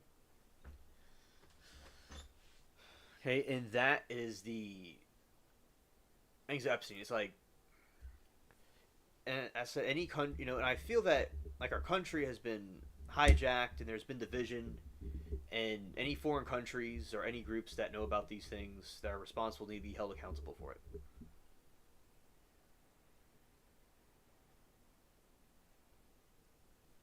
PIA. Okay, so that's about.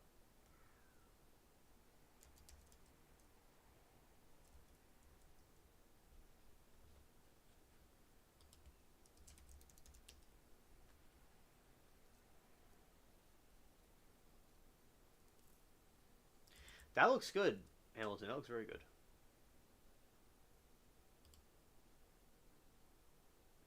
I have something similar where I live.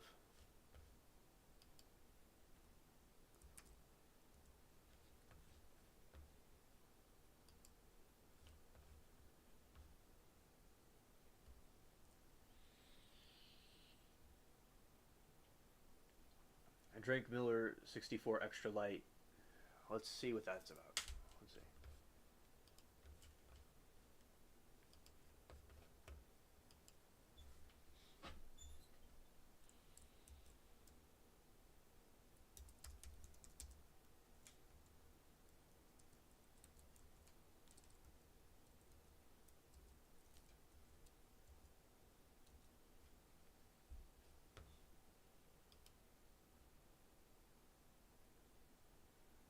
Shout out to all of you watching, listening. Appreciate all y'all very much. All right, that looks pretty cool, Moki. Looks like a cool brand. I like the box, the nice and it's yellow. That's cool. Looks like a nice summer drink.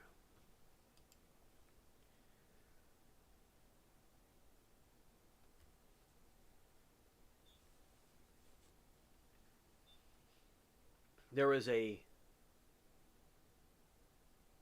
Oh yeah, that is delicious. Definitely. Yeah.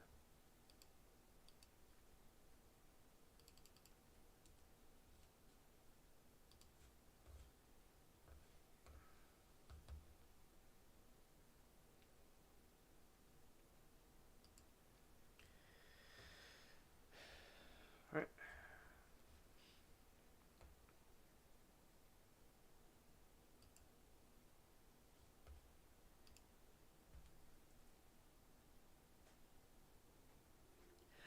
Loki said there's a low alcohol content, so you can drink a lot of them. Oh, nice, nice.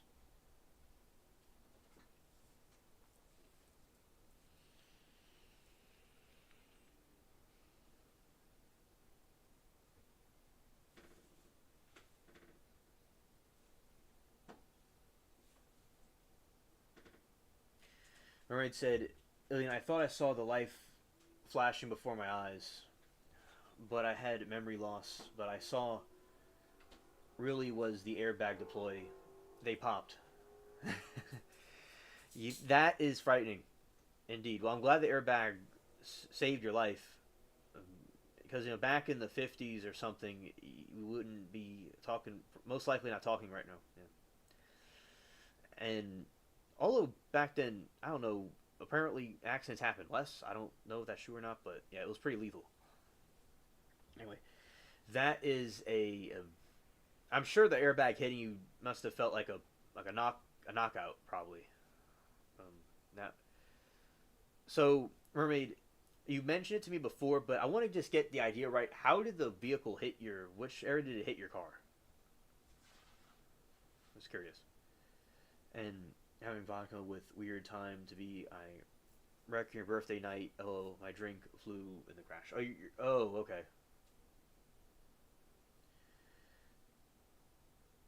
Yeah, all the stuff like the water in the car and stuff flew in the crash. Yeah, water bottles and stuff flying around. Yeah, that is definitely will happen. Everything's gonna fly around.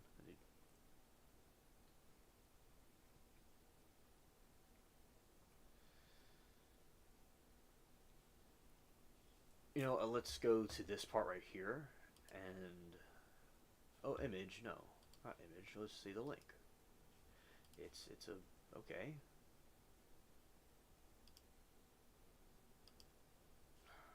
Let's go to this window.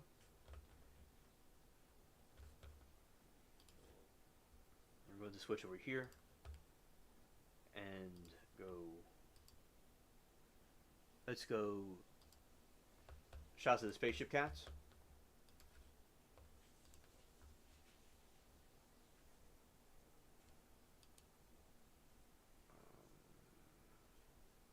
J.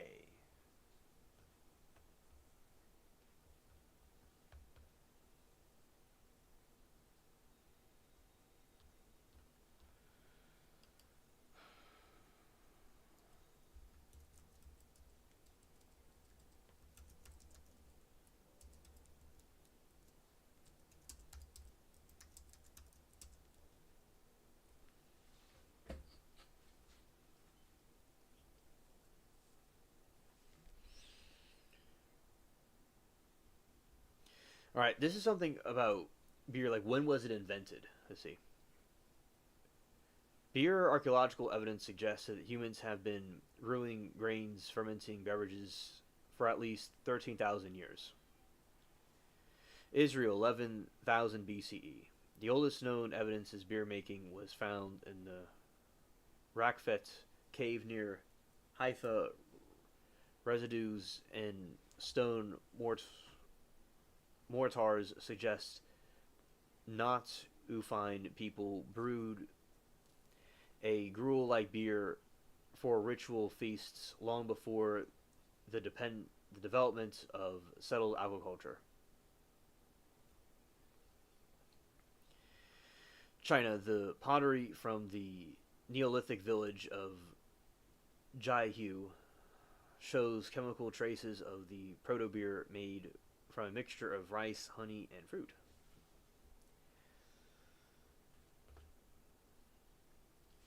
Mesopotamia, the region provides the first solid proof of barley beer production. Samaritans considered it a divine gift and left it behind in the Haim to Nikosai.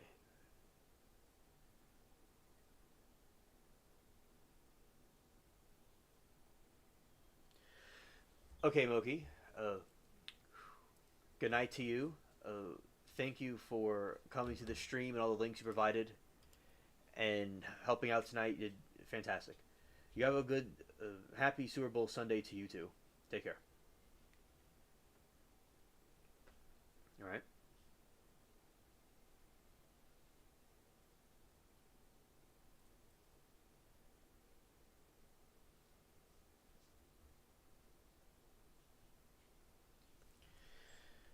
Okay, Hamilton, if you're going, good night to you also if you're going to. Thank you for coming. All right. Historical milestones. The ancient Egypt beer was daily staple, used the currency and pay laborers instead of those that built the Great Pyramids. Oh, interesting. So that's how they pay people that did the Great Pyramids that we talk about. So that must be how the aliens and the Nephilim paid them. All right.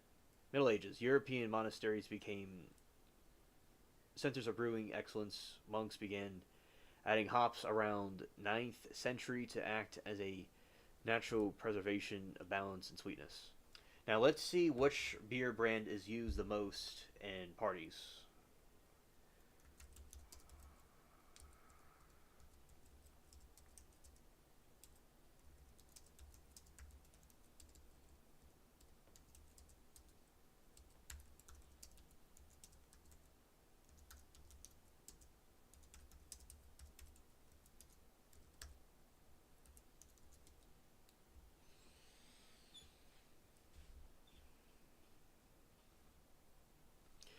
Now when this is the answer. There's not one single party beer, but the entire world they choose usually comes down to affordability, drinkability, low bitterness, and availability. According to recent data, the consumer trends for 2024 and 2025, here are the brands you'll most likely see at a party. The big three: Bud Light in the United States. Some recent market fluctuations, it remains one of the most purchased beers for large gatherings due to its light flavor and high recognition.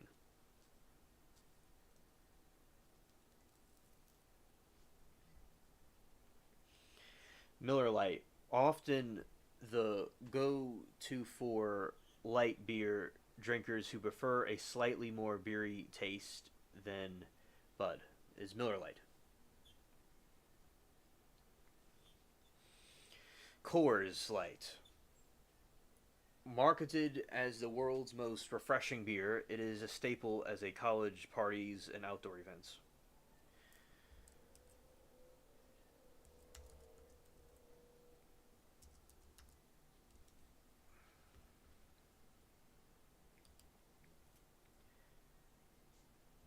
My grandma used to have the Coors Light at night sometimes.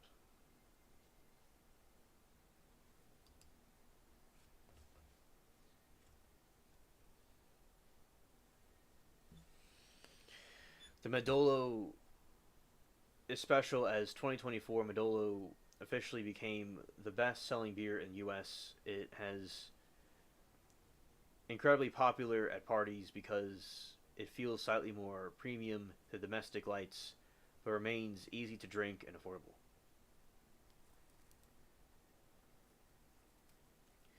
Global giants. Outside the US, likely see Heineken. Is green bottle is arguably the most recognizable beer brand globally. Corona Extra. The ultimate party beach beer almost always served with lime. Snow. While most sold in China, it's technically the best selling beer world by volume.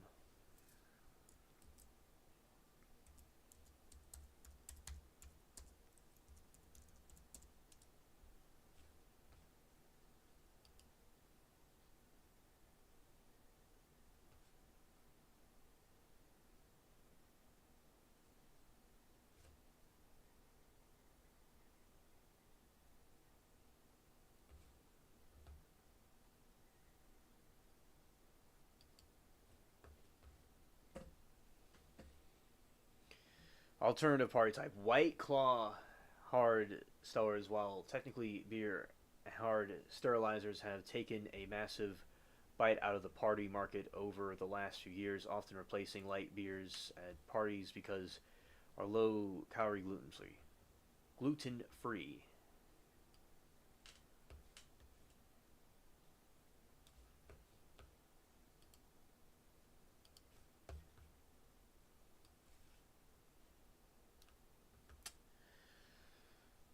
All right, let's see the Japanese one.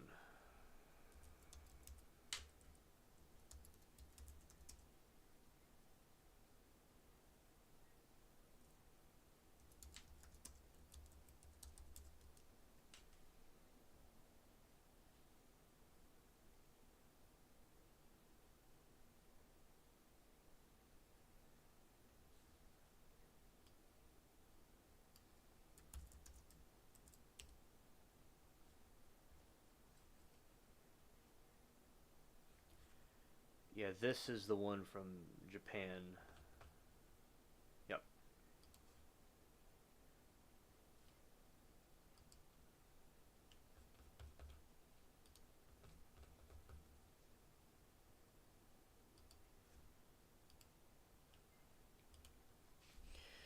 All right.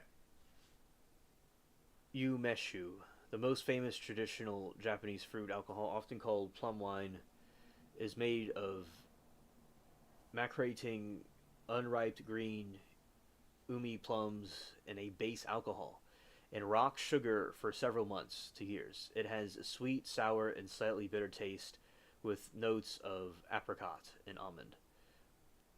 Yuzushu,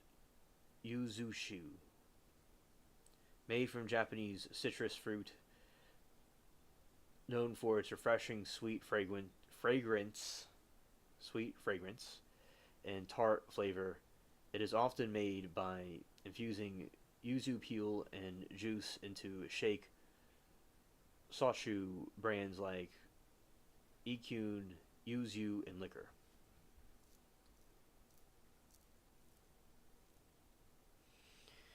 Mikanshu, a sweeter liquor made from Micon mandarin oranges. It tastes similar to orange juice with a pleasant sweetness and less alcohol than some other varieties.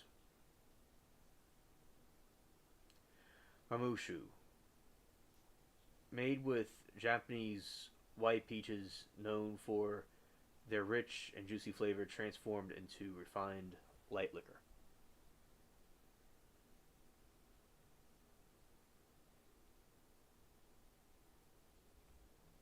All right. Okay. Choya is a common brand. Okay, that is good to know.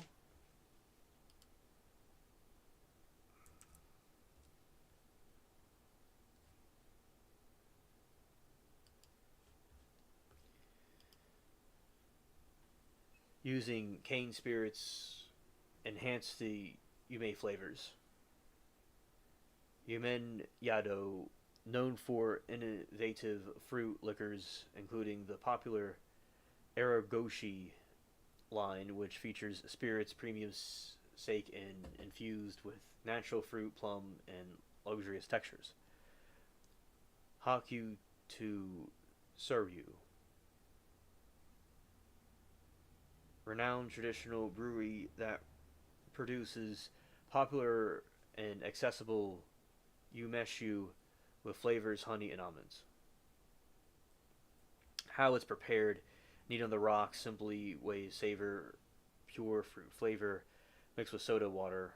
Common serving style, creating a light, sprinkling, and refreshing drink. And cocktails, they serve as excellent mixer and drinks in the yume teini or a yuzushu royal.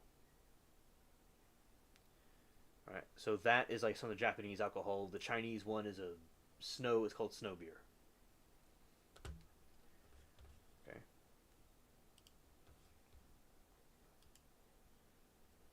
Okay. At this point in the stream, we've reached a stopping point for the night, and well, thank you all for coming out, hanging out with us tonight, and those seeing the rerun. Thank you for seeing the rerun, and everyone take care.